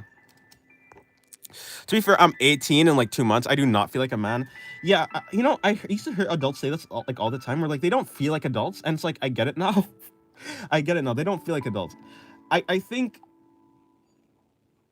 it's gonna take a lot longer for me to feel like an adult. Like when I pay my first tax, probably like next year, April. I think I'm gonna have to start paying taxes, right? I don't even know how don't know how that works. I'll have to ask my parents, like how taxes work. Like when I start doing things like that, when I start like doing things like that, I'll probably start feeling more like an adult. But currently, yeah. I feel the same way, but I learned the hard way that adults can be immature sometimes. Yeah, like I'm 34. I feel 20 with achy legs. It's weird. I guess it just depends on your mentality. I don't think I'll ever feel like. I don't think I feel like anything though. Like I don't. So maybe I'll never feel like an adult though. I don't really feel like anything. It's weird. It's weird. I think the only thing I feel like is an artist, but like even that I don't adhere to like that much. Like yes, it's like more like I make art. Like I do art, but like I'm not really an. I guess I'm an artist, yeah, but I don't. I don't know. It's weird. Saying you're just a guy is fair enough. Yeah. It feels like there's a lot less weight attached to like I'm just a guy, whereas like I'm a man. I feel like there's so much like things that come along with it. I feel like when you move out, you'll definitely feel more adult. Like, yeah, probably. When I live on my own time, when I buy my own bread.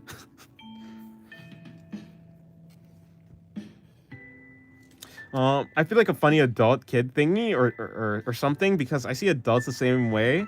So that's good because I felt in a lower category as adults before. Yeah, it's not even like I felt like when I was younger. I didn't feel adults were like better than me 100%. Like I for a while I've been seeing like just how people are in general. Like people aren't there's like different people. It's not like adults are smarter. It's just they have more experience. So I've been seeing them that way for a while, but it still just feels like they're different for whatever reason. I think it was power. I think it's like a power imbalance, obviously. So I think that's basically it. So, but like, yeah, I think I think after I move out, it's like, I think there's definitely like a power imbalance type of thing happening, which like I think in like when someone hears imbalance, that they think of something bad. It's not bad that there's a power imbalance. I think it's totally reasonable that there's like a power imbalance if you're like living in like your parents' house. Like, it makes sense in general, like at least for me. But like it's you're like kind of in the same subordinate role, kind of. Whereas when you're actually out there like leading your own life and making your own decisions, and you have your own roof over your head and you're paying for your own bills, then you probably feel like an adult. Yeah, that makes sense. I think I'd feel adult if I had my life together. It'd be like that, yeah. But like, yeah, it's like adults don't even have their life like, so. Yeah, I get what you mean. What am I drawing? I don't know. It's just pretty boring drawing.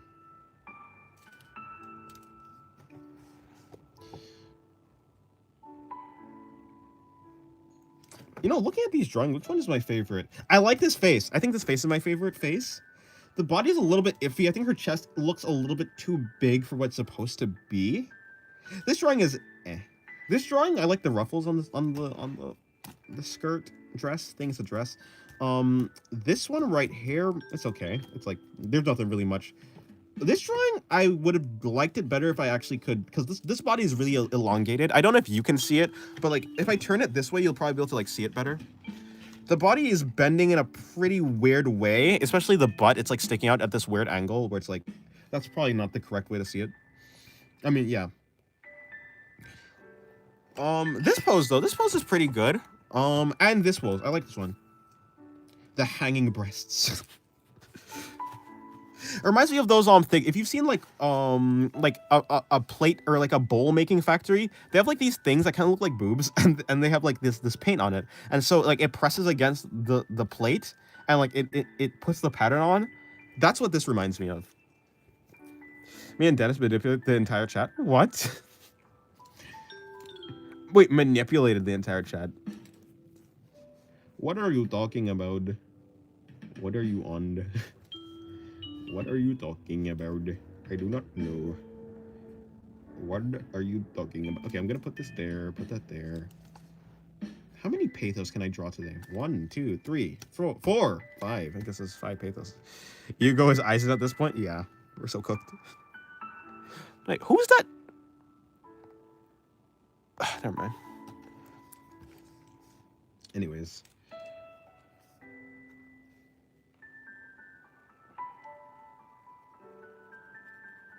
Oh, by the way, my Patreon has a free tier. I didn't know, like, before I got Patreon, I didn't know you could get like free Patreon. So like a lot of the time I put like, what am I doing actually for the free tier? I'm just putting like random extra sketches. Like the recent drawing, like for this recent this recent pathos design, like right here. Oh yeah, I know Aizen's a character. No, I wasn't asking. Yeah, sorry, it was confusing. No, I know Aizen. He's the guy with the glasses who like. Well, I don't want to spoil it. I got spoiled, I guess, because I haven't watched Bleach yet, and I'm gonna watch Bleach eventually. But like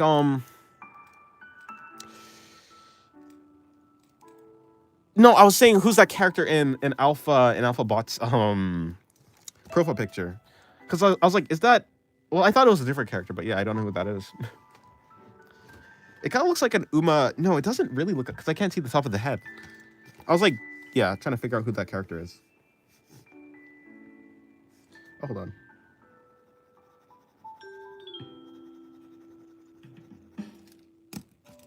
No, my pen. Okay, I'm kind of hungry. I'm kind of hungry. What would I eat if I eat like I guess cereal.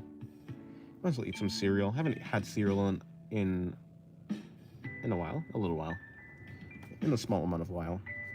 But yeah, what was I saying? Yeah, I post a lot of like. I was gonna say I post a lot of things to like the Patreon, but not really to the like the free tier on Patreon. I post things I normally wouldn't post like on any other platform. That's for sure.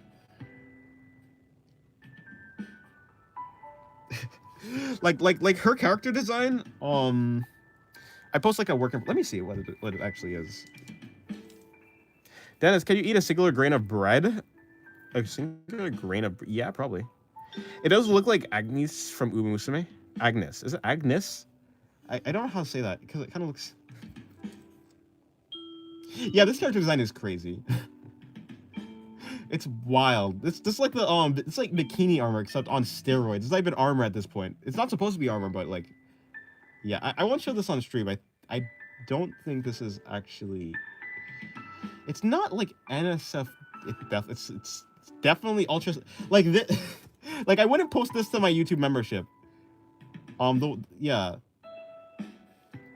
I definitely wouldn't post that. But now it's the main character from Fate Apocrypha. Oh, Apocrypha. Sieg. I haven't watched any Fate, but I will watch Fate eventually, yeah. Oh, Dennis, you can eat a singular grain of bread. I'd be like, yeah, I guess. It was a statement. Hear me out. Wait, why are we hearing... What are we hearing out for? Why the stream force feels more innocent... Oh, more wholesome than ever? I don't know.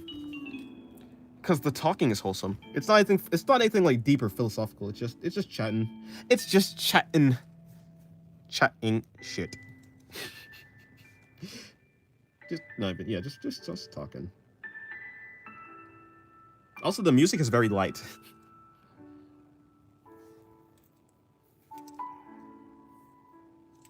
He's a tap into, bro. I would, but like, I'm sorry. I don't have the motivation to finish the 2000. I think it's Fate Stay Night 2006.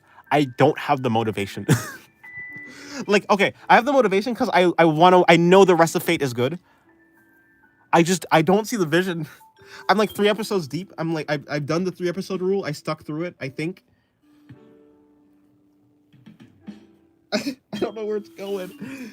I don't know. Like, Fate Zero was so good, and then and then like the first episode of Fate Zero was like it was mainly talking, but like it hooked me in. And all of Fate, I love Fate Zero, and then Fate Stay Night 2006. I think that's what it is. It came I started watching. I was like, okay, it's like a generic anime. It feels like that. The main character is the main character. Fair enough. I wonder if like, I don't exactly want a spoiler, but like, does it stick generic or does it do something interesting? That's really all I want to know. I thought Fate Unlimited Blade Works on 2014 was a remake. Oh, you skipped Fate Stay Night. Yeah, I thought it was a remake. Like I swore I could just skip it. I was like, can I skip it? I went through like a rewatch of like different of like no, I went through like a list of like the watch order, and it was like you have to watch 2006. I was like, I have to watch this. Like I have to. Like this is integral to the story. I need to watch this. And so I was like, okay, I'll watch it, but yeah. Anyways, sorry. Yeah, no, I think Fate has a lot of potential. I just cannot get through 2006. Why does Fate have so many good animations? Because they're the same people who made Demon Slayer. It's UFO Table. You should probably start putting Patreon on your vid descriptions. I don't think I want to do that. And maybe like so it's a weird thing because I would put. Can you do that? Can you just like from YouTube? Can you just link the Patreon like just like NSFW Patreon? Can you just do that? I don't know. First Dennis Fleur. I swear it a lot. But yeah, my favorite anime is I was about to say summertime rendering. That's not it. No. It's ReZero. ReZero's my favorite anime. The favorite anime that I will never recommend to anyone and that I will not talk about unless asked is Monogatari. Um other than that, I think Attack on Titan was pretty good. Like Attack on Titan was a very solid, like overarching story. I actually I wouldn't say I enjoyed the ending, but I think the ending was okay. I think it wasn't a bad ending. Um it's based on a visual novel. So it's routes and stuff, so it's the same story and stuff. Okay, that makes sense. So same story, different routes. Do I have to see that route? This route 2006 is, I don't know. It's such a right now it's super generic, so I just so maybe the writing like will pick up for it though. But yeah. Monogatari is peak. It is in fact peak. But I will never say I'll never like yeah, it's the one show I will never recommend to anyone. All I know about Fate is Saber and Neko Arc. Neko Arc? Who's that? Yeah, no, the characters in Monogatari is I mean, they're immaculate. They're they're great. Why don't you recommend it? um, I, I think Monogatari is what people thought anime was in the 2000 and in the 2010s. That's what people like early 2010s. That's what people thought anime was. That is what Monogatari is. Plus like god level writing. It has the best writing. It has damn near the best writing I've ever seen. There were like their shows have been like really good writing. Like when it comes to character writing, Monogatari is like it sweeps a lot of the shows. I think ReZero's good. It's good. The main character ReZero really good. I love Subaru. Subaru's great. He's like one of my favorite. He's like my favorite main character, probably. Subaru's great. Love Subaru. But for Monogatari, it's like every single character is amazing, just about. Oh, and okay, of course it's Alpha. Yeah, that makes sense. Yeah, but it's something, that's for sure.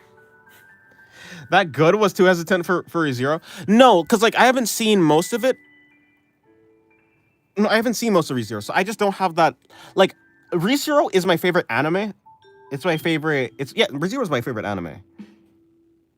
Yeah, yeah.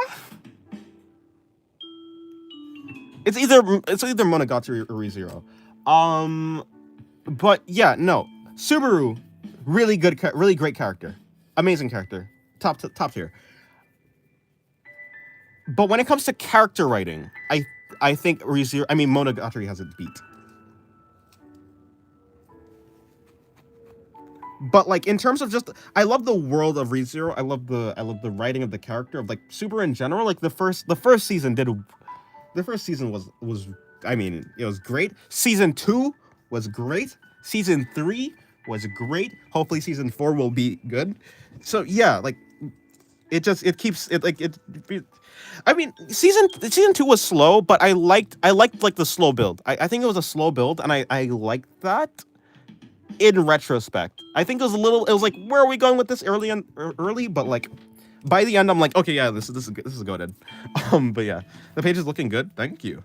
Hello, Screen Hermit. Welcome to the stream. Oh, I didn't see you there. Hello, Screen Hermit. Yes, I think I confused your name for Yugo.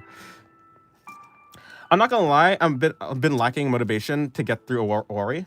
You last stopped at episode 5. I don't know what episode that is. I think Owari is actually one of my favorite.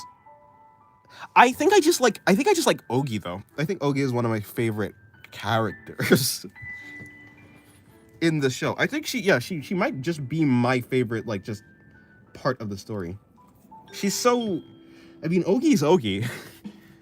Hello, Saul. I must say the pose look quite good. Thank you. It goes the same way. It took me like 200 days to get through Monogatari. It took me a while to get through season one. Yeah, I say season one to get through Bake. It took me less time to get through Nice to get through. Oh well, first of all, Kizu. It's Kizu Monogatari was amazing. To get through Nisei was like, it was pretty good. By the end, I like the ending of Kizu. I don't think a lot of people do though, but I like Kizu for the ending, for the ending part. We also had the toothbrush scene. The toothbrush scene. That was cool. As finally long hair. Yes, long hair. A lot of long hair actually.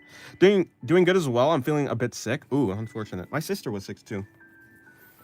Although I refuse to get sick, so I simply just haven't gotten sick. Out of sheer willpower. It's not like I've been avoiding like getting sick. I just refuse to. I want to draw. I don't want to get sick. What loser gets sick? But yeah, Ogi is peak. What other character? Oh, Senjugahara, obviously. What's that? You know, as a yeah. Yeah. I got distracted playing Genshin. Ah, I see. You finally gotten Nefer. I don't know who that is, but yeah, noise. The gotcha gods have finally shown some light on you. Honestly, Aragi's I really like Aragi as a character. Which sounds crazy because he's Aragi, but I think he's actually really well written. I only really like Hanakawa, and Hanakawa's okay. Like, Hanakawa's cool.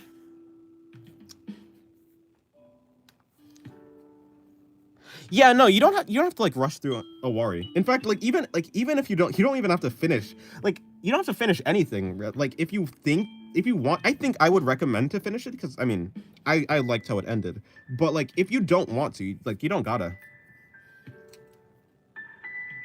Sodachi. Okay, fair. I do like Sodachi. I thought her arc was really good. Sodachi's arc was really good. And yeah, the reverse it was really refreshing. Yeah, reverse Sodachi was really refreshing. So apologies if I may ask, what series you talk? I'm talking about Monogatari. Do I recommend it? No. Is it one of my favorite anime? Yes. It's tied for like it's like tied. It could be my favorite anime like of all time. Do I recommend it? No. It's peak, but no, I don't recommend it.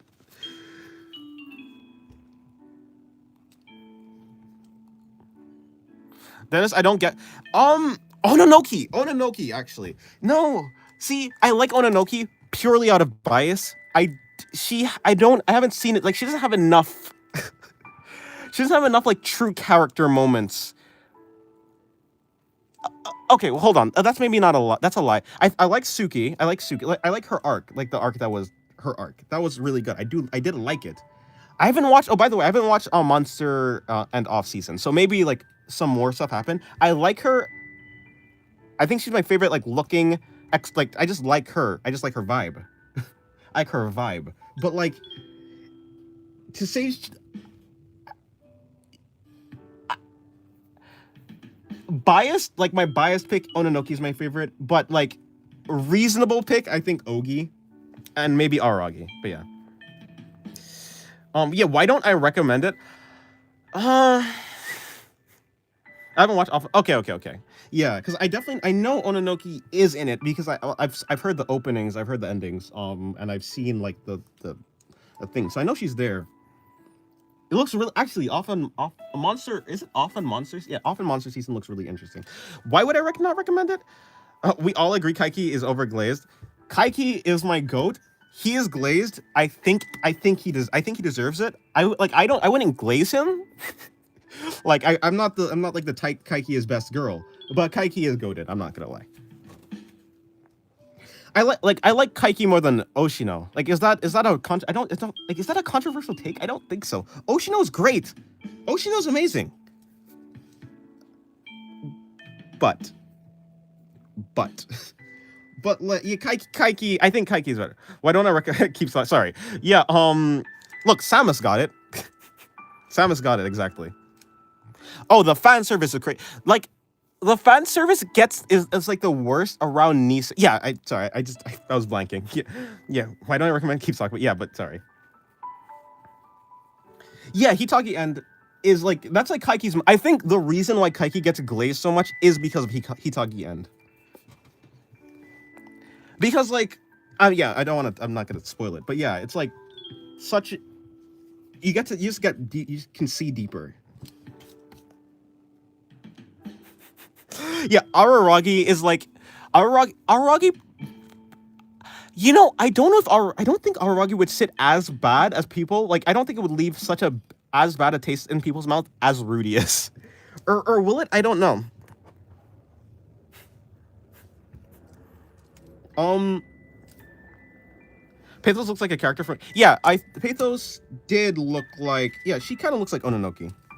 But I think that's generally because I like characters with like very neutral. I like deadpan characters. That's just like one of my favorite archetypes.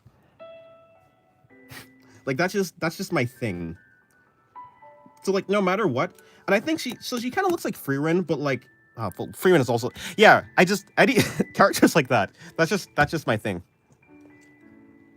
That's my thing. I won't lie.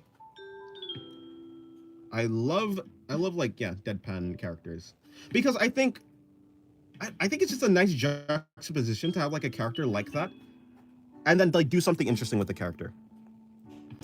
Yeah, Araragi though, he's Araragi is definitely the. I think he's the reason. He's like the main. He's the main driving force between like for like why I cannot like I just won't recommend it. And of course the fan service too. I like the Nautico fan service in episode 8. Is it episode 8 or 7? One of those episodes. It's like wild. That's wild. The toothbrush scene. I think that's more uncomfortable than like. It's more like a thing where it's like, wow, that's crazy. But I don't think it's like something that would completely put someone off, maybe, or maybe I'm just super desensitized. Maybe I'm just super. I think I might just be super desensitized, actually. Yeah, maybe that's the truth.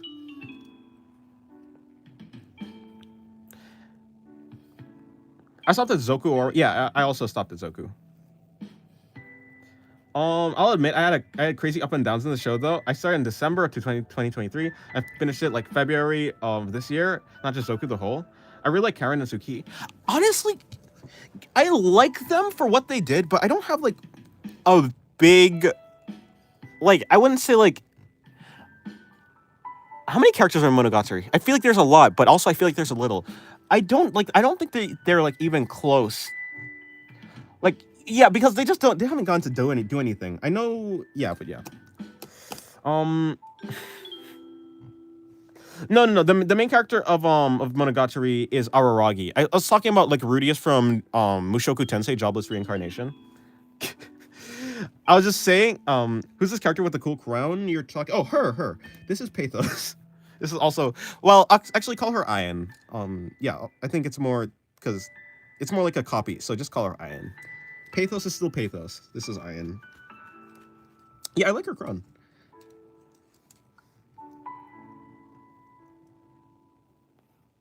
Araragi isn't as bad as Rudius because he has Shinobu to hold him back.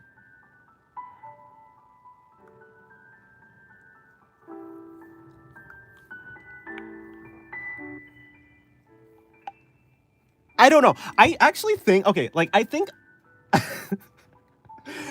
I think what Araragi is trying to do is I think Araragi is a word. I think as a person in that specific way, I think Rudius has a better.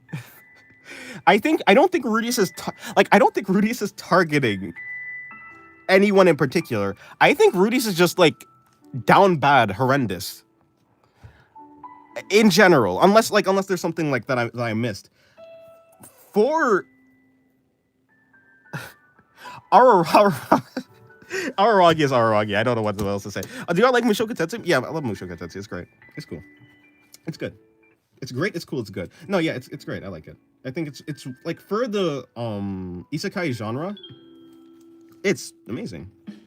Like amazing animation, amazing characters in just general. World building. The world building is insane. Yeah. Wait, hold on. Best girl without a doubt is probably Senjigara and probably Hachikuji. Fair enough, fair enough. That's a solid pick. I would probably pick best girl is Ogi. Yeah, I pick Ogi, honestly. Yeah, and yeah, okay, yeah. I understand. Yeah, the episode. Yeah, Bake Monogatari, Bake, Senjugahara, peak, and Senjugahara like doesn't stop being peak. Like every time she's on screen, it's like, yeah, it's Senjugahara. What are you gonna do about it?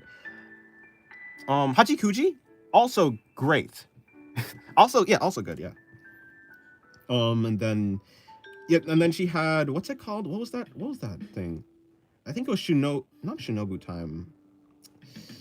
It's the one, you know that part. Mushoku Tensei, a very unique mixture of sleazy and wholesome. I've never encountered something that actually could combine the two so well.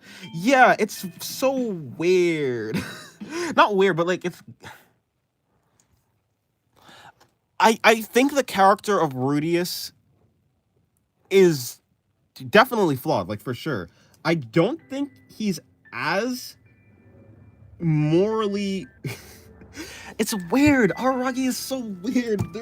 It's so weird. It's so hard to make a judgment call.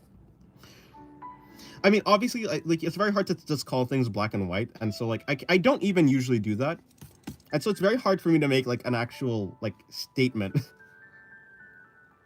because I feel like anything I say would be a disservice to like whatever I'm talking about. Well, just wanted to stop by and say sketching turned out really good. Have a nice day and night. Yeah, have a good night, Saul. Yeah, Mushoku Tensei is great. Yeah, I don't know why am I saying that? I'm not saying that. Araragi acts can most likely be brushed off. Both Rudius feels like it lingers. Yeah, because it's like the way that they're presenting it. It's the way that they're presenting it. Rudius is presented like a predator. he's presented like a predator, and Araragi is presented as like he's just doing it for the jokes, for the memes. But and like obviously there's like a deeper, like if you want to like read like into the story and like the I guess yeah, the narrative, it's like he's doing it for a reason if you want to like dive that deep. But Rudius is just doing it because like because he's Rudius. So like Rudius one's, it feels more predatory. Art and Araragi is, it's just a different in tone. There's a difference in tone between the two. Mushoku Tensei is similar to Monogatari? Not really. Not really, but the main characters are something else.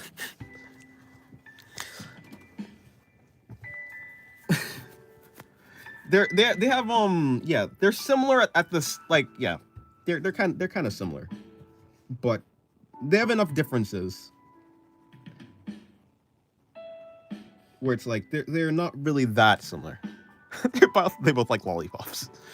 They're both, yeah. The difference is I think Araragi like targets them, and Rudius just will take anything he can get. I think that's a difference. Which is why I say I think from watching both of them, I think Araragi is like is worse in that aspect, in that regard.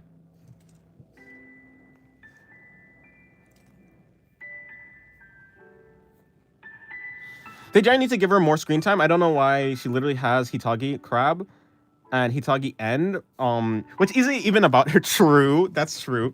I mean, like, yeah, even what's it called? Even Shinobu Time. Shinobu Time was like mostly about Hachikuji, and then the Hachikuji episodes was mostly about Shinobu. It was they do this, like, I don't know if it's like it's intentional, if it just happens to be like that. Weirdest character in Monogatari is probably the other vampire. There's like 4 males in the entire series. That's true. This motherfucker is still drawing. I am. Yeah. Episode of like, I think I read some of the manga. The manga's so different. It's like it follows the same story, but the way everything is presented is so different. It's such a trip. Like also the mangaka is like insane. I don't know what that guy was smoking. Like the art is like, I would almost say it's like on par with Yusuke Murata. I don't know who the guy is though. Exactly. They do switches. Like, it's so weird. It's so weird. It's very weird. Like, yeah, when an arc, yeah, well, yeah, like, what's it called? Hanakawa's arc. Hanakawa's arc was actually about Hanakawa. So sometimes it's not. Like, sometimes just like, I was down for Arawagi a bit. Half of the lollipops he's targeting are adults. We don't talk about small Hanakawa. Oh, yeah, okay, yeah. Yeah, you know what? I really could have excused it all if it wasn't for Shoto. If it wasn't for Shinobu time, I could have excused all of it. To my knowledge, all his sweets are young. That's true. But the thing is, I don't think he's actually so. Like, I think Rudius is the reason why it's like that is not because Rudius is like specifically selecting for that, but it's mainly because he was born as a child and just went through. And so because Rudius is like a flawed person, flawed is, I mean, I guess flawed is the correct word. Flawed is a little bit of an understatement, but he just doesn't care. And so he'll go for anything. But yeah, I can even excuse the Hachikuji thing in like the actual, like the real, I guess the human Hachikuji in Shinobu time, because like he's more familiar with the ghost. But the Hanakawa one is I can't. I'm sorry, my boy. Dennis, did you like to draw child? Wait, do you like to draw child? Are you calling me a child? Are you asking? Oh, are you asking if I like to draw children? No. In fact, I don't think I've drawn any. I don't think I have any children in my story that's prominent enough for me to draw. I don't think I've even drawn any. No. There's none like that's just not. There's none that's just like prominent enough. Well, we're case of Dennis drawing. What's this? Rare case of Dennis drawing D cups. Look, I want to draw a hanging breast pose, and to do that, you need to draw the thing, the boobs. Hold on. No spoilers past Awaru Monogatari, but at the back of my mind, I thought when Araki gained weight by the crab. You know what? Yeah. Was that ever resolved? Don't start drawing children. At least just give them clothes. Yeah, I'm not gonna start drawing children. I have no interest in that. In the first place, in general, I don't even. I guess that's not really a point. That's not even a fair point, I guess. Araki and Rudius would hate my story. True. Well, honestly, I think Rudius would be fine with it. I mean, does Rudius discriminate? I don't know. Well, you should draw more hanging boobs then. Well, I forgot. Teori. He was actually a decent character. It's not like he's like the best character. He barely does anything really, but yeah, he's great.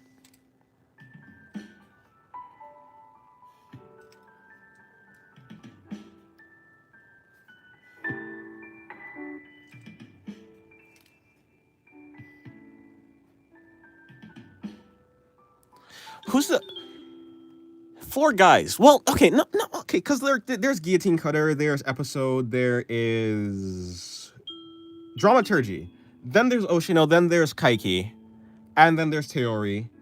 I think there's one more that I'm missing, or maybe not. But yeah, there's like that's 3, 4, 5. There's like there's a good amount of. Terry was a weird man. That's true. It's been a week and now you're at 7K subs. Yeah, Terry was he's interesting. He's an interesting character. I didn't see enough. Like, I didn't see enough. Like, he did some interesting things, but he was more like a device. You know, he felt more like a plot device than an actual character. I seen Guillotine Cutter likes to cut the guillotine. I don't know why the man is called Guillotine Cutter. There's several things there's several things you probably, maybe it's explained in the manga or like in the novel rather, like why some things are the way that it is, but I don't know for the life of me why he's named Guillotine Cutter, why Episode is named Episode, or why Dramaturgy is named Dramaturgy. It just is. How's the art process video going? Yeah, I'm gonna do them today. I'm gonna like work on it today because I just finished the video. So next up is that video. I have everything, like I finished the artwork for it actually. I just need to yeah, just like edit it and post it. Jerry Kaiki, the other, yeah, there's a solid one, two, three, four, five, six, seven. What other vampire? Who's this other vampire? Am I you're talking about Seishiro. I was like, you're talking about the underling, the servant, the Shinobu's underling servant guy. That's who you're talking about. I was like, who the hell is the other vampire? I totally forgot about him. I was like, what?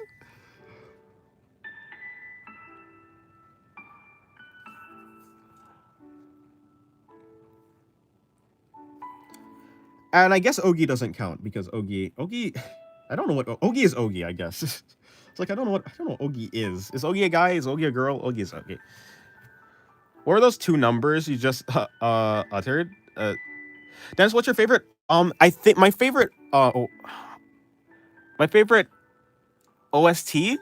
I can't play it. It's the you know the jingle that dun, it kind of sounds like Christmas bells. It's like dun, dun, dun, dun, dun, dun, dun, dun, dun, dun, dun, dun, dun. That one's really good. Like so, like some of them from Bake. I like my favorite one is probably the one that comes at the end of Awari. The one that comes at the end of Awari where it's like, is it Dark Cherry Mister? It's one of Ogi's songs, but it's like the instrumental version of it. It's on YouTube. It's called like Kawari Masen Aragi Senpai or something like that. I think Ogi is a girl. I think so. But then you know what? The weirdest arc for me was Hana Monogatari. But yeah, but in Hana Monogatari, I don't know what was going on with Ogi there. But anyway, yeah, I don't know. I have no idea. I'm just Ogi is Ogi. I'm okay with never knowing. Oh, but yeah, and then the Kizu ending. So what's it called? Etwa. That was really good too. Monogatari has a really great soundtrack. Oji is like Najime from Koji. Oh, Ogi? Yeah. Kind of. By the way, that manga's a weird case of art style change. Really? Yeah. Well, I would say so, but I don't know what Ogi is. Ogi's Ogi. That's all I have to say. I'll if I had to guess, I'd say girl. Why girl? Because it's Monogatari. Because basically every character is a girl except for Araragi. Hana Monogatari was so weird. I liked it, but it was I liked it. It was so weird though. I think I put Hana Monogatari higher than I'll put it higher than, like, if I were to rank them, higher than the first part of, I'd put it higher than Karen B.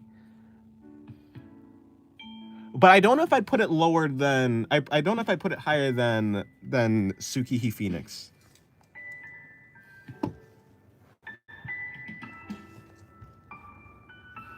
I've been drawing this thing for. Wait, crazy pull for best girls got that is absolutely wild. She gets like so far she gets like how much screen time? that is wild. Ogi, all I know is there's hey, fair enough, you know. Look, yeah, Ogi is definitely a girl. If you remember what happens right at the end of Owari season 2, you know. Now Karen B I like Karen B. I liked, but I also like Hana. I liked Hana. I think I liked Hana. Did I like Hana more? I don't know. Let me retrace what happened to Karen B. In Karen B, we did that. We started off with that, confused. We moved through. Karen B was good though. Karen B was good. To be fair, that's true. That's true. I mean, what are your thoughts on Monogatari not featuring background? I think it's really. It gives a really cool vibe, honestly. The lack of background characters and like stuff like that is what makes Monogatari feel so weird, like the artistic direction in that sense, which I do like the weirdness actually in that case. It was Yeah, I think it's cool. I think it's cool. If there's a, all I know is where's a hole, where there's a hole, there's a goal. Yeah, yeah. Actually, didn't like Hana most of the second season. I liked most of the second season. I didn't really like Hana, but not I think I'd actually put Hana below. Karen B was pretty good. Yeah, I forgot most of Karen B. All I remember is that is the ending part of Karen B. But now that I remember, like, yeah, you start off like in there, and in Karen B, you get the reconciliation between. I don't want to spoil it, but yeah, and then yeah, there's a lot of really good parts of Karen B. Yeah, so I'd have to put Hana, but like yeah, below that. What was I saying? Actually didn't like. I really love second season. I didn't really engage with the story at all, though. I think, yeah, no, I really like second season. Why? Why did I like second season? I think that, like, all the arcs were good. I liked. I think the Tiger arc was good. I think Shinobu Time was goated. Um, what's the one after? I think obviously Hitagi End, amazing. What happens after that? Somewhere in there, there's the Darkness arc, which is like I forgot which one that's called. The Nautica one, I don't. The Nautica one is like weird for me. I don't actually really like the Nautica one. I really like Bake, Nisei, Ogi Formula, and two. Yeah, the Sadachi arc was really good. I like those. I think I like most of the second season, save for the Nadeko arc, which was I liked it obviously more than Hana Monogatari, but like other than that, yeah. Chat, I read 2027. Oh, what do you mean you read 2020? Oh wait, hold on, let me read this. I know from Schizo, my brain is trying to fill in the blank, but for some reason I'm misremembering Hachikuji bugging or talking with a random backer. No, I don't think Hachikuji ever talked with that. He's talking on his yeah, Shinobu Time. I don't know if I'm cooking, but do you sound more and more but you do sound more and more sure the more you stream. Yeah, yeah. Nautica Medusa was, I think it's a good arc. I do like I like it. I don't think there's really any bad parts of Monogatari. Like I don't think that like any of it like actually dips into being bad. I think Nautica Medusa was I think I'm just not invested in Naruto as a person, like as a character. I actually like her design. In Nautica Medusa, no weird shit, fair enough. Yeah, no, she had a good design. Yeah, she had a good design. I just don't know if I like her. I don't like Naruto like as a character. Or no, I think she's a good character. I just don't like her as like a person.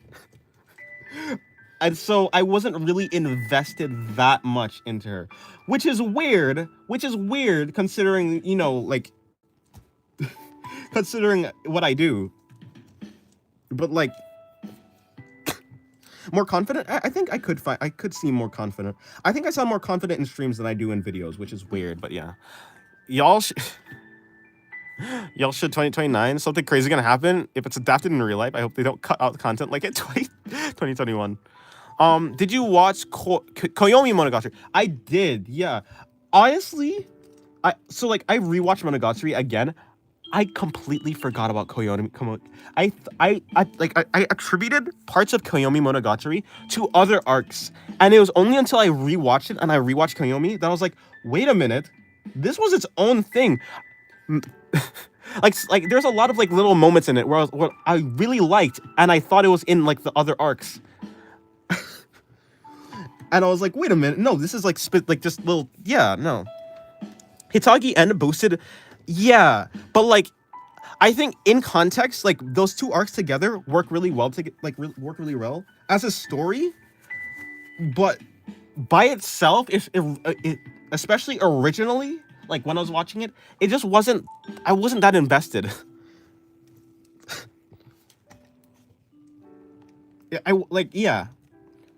I liked Naruto's character more in. I liked her character way more in actually when she, at the, what's it called?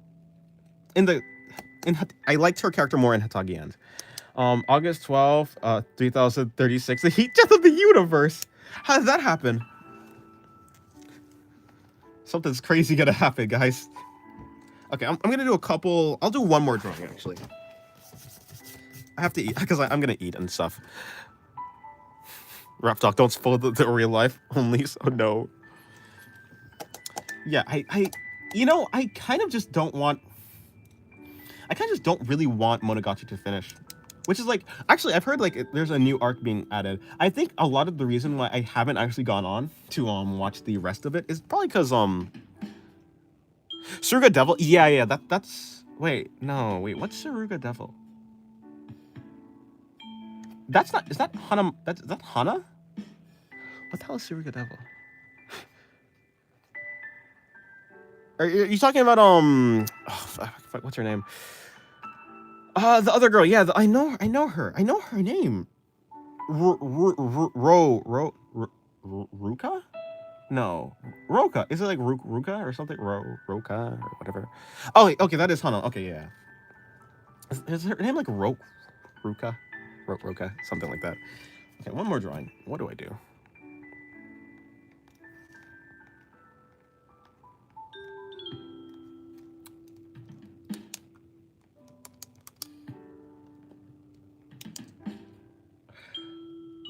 Yeah,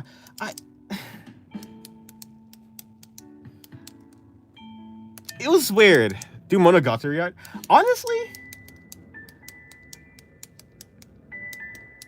I probably would, yeah. I thought you already achieved your quota. I did, but I want to do one more.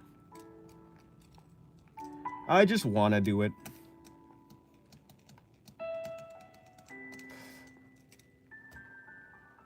Monogatari. Yeah. Like, who would I draw? I'd probably draw Ogi.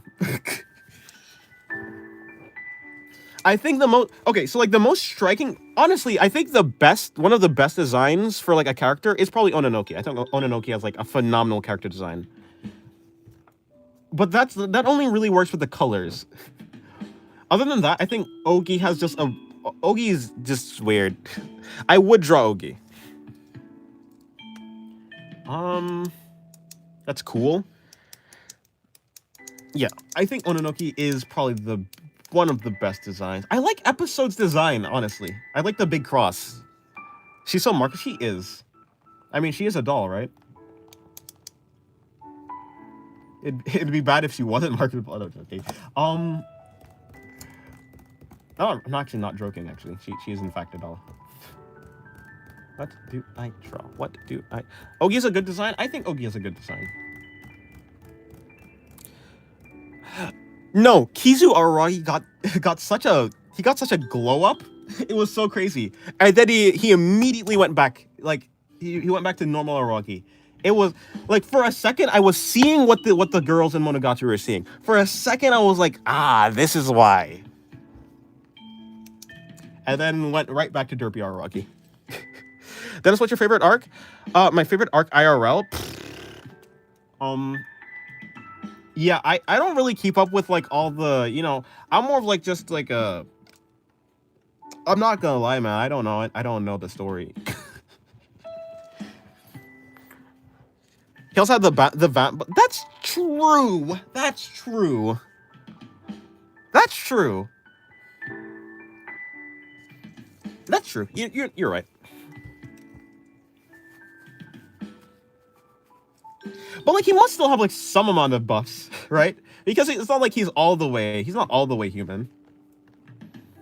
Let me see. There must be something happening there. What am I gonna draw? Do I draw that pose? I don't know. Do you remember the scene in Kizu? Like how could I not remember that scene? That scene felt like 10 minutes. Or like, yeah, that scene felt like it went on for way longer than it actually did. Kind of like the toothbrush scene, actually. Yeah, I guess now he has like 10% of the buffs. It's so sad. Wait, the 2020 pandemic arc was adapted well, but compared to the source material, it was low-key drag, not gonna lie, mess with the pacing. Indeed, right?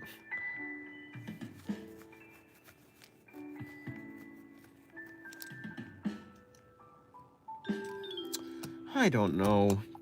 Should I actually, because I'm truly out of ideas for this last pose. I can do a low angle front. Okay. I'll do either a high angle front, low angle front, or a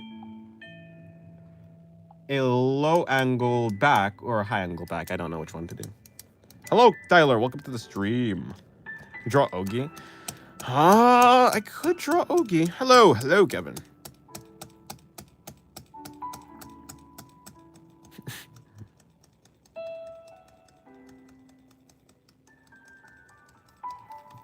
I could. I didn't figure out a pose first.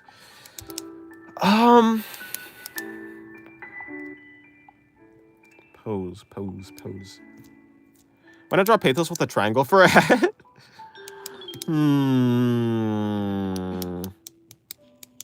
Nah, it's okay.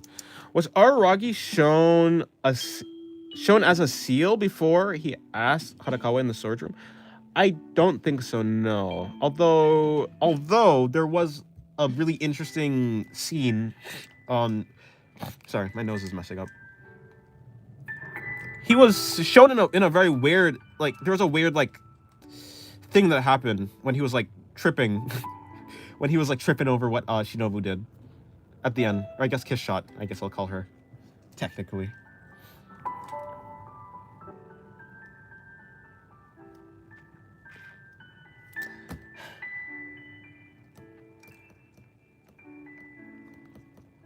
But I just do a boring... I'll just do a boring pose, I guess. But I don't want to.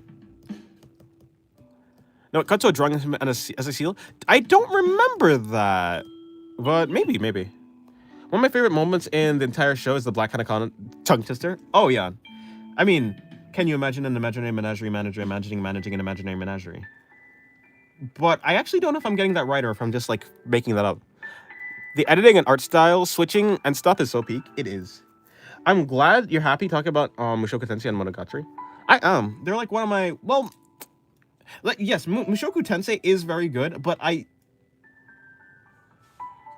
yeah, no, I do. I enjoy talking about, like, the stuff that I like.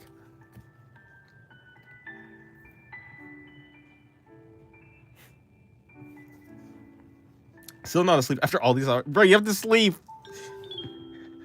You need to go, like, to sleep doctor or something. Fine. I'll do a high front. But that's like a weird pose. I don't really want to do that pose. I can do that pose. Should I do that pose? Why would I do that pose? I could do that pose. Let me do that pose.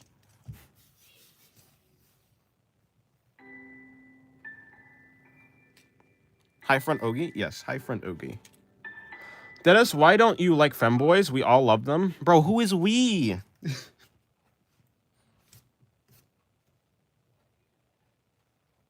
Although, don't say that. Don't say all day.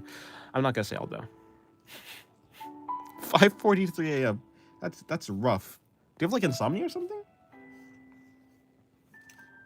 Like, we? Bro, I'm not French. I don't know who we is. Can you imagine an imaginary menagerie manager managing an imaginary menagerie?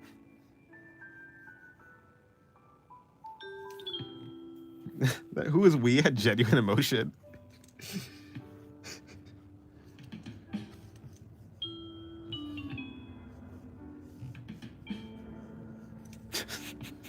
Nintendo Wii. Wii. What? Chat, can I guess your full name with these simple questions? What is your name? He says. What is your first and what is your last name? Your social security, that's even better. I generally I got a shiver, that's tough. I value sleep a lot, although sometimes I go to bed late. It takes me a lot of effort to fall asleep. I see that. Yeah, that's unfortunate. It's very yeah, I think sleep is very important. It's very unfortunate when you, like, can't get to sleep. I think it's cool how they did the tongue twister into something that makes more sense in English, because obviously since Japanese is different, I think it's translate. Yeah. I mean, I think a lot of Monogatari is like that, which is, like, I think Monogatari is probably one of the reasons I was like, I kind of want to learn Japanese, just, like, so I can actually know, like, the definite meaning of what they're saying. But also I just want to draw.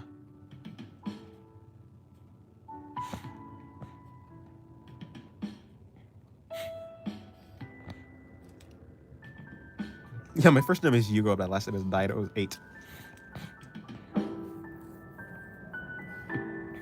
Sorry for asking. Oh, what personal information did you ask?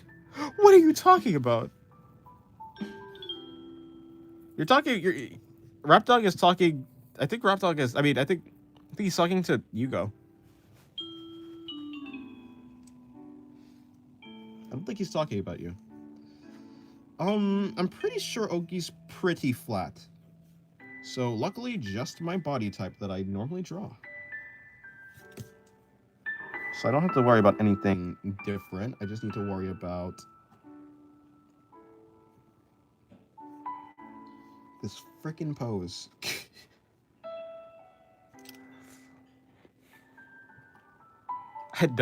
Alphabot. I didn't think that's a serious crime. True. You go. Please don't turn me in. Ogi's legitimately flat as a board. Polar opposite of Kizu Hanakawa? Absolutely yes. First fan art I've seen in stream beside Abby Club? Really? Because I've drawn I drew what's it called? I drew. I feel like I've drawn fan art. I definitely think I've drawn fan art. I drew Mikasa that one time, like on stream. I guess you weren't there, but like I thought you were somewhere. But I guess you weren't in the stream, I suppose. Maybe you left or something. And then I drew. While you were in stream, I drew Madeline from Celeste. But bot just because you watch Wagaru, I'll let you off with a warning. Do you play Clash Royale? I do not know. I do not play Clash Royale. I don't play anything. The last game I played was chess, and I deleted that because I was spending too much time playing chess instead of drawing. Or rather, no. I was drawing the same amount. I also played chess like a lot, and I was going to sleep very late because I was playing chess. So yeah. How to convince someone to do yeah, like and that's why I say like usually I have to be actually interested in the fan art. If I'm not interested in like the character, I'm most likely just not gonna do it. How do you integrate peak? How do you integrate peak into Monogatari like you do with Peak Zero? Wait, what are you talking about? How do you integrate peak into Monogatari like you do with ReZero? Oh, like peak. Oh, like peaks. Oh, sorry. I forgot. I didn't see the quotes.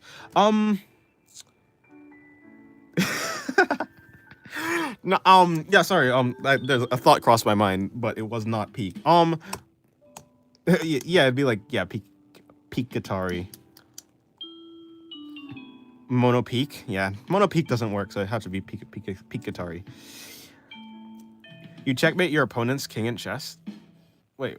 Oh, what the fuck is even chess?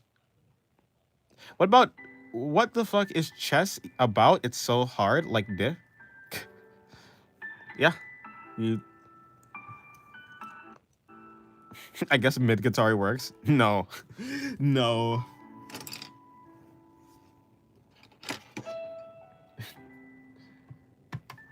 Bro, it's Diddy Guitar.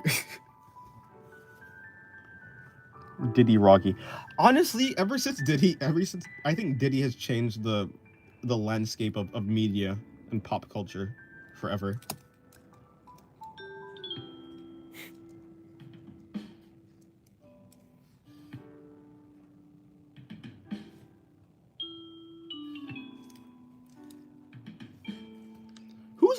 I heard someone call it Diddy Guitar. I don't know who it was though. It was someone.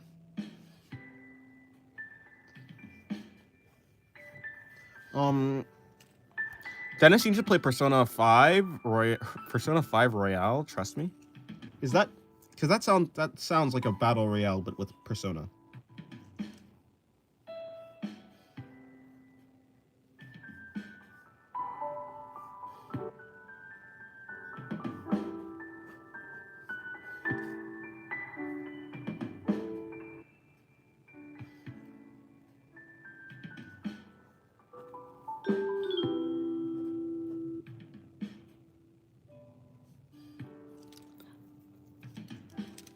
Why do you like an English grammar?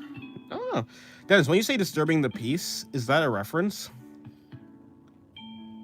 What? I don't think so. No, it's not a battle royale. It's just the name of the definitive. Oh, okay, okay.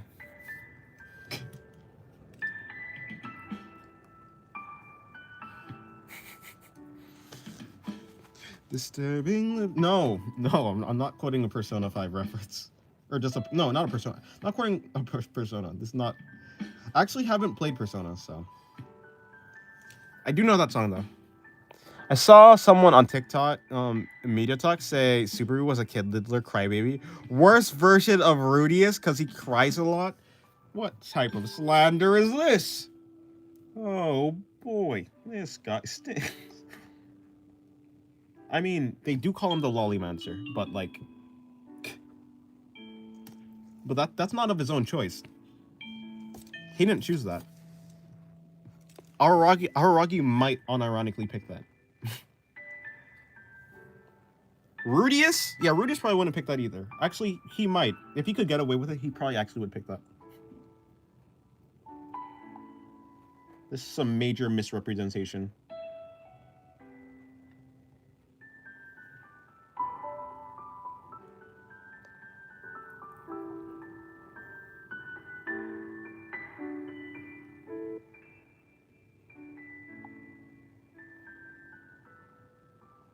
Ah, yes, okay. You know, there's this artist who, I think his name is Solipsistic. His name is Solipsistic. He did some nice Ogi art. Or, like, he did one Ogi art, but it was good. It's good, so.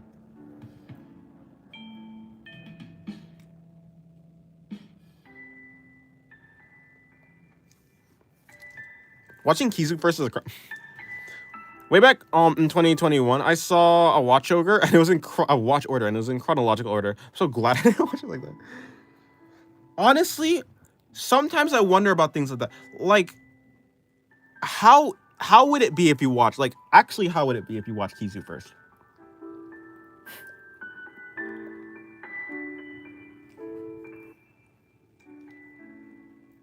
I think he said he started watching in 2023.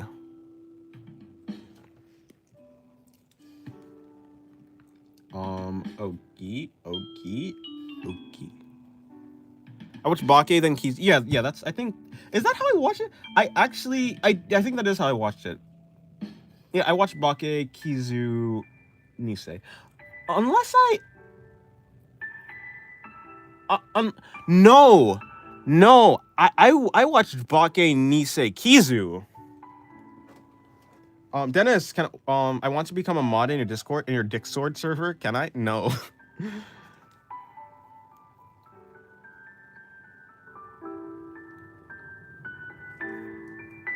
What's a Dick Sword? Discord. Why? Because I don't really know how you would. I don't know how you interact with other. I don't know how well you make. I don't know how well you make decisions. I don't know what your decision-making process is like. I don't think Bake Nisi Kizo does any harm. No, yeah, it's. I think watching it like that, it makes episode 4 of Nisei more surprising, and it adds a lot more mystery because you're like, wait, what are they talking about? So yeah, I don't really actually regret it. I watched Kizu while I was in the middle of wait, what? What? I watched Kizu in the middle of Monogatari. How? Why? Wait, why? But why? Please, no. Please?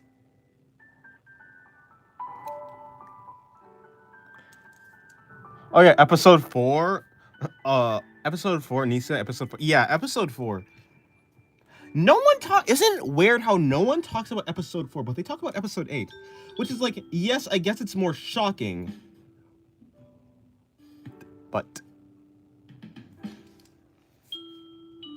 actually, yeah, to be fair, episode 4 is like probably one of my favorite episodes. It's like I don't know. Yeah, like I think Nisei is good for episode 4. Like I think the context around episode 4 is like just really good.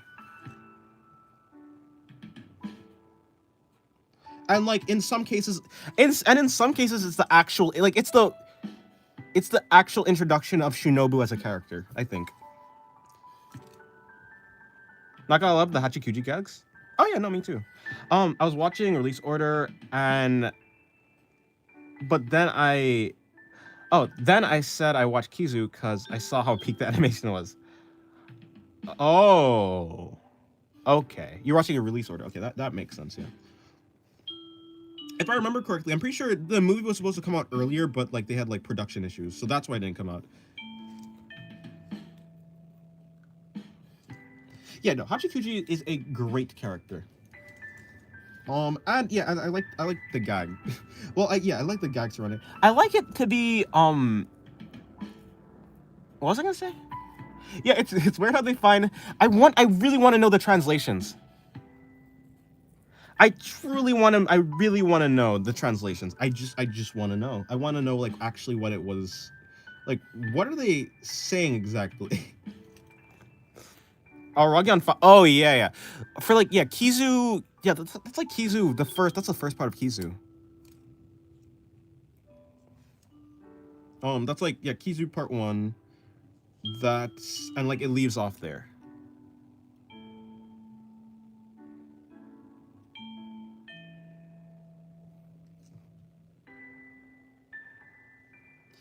Yeah, everything about Kizu is so it's so weird and good. The art, the direction is really good. How does okay? I need to figure out Ogi. How does her thing? She wears that. Oh, I see. So it just goes down from there. But what about her collar? She has like this. She has like this. Ogi is so. Ogi is such a good character design. It's the vibes that Ogi gives off is so potent.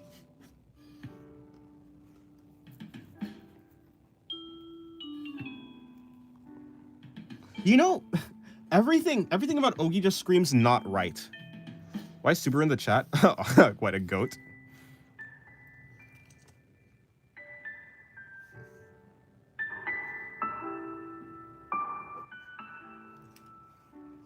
Aragi is my goat.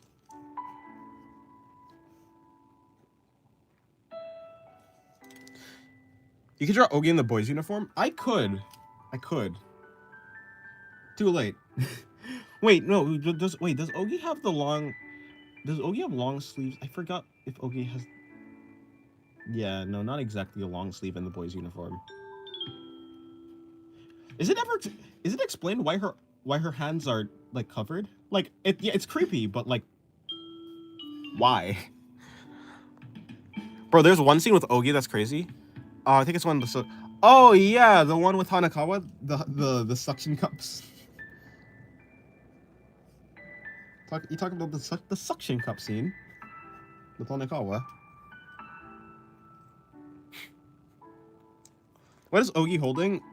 That's a sleeve. That's her sleeve.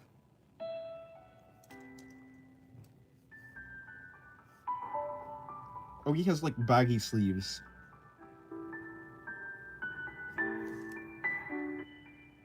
Yeah, exactly. Yeah. I mean, honestly, you go off Ogi. Oh, Ogi does have long sleeves as a boy. Okay, in the boy thing outfit. In the boy thing, yes. Okay, I thought it was like an ice drink. No, it's not. Yeah, when yeah, like during when they're like tip number 1, tip number 2, that type of thing, like that one. Or no, I mean yeah, before that, I guess that's because like it's not exactly.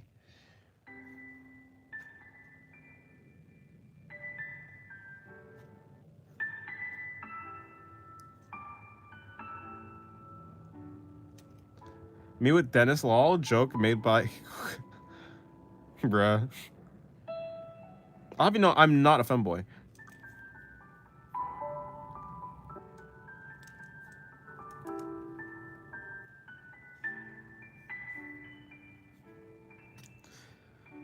Maybe when Ogi is asking to join them, Are you talking about the scene even before that? What the fuck you mean? I'm not. Well, I'm not. I don't know why you're trying to kiss me. I'm not a femboy. I'm not your type.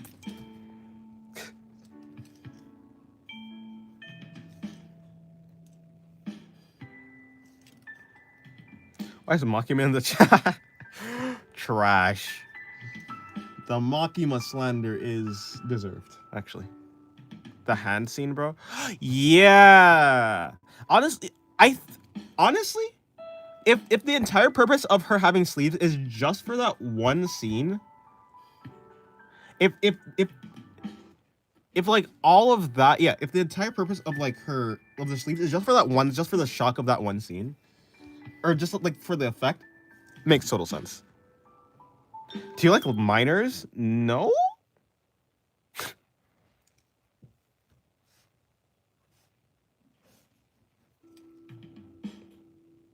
Yeah, no, the hand scene is great.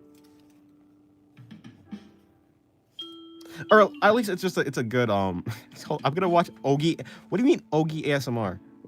Dennis, don't feel bad. Feel bad for what? What are you asking me to not feel bad for? Have I done something that I need to feel bad for? For the guy messing around? Oh no, I'm very much not affected. Look, the day I actually become affected by someone by anyone online is like the day I lose as a human being.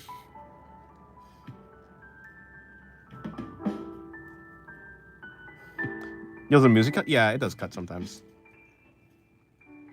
Yeah, Ogi's entire like, I think that's why I think just the I hesitate to use the word aura, but the aura that she had, not like as in like cool, but just the vibe. That's probably the reason why she's like my favorite. Has Dennis been drawing Ogi? Yes. Aragi versus Shinobu was so crazy. It was a great. It was. They really went off with the animation. I mean, they went off entirely with like they kept like, for like the entirety of Kizu. It was great animation. But yeah, I aspire to not give a fuck about anything negative said about me. Said to me. I mean, yeah, because in the end, like the way I guess think about it is like in the end, a person doesn't actually know you. So like, and like, so the person doesn't know you. So they're actually not really talking about you. Not truly. So if someone says something and you like get upset about it, the reason you're getting upset is because of what they like. You're getting upset that they have like a bad idea about you, and like it's like, do I actually care about do I care about what this person thinks? No, because who's that, bro? That's like it's like what Kaiki said about Naruto. Like, bro, like who's that? Like what? No, in Hitagi End episode 1, I believe. Like, bro, who's that? Why would I care? Like, I don't care. I think I know things about you, but I don't know you completely. You can know things about people, but like you actually don't know me. Like you actually don't know me. Like you know things about me, but not me. Like not the experience of like who I am as a person. So like why like and because you don't know me, there's no reason for me like to get upset. Just give me some femboy animes to watch. Femboy anime. What the hell? I don't actually have any. Oh, that's not a femboy. That's just a shota, and I didn't watch that. Bro, there's this weird anime that came out. I don't know what it was like. Some reincarnated as like the seventh. It wasn't a fantasy or an isekai. There's like this freaking this like this shota with like the hips and legs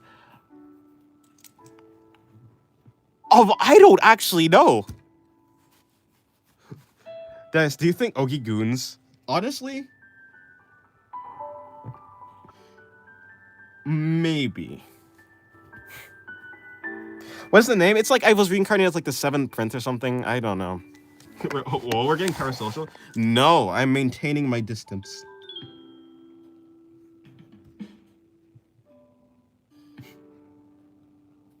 There's no parasocial. Yeah.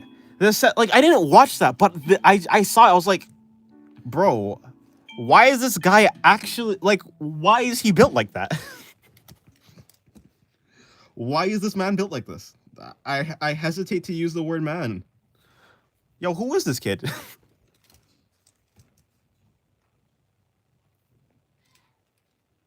Also, are you doing? No, I'm not doing the boys' uniform. You know, Yeah, I started drawing the skirt already. Or yeah, the skirt.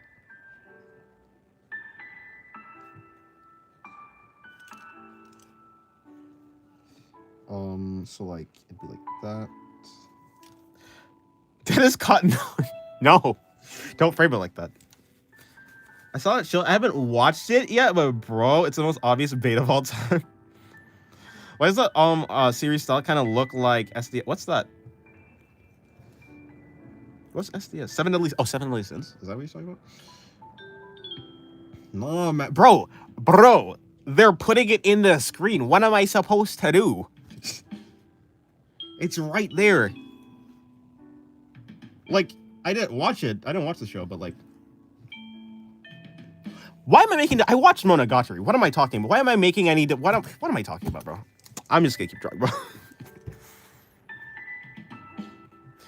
Okay, goodbye, Dave X.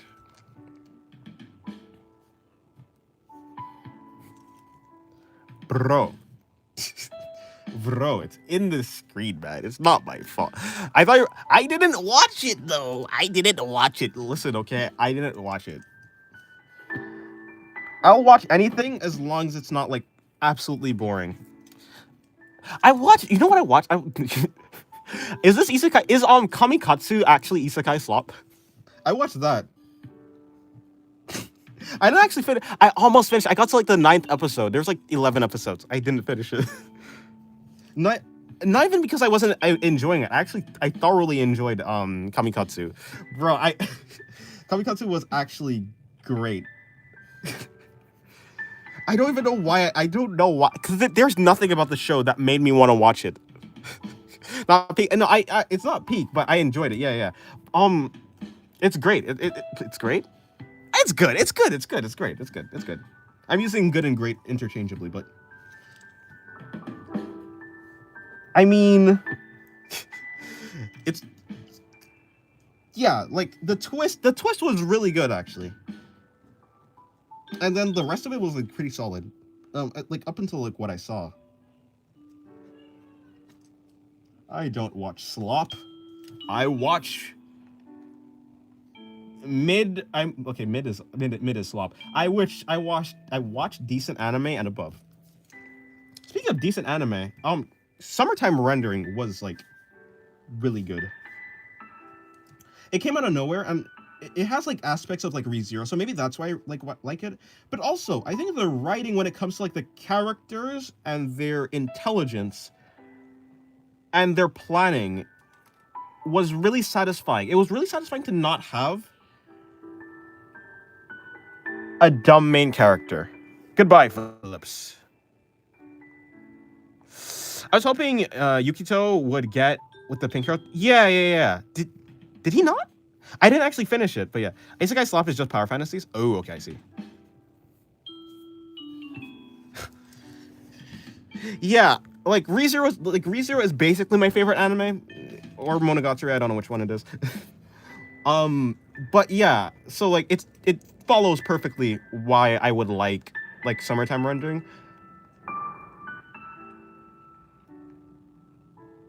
I want yeah, but like when it comes I really enjoyed the character.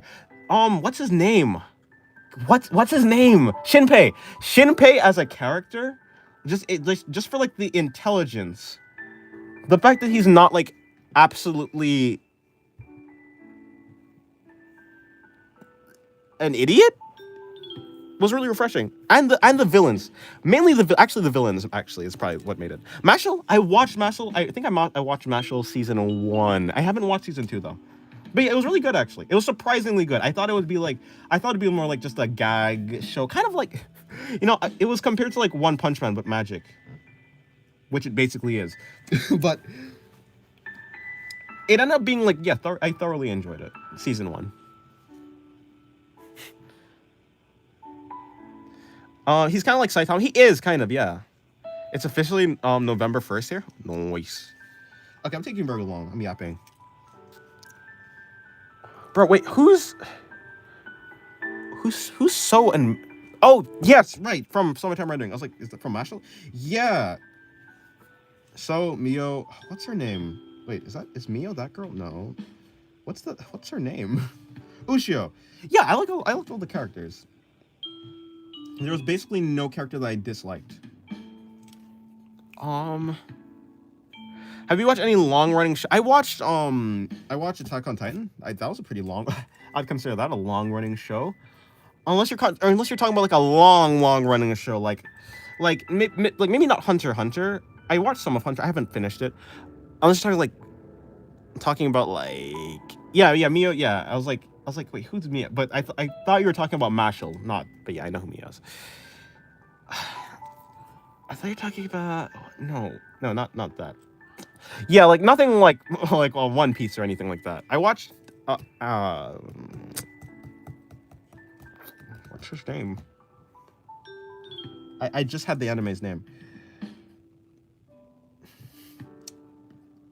Yeah, Attack on Titan. I watched Attack on Titan. That was really good. Attack on Titan was really good. Anime character having common sense, at least capable of having critical thought and planning. That's basically how I felt with Summertime Rendering. Not even the main character, or actually yeah, for the main character, the common sense was refreshing. For the villains, the villains, it was like, yeah, that was honestly, it was really good to have a villain that was like not. It was good to have a villain that didn't die because they made a stupid mistake. Exactly. Even though I think they did. I can't exactly remember, but yeah. Then yeah. Is it Murata's job to design the character? It's one's job to design originally it was one. I think it's Murata's job to redesign the character. So like to take the design and like make it into something even better, basically. Mio's weird, man. I just remember there was like a Shadow Mio or something, and she was actually chill. Yeah, no. Need to watch Attack on Titan. People can say whatever they want about the ending. I actually think the ending was pretty good. Up until the ending, even for people who hate the ending, Attack on Titan is one of the best written shows I've watched. Up there with like not for the character writing, but just for like it just has almost airtight like writing. Like I'm not aware of the flaws, but I'm sure like there isn't like a flawless piece of media. But Attack on Titan is yeah, great. It's great. And then everyone's like divided on the ending, but I mean that's like a lot of ending. Summertime Rendering was good, yes.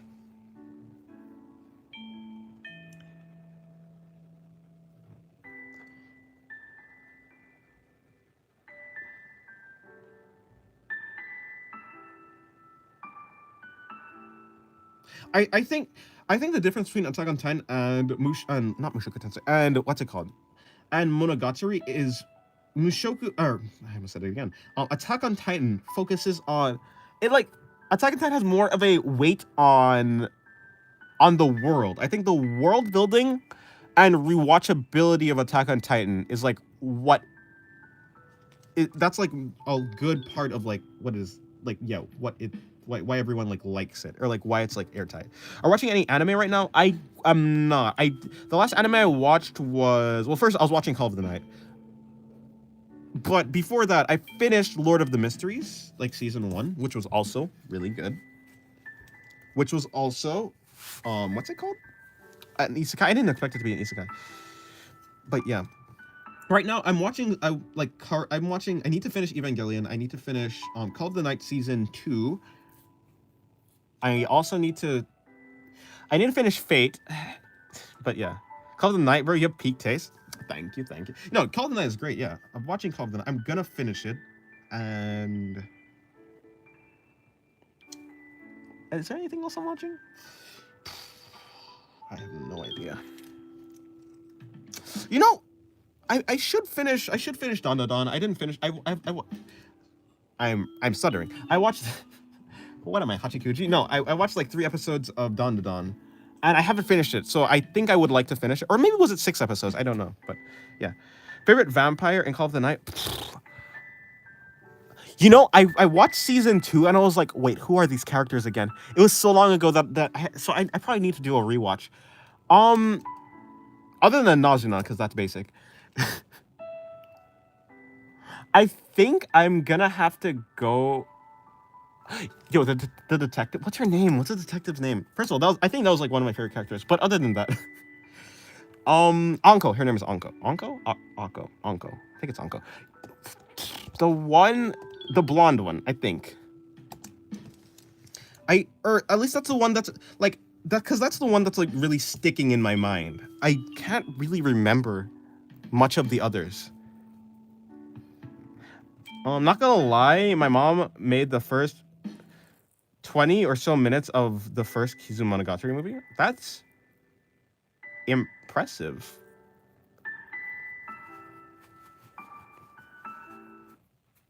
The blonde one is bad, I won't deny it.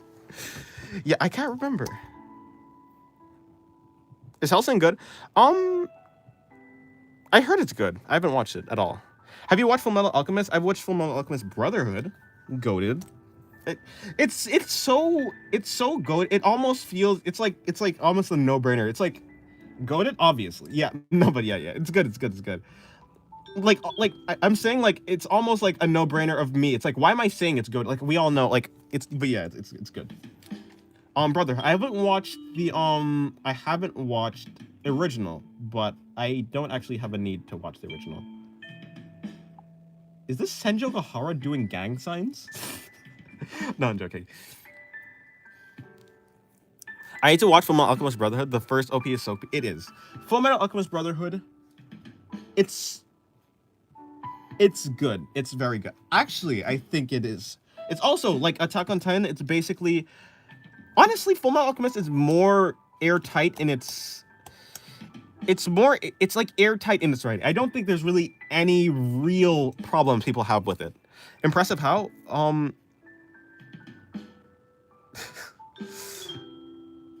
Oh, sorry. Like, hold on. Not gonna made my mom watch the first 20 minutes. Never mind then. Never mind. Wait, you made my mom.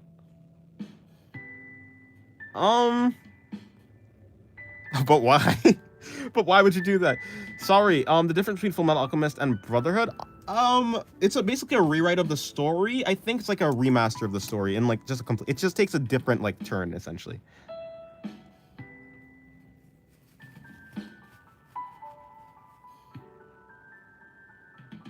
But yeah, what was I saying? Also the mommy one. Oh yeah, her. Yeah, I mean, yeah, it's the mommy. Yeah, what else can you say? Yeah. I can't remember. Does she smoke or is she drink? I can't remember if she's like if she smokes or if she drinks. I can't remember. Or am I talking about I might think about the detective. I have no idea. I thought it was no. It's not a. It's a completely separate story. It's like the same characters, everything, but like a different story. I want to make her face good. I guess. I mean, I'm drawing her in my style in the first place, so. But I would like to not do a bad face for Ogi. By the way, the Ogi is in the manga. Ogi is so creepy. Let me see if I can show. Like, here's a manga screen of Ogi. This thing is like, I think she's creepier in the manga than she is in the what's it called, anime.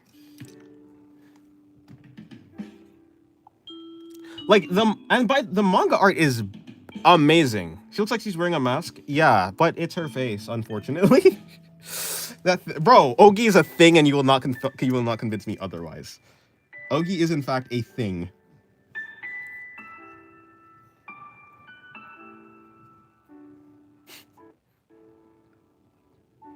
I mean, she literally is, but like, also like, even if she was a person, I'd still call her a thing. Why she got the Hanakawa post? That's yeah. I don't know. That's just the lighting. It's really the manga art is so good. Like we have the Shinobu one too. Like look at. Bro, if I keep looking at the art, I'm gonna start like glazing the manga for no reason. It's not for no reason. The manga art is just really good. Like look at this. You can't truly see the detail, but the manga is insane. like,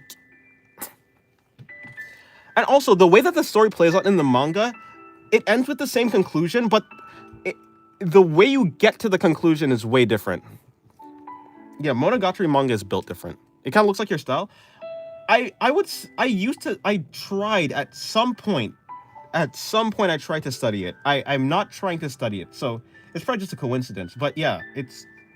I tried to study. What's his name? I don't know what this guy's name is. Like the artist. Like if you just go on Pinterest and you just search up Monogatari manga, the art is immaculate. Should you meet? Yeah, I think it's like it's a fun read. It's like just for the Kizu part of the manga, what? No, just for the Kizu part of the manga, the differences are. First of all, the designs in the manga are better. I think that's true. Like especially for the vampire hunters. The design for the vampire hunters are yards better than the anime. Like Episode's design is the same because Episode has like a pretty good like design in general. But when it comes to the other like dramaturgy, first of all, like in general, drama. I don't actually let me see. They changed his design. I think he's black in the manga, which was a weird change to me. But honestly, his design is so good in the manga. I don't care what they do with him. Make him whatever make him whatever you want. In general, I usually want a character like to stay in the same vein as like to have the same character design. But the manga who's black? I think it's dramaturgy. It doesn't really matter. Like I think the thing is, dramaturgy is black in the manga. His race doesn't actually really matter, so it doesn't really matter if he's like black or anything. But like, hold on, let me see if I can find dramaturgy manga. The design is all the vampire hunter designs are just really good. It's like, let me see, dramaturgy. Monogatari manga? Is there, because like I don't know, would Pinterest have that? I'm not too sure. It feels too specific for. Yeah, okay. There's none of that on Pinterest. There is. What the hell is that? Who is this? Oh, I must stress, I didn't actually finish the Monogatari manga, but. Bro, like, what is this? Like, I don't know who this is, but it says it's from the manga, and I believe I think this is it. Turn to Google. I could turn to Google, but like that's a lot of work. Is Episode? Oh no, Episode's design is still P. Like they didn't change Episode's design. They didn't have to. It's Episode. But yeah, like this is apparently in. Who is that? I don't remember a character like that. No, but the thing is, some characters you would not know who it is. I feel like that's true. Like Kishot's design, like Shinobu's design as she goes through like Kizu. You know how she like changes design? Those designs are completely different in the manga. Which, like, I don't actually want them. I think it's actually cool because it gives you, like, it's just a different look. Like, I don't know if I want a manga and an anime to be exactly the same. I think, like, having some differences, like, is what makes it interesting. But, yeah. My OC. Trying to find it. Okay, I thought that was Episode for a second. Until I saw the thought. Yeah. No, Episode looks... It does kind of look like Episode, yeah. The environment... This, I don't know if it's a guy doing this environment or what, but it's so the manga's so detailed. Like just if you like have time and you're interested, like just look up like shots of the manga for Monogatari. It's insane.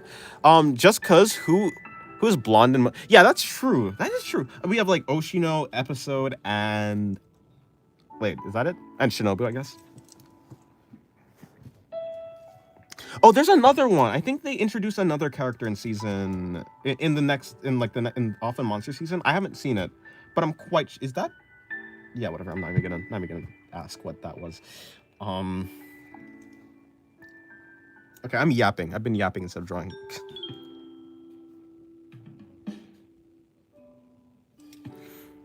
You have to finish Dundadon? Yeah, I will. I will. I definitely will. Des, would you like to draw Monogatari? Oh, would you like to draw like Monogatari? You know, honestly, if I were to draw like the manga, yes. Like that's kind of like saying if I want to draw like that'd kind of be like asking like most artists, would you like to draw like Yusuke Murata? Yeah, yeah, I would. It's or just like have the same skill level. The designs, he draws objects so well. Like, yeah, honest, it's feeling like I have to do another study of the manga. I'm not gonna lie. Yeah, I would like to study it. I honestly might today.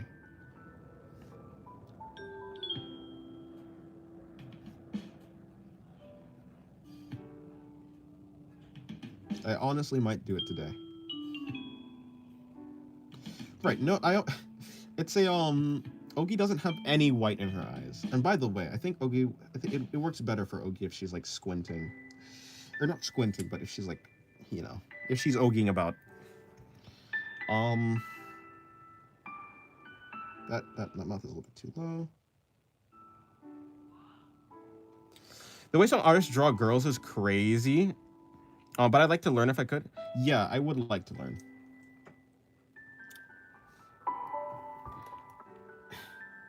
The way some artists draw in general is crazy. Like, yeah, like I might have to add this guy to if I were to add this guy to like, what am I trying to say? I would add this guy to like my art god status. If so, like along with Yusuke Murata, Kim Jung-gi, and 58 W, I would add the Monogatari mangaka guy. Kabuki in One Punch Man. Yes. Yeah. Yes, she does. Honestly, every character in One Punch Man manga goes crazy. These Murata draws girls very well, like the athlete girl and the ninja girl. Ninja girl? Oh yeah, the ninja girl? You're not talking about Speed of Sound Sonic, right? If you're talking about, and because like that's a guy, but probably not. You're probably talking about someone else. There's no ninja girl. Yeah. Talking about Sonic. Yeah, that's a guy.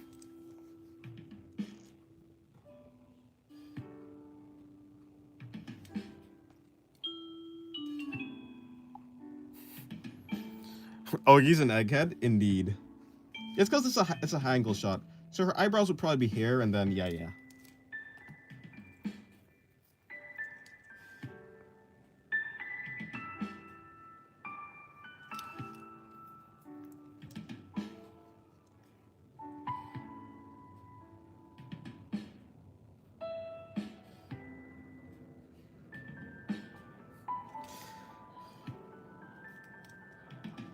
Kabuki in the manga is actually different.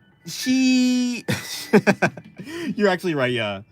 He can draw the chest really well. He can draw a lot. He can draw everything really well, honestly. Oh, her name is Yuta? Her name is Yuta. Yuta. Manga. Speedus? Okay. Maybe. Well, I haven't seen I haven't seen the ninja girl. Yuta.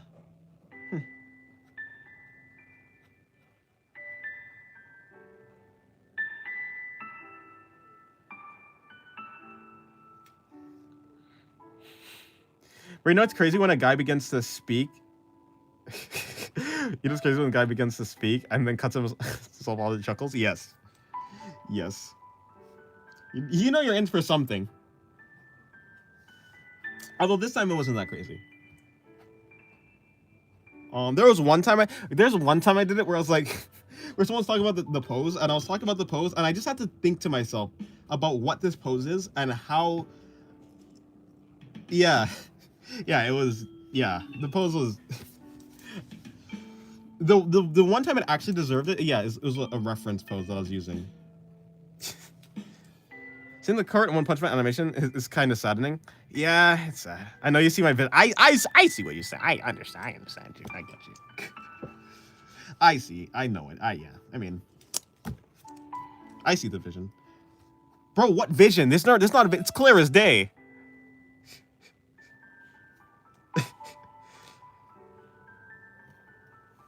Does you like Fubuki? I do. Fubuki is good. She's a good design. Honestly, yeah, no, Fubuki's great.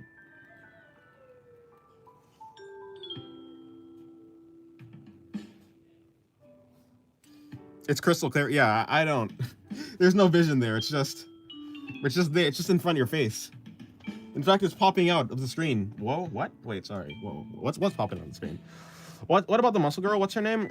I have no. Is it Yuki or no, not Yuki. Who's Yuki? Who am I thinking about? That's such Yuki.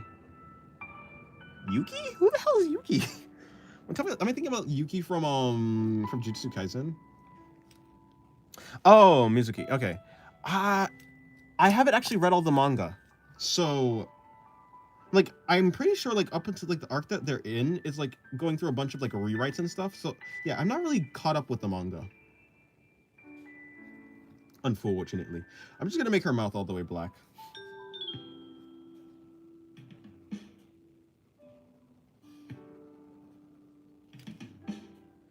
It's Mizuki and Yuta.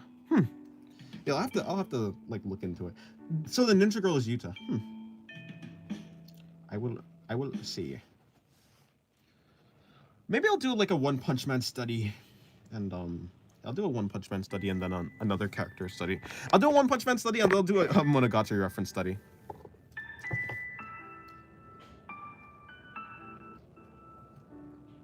Because I like their art is very comparable in terms of like quality. Mizuki is definitely a muscle mommy. Yes. Have characters live in the most unrealistically deadly scenarios, or have characters die in the most stupidest preventable? The first one. I think the first one is fine. Yeah, I heard the same thing about the rewrites. Also, I haven't read the manga. Yeah. I'm really happy to see. I'm always motivated. But yeah, I'm always motivated. It's always cool to just see like really like yeah, this artist is super inspiring, and like Yusuke Murata. But I think the thing is, I've seen a lot of Yusuke Murata, and I think I've tried to study Yusuke Murata like a lot before. I just haven't like. I should do it again today. Like I should really put my head down and do it. Not like not like one of my half-ass studies. I mean like a real study. Like I'm gonna like actually try and do something similar. Opinions on muscle mommies? Good. I mean, me personally, you know, tomboys. What can I say? They're tomboys, and so like, I think muscle mommy goes along with that really nicely. You know, I can appreciate a good tomboy, and so therefore I can appreciate a good muscle mommy. It's peak. What can I say? It's peak. It's peak.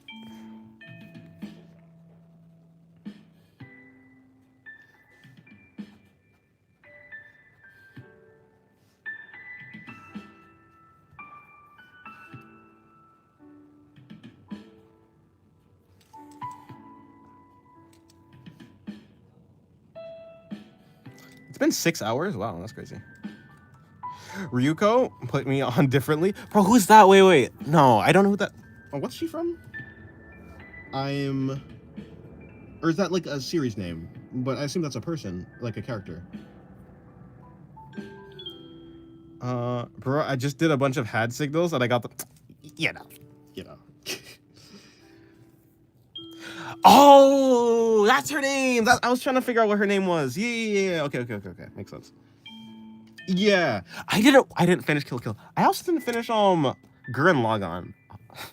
I have so many anime that I need to finish. Your Halloween drawing. Noise. What was it? I guess I'll see it later. Tap it. I know. What do you see the state of two numbers? What is the state of the two numbers 6 and the number 7 in the years? I don't know what that means. Kill Kill has very smooth animation. Yeah, it's like Trigger. Yeah, Trigger always a good animation. Like Dungeon, Delicious in Dungeon. I was not expecting this Assassin Dungeon to actually be good. You know, or like to be as good as it was. I was expecting like, you know, well, food in the dungeon. What I got was world building beyond belief. Actually, proud the downfall of that rat meme on the daily. Gurren Lagann, that name. What's wrong? What's what? Yeah, there's so many anime I need to finish. I need to finish Evangelion, Gurren Lagann, freaking Kill la Kill. I think I'm more inclined to finish Kill la Kill though, for reasons. Okay, hold on. I'm gonna do that right there, and then Fallen, bro. Yeah, yeah, yeah. I don't know what that yeah was, but yeah, bro. Okay, listen.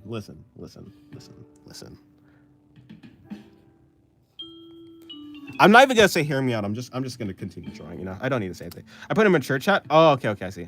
I'm sure I could have just put in general. Fair enough. Okay, Dennis. Shut up. Shut up.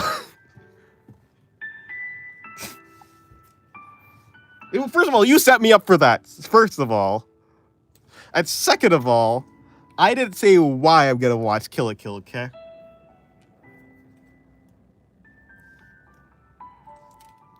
Dennis, don't worry. That's not a. Oh yeah, no, you could definitely put that on the you could 100% put that in the general normal chat. Really cool design. I like it's really interesting. I like the flower eye actually.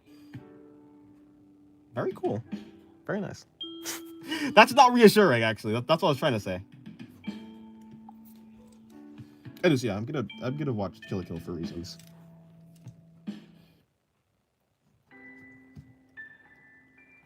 Okay, you know, honestly, like if I'm being so for real, yeah, like if I were to be serious, I want to know. I know your reasons. Now I want to know how in the world they turn this anime into like one of the most good, like highly praised anime of all time, especially given how people, like. Yeah, I want to know. I'm just really interested. I love the lifeless and burnt out characters. Honestly, I don't. How much do I like them? Maybe it depends on the character. I think. I mean, I do like deadpan characters, but when it comes to like lifeless and burnt out, I think it's the burnt out part where it's like I don't know. It depends on like who the character is. Yes, I'm still drawing. Thank you, no problem. He's a professional. Honestly, this is almost reaching like the state where this is almost reaching like the 7-hour mark, like I did that one time. But I guess I've been like it's like yes, I'm drawing, but it's more like I'm talking. I'm talking more than I'm drawing, honestly.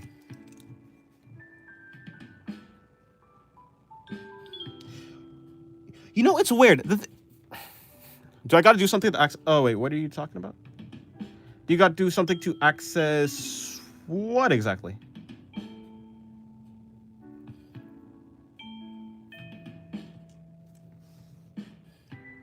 Are you talking about like the mature chat or something entirely different? No, I mean a character. Oh, okay, like a character who looks burnt out or has a physical representation of that. Oh, in general, okay, yeah. So like, there's a thing called reaction rules in the Discord. Like there's a bunch of different like things that you can click on with like emojis. So you click on the one that you want. There's like an everything role. There's like so the everything role will give you access to everything. Basically, you get to pick which like channels you want access to. Bro, that Fire Punch meme is crazy. Yes. Wait, what Fire Punch meme? I'm only thinking. Oh wait. Oh, like that one. Oh, of like Oh, okay. That one. Yeah. Okay. Bro, Fire Punch is great. I love Fire Punch. Fire Punch really was so random, but it was so good. I really love the story of Fire Punch.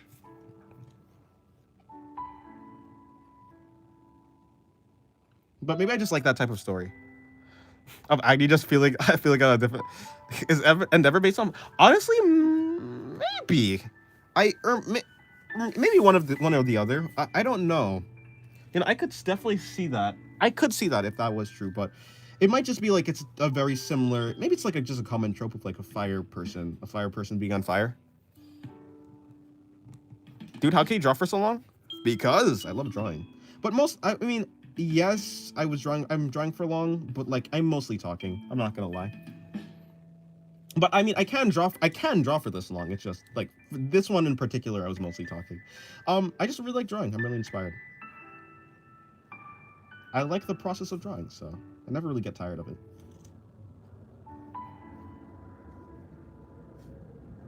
Then I need to make the skirt black.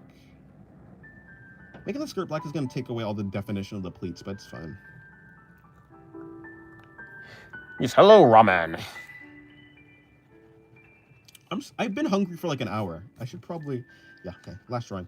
Does she have, Dennis, I wonder who just sent a message in, who just sent messages in Discord.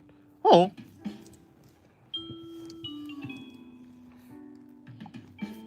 Discord. Messages. Oh, it's Alphabot. 'Tis you. What was I saying? I was saying something from before, too. I forgot what I was saying before. Oh, yes. When it comes to, like, studying some, like, master artist... It was you? Yes. It was you, Dio. No. I could have watched two-hour movies and 3 episodes of an anime and you'd still be drawing? Yes, I would. Yeah, when it comes to doing like master studies of like Yusuke Murata and I guess the mangaka for Monogatari, I honestly think to get the best results you need to use digital because their art uses a lot of like airbrush. Or just in maybe not airbrush, maybe not for the Monogatari. How do you say it? Monogatari or just Monogatari? I think I just say Monogatari. Monogatari. Trying to say it as one word is crazy. Monogatari. Yeah. Like for Yusuke Murata specifically, I feel like there's so much complexity that I think I'd have to use digital because he's using digital too. Like I know Yusuke Murata would be able to draw something really good on traditional. I also know that I'm not at the level where I can use a medium that's harder while he's using a medium that's easier and expect to even get anywhere close to what he does. Vofane is pro. I've never heard of him, but he is great. Who's that? Who's Vofane? Which one is like what? I guess it's a mangaka or an artist. Who is that? Oh wait, it was me.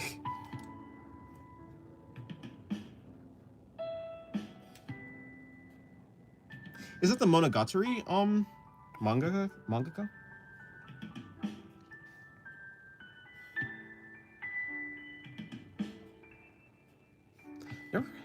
Oh, okay, the illustrator of Monogatari. Okay. Yeah, I didn't know the name. Yeah, really great art. Now finally, what about Ogi? What about the rest of Ogi's face? I've done a really creepy face here, which is like, I guess the point, but.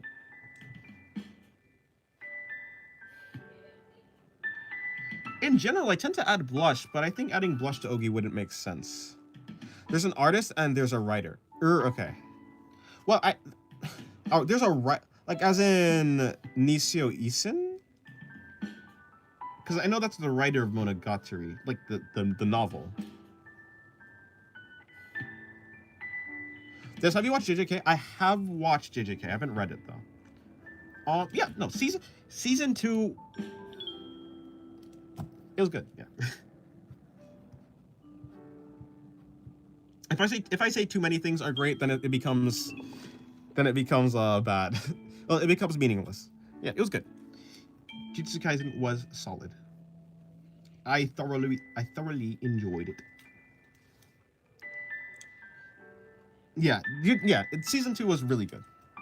I liked it. I liked it way more than season 1.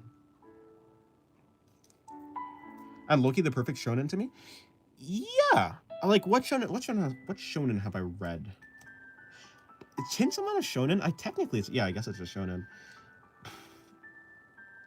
Is Chainsaw Man the perfect shonen for me? I don't know actually. Majority of the anime I watch I actually rated a 9. But if it's but if they're all good, are they really a 9? No, I'm joking. No, yeah, I get what you're saying. Yeah, like on your standards. Yeah. I don't know if that's true for me. I think I've watched a lot of like just mid shows. I think I've watched a lot of mid shows. I just can't remember. I've watched so much isekai slop as a child. Not a child, but as like a teenager. I've oversaturated myself with isekai. I like Bleach. I don't know if you guys watch it. I haven't actually. I'm planning to. Of the big three, I'm planning to watch like Bleach. That's the one I would watch. I would watch. I think that's basically it. No, hold on. She has leggings. So I can. Oh, also I didn't finish her skirt.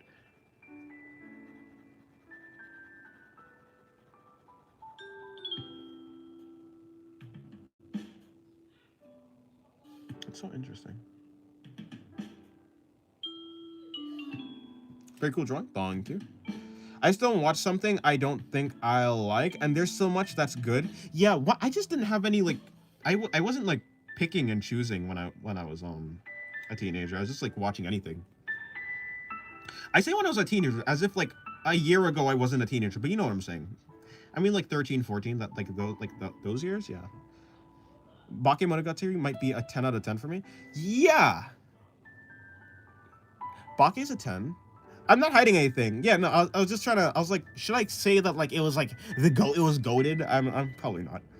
Like I'm saying, I wouldn't say it's goated, but yeah, it was really solid. Because I've said that so many things are like goated, like it becomes meaningless after a while. But yeah, um, what was I saying? Yeah, Bake. Is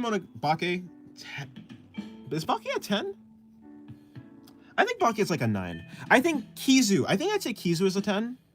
I think Owari is like a 10. Like yeah, Owari 1 and 2, and Zoku. What? Not Zuko. Zoku. Zoku was like a solid. I would say yeah, I'd say it's like a 9. Yeah. I ca- I like kind of weird obscure stuff. And Monogatari is like the final form of that. Yeah, I like weird and obscure stuff that's like done well. As long as as long as basically anything's done well, I'm gonna like it. Like what weird and obscure things have I watched? I'm so bad with memory.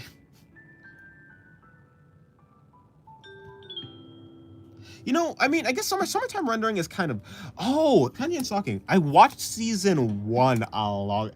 I watched season 1 of Pantheon Stalking when I probably shouldn't have been watching Pantheon Stalking. I'm not gonna lie, but I mean that's just how it is for anime in general. But yeah, I can't remember anything. And this show Punchline, it's so weird, but I don't know. I know I like it. Fooly Cooly, I watched. I know Fooly Cooly is like 6 episodes. Okay, I know it's very easy to finish it. I watched like 1 episode and I haven't finished it. I just isn't. You know the worst part about it? It's not like I watch anime and I don't like the anime and I don't finish it. I watch the anime, I like the anime, and I don't finish it. I need to watch. I need to finish it. I have watched it. I haven't finished it.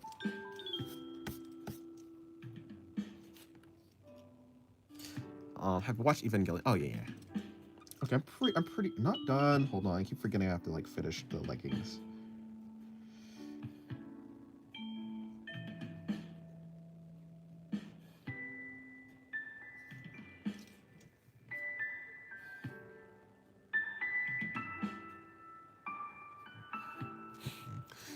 No, you haven't watched Evangelion. We don't talk about the spin-offs. There's spin-offs of Fooly Cooly.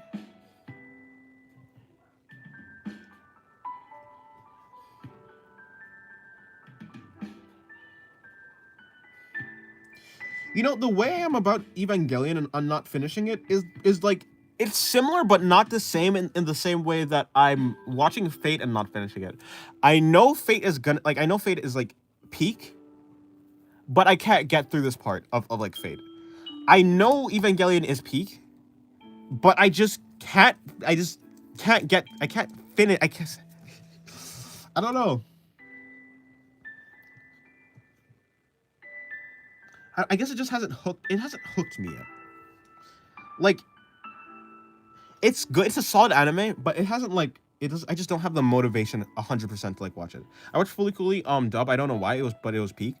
Yeah. That's like the same thing like watching Full Metal Alchemist Brotherhood dub. It's like that's just the way like in my brain that's just like the correct way to watch Full Metal Alchemist Brotherhood. Even though like obviously it's like totally fine. I probably the version that you like more is probably just the version you come across first. I'm pretty sure that's just like I don't think there's really a lot of rhyme or reason behind it. There's like some anime like Attack on Titan sub is I think is objectively better. Unless you need it to be English like just to like have a better experience. Unless you need the English to have a better experience, if you can choose, you should definitely because well yeah, it's just the sub is just so the voice actor for Eren lost his voice, okay? Like, what am I supposed to say? What else am I supposed to say? I'm just blindly hating for no reason. Actually,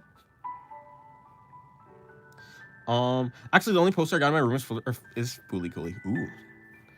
I'm just blindly hating, no reason. I've only seen the first. I think old shows kind of feels more normal in dub. I don't know. Yeah, I could see that. I think the only objective one that's better is probably JoJo's Bizarre Adventure because they use censored stan names. What the heck could possibly? Okay.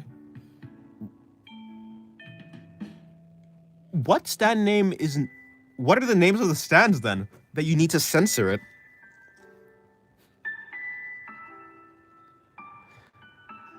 I did give it a shot. I really enjoyed Progressive, but I haven't watched Alternative. I see. Stan names are names of song. Are they really? Huh. It's like Platinum Star's a song, or is that even a star name? I mean, is that even a song name? Is that even a stan name, or is that just something else? Basically, the stands are names of songs, and in the subtitles they edit it a little bit to censor it, and in the dub they use fake versions. Oh, okay, I see.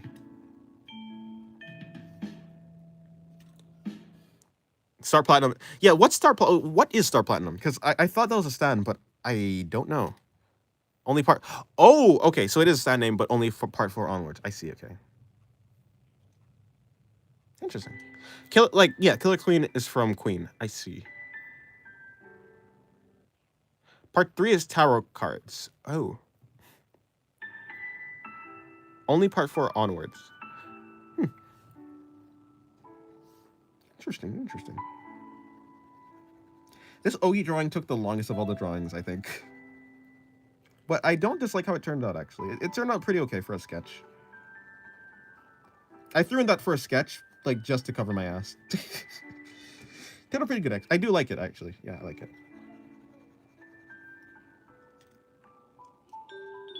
Tar cards plus color. Oh, okay. That makes sense.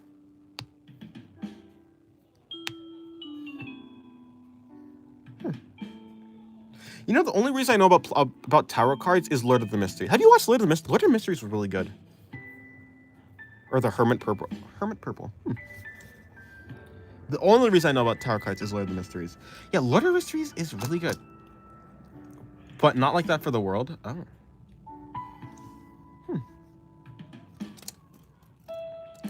Lord of the Mysteries. It came out this year. And unironically, they have Demon Slayer budget. I swear Clyde is the yeah. Actually, yeah, well he is actually. Yeah. I wouldn't say that's not much of a spoiler, I suppose, but yeah. I know about tar cards because of Persona. Yeah, I'm gonna play Persona one of these days. My friend has read the Lord of the Mysteries light novel. Yeah, the anime was good.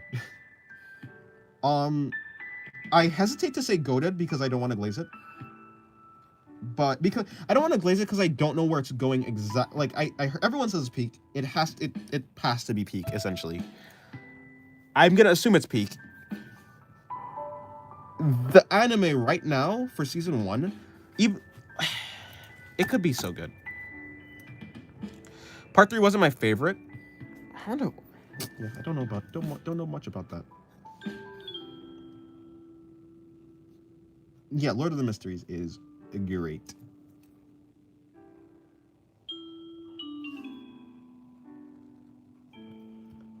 And the anime was so good, I don't actually want to watch. I don't want to read the novel. Or, it was so high quality, rather, that I don't want to actually read the novel before... Unless, like, something happens to the anime where it's like, okay, this is shit. This is shit now. So I'm not gonna watch it. Peak Sona. the part 2 was amazing, probably. Because I watched the anime, the animation was so good. I like Joseph a lot. Fair.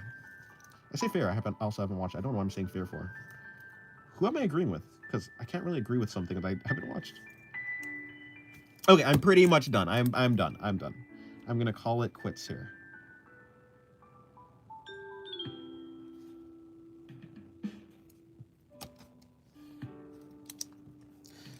Yeah, that's what I do with manga.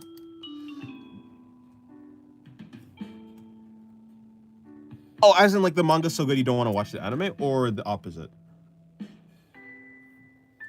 I barely read any manga because okay, yeah. I'm more of a I only read the manga unless like the anime unless the anime has like a good story, but like the animation flops or something like that, or if like the story like if people are like Tokyo Ghoul is like a big example of like of like that like where like I would switch to the manga because the manga is like amazing. But the anime is like mid in terms of like the story. Because I'm more of an anime guy, so I just don't. Yeah, fair enough. I wonder how is Seven Deadly Sins. I wonder. That's a good question. I mean, like everyone likes it for a reason, right? The reason why it's getting clowned on so much is probably because like the expectation is of a good story because people are hyping up, but the animation is like bad. So it's like what happened to what's that thing called? The beginning after the end. Also, I I collect kind of like I got Dandadan up to volume 6, although I read that before the anime dropped. Ooh, okay, I see. Seven Deadly Sins season 1 was high key peak. I can't lie. Yeah, I've never watched Seven Deadly Sins either. I don't know if I want to. The Promised Neverland. I remember everyone was so I really liked The Promised Neverland season 1, but like I just didn't watch season 2 because I was like everyone's saying it's shit. I just didn't want to sully. I didn't want the reputation of it to be broken in my mind. So I let it rest with season 1. To be fair, I watched it when I was like 13, and it's kind of built for that audience. Yeah. Makes sense. You know, Shadow's House was really good. Shadow House. I watched Shadow House season 1. I haven't gone to season 2. If anyone has anyone here watched the season 2? Because I actually heard it was good, but I don't know if it was good. But Shadow's House season 1 was good. I like that. I don't know why. Promised Neverland made me think of Shadow's House. Never heard of that? Yeah. There's a house and there's people. There's a house.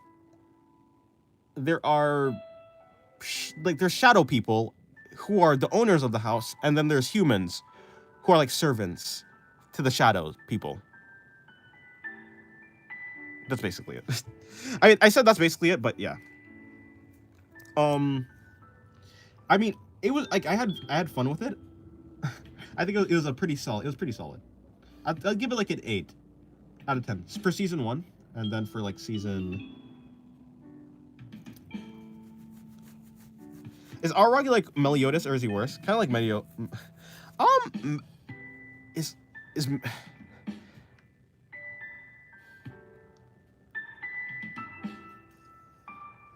I don't know how because I think Araragi is the goat, but like I'm somehow biased against Araragi every time. To this day, I've still not seen Proper Silverline. Fair enough. I mean, when it comes to when it comes to Meliodas, I'm not too sure, but I'm quite sure the reason he acts that way is because like the girl is like his reincarnated wife or something. Aragi's the goat, and he's like, no, he's a good person. Like and that's why it's complicated. He's a good person. He's just Araragi though, you know. So I can't. Look, okay, he's too hard to defend in court. He's too difficult to defend in court. Actually, to be fair, actually, he's easier to defend in court because all he deals with is oddities. But still, I loved Ogi formula and Sodachi arcs for Araragi. No, yeah, Araragi is like amazingly written. I love his writing. I don't think he's a bad guy. I think he's a good guy. You know, I thought it was like when I was watching like Monogatari, I actually like every time there was like, Araragi, you're a good guy. I'm like, ah. Like I was trying to figure out if they're trying to like brainwash me into like thinking that he's a good guy, but like by the end I'm like, yeah, he's a good guy. He's just also Araragi. I think that's really it. I can't, you know, a lot of people say like that he's like putting on an act, like he's acting that way to like throw off the reader like on purpose, and I think that could be true, but I don't know how much of that was like in the novel, or how much of that is just people making stuff up, because I haven't read the novels, so I don't know. But once I do, I'm gonna switch to manga immediately after season 2. Yeah, the slander is crazy. Aragi's unique. He's very unique, for better and for worse. Kakigori would be a cool study. Yeah. Well, yeah, for the manga. Yeah, I would. There's so many really good manga artists. Honestly. Okay, I'm done. If I stay here any longer, I'm gonna end up yapping more. I'm pretty sure he's actually much more perverted in the light novel. Araragi, really? Is that true? They toned it down for the anime. I mean, I guess that makes sense. Yeah. I'm gonna keep yapping if I stay here. Oh, my legs are breaking. Okay. Actually, yeah. I also heard Oshino is also kind of interesting. Interesting in the Araragi way, slightly. I don't know. Peak stream, bro. Thank you. Yes, thank you guys for coming to the stream. Thank you for the stream. Thank you for coming to the stream. Alpha, Hugo, Rap Dog, Sloth was here. Pixel was here. Let me see who else was here. Rap Dog. I said Rap Dog already. Rap Dog. Pixel was here. Yes, Hugo. I said Dave X was here. Anyways, yeah, that's about it. Oh, Amma was here too. But yeah, thank you guys for coming to the stream. I'm done. Yes, goodbye. Thank you. You guys are the goats. Okay, yeah, goodbye. Goodbye. Have a good day or night.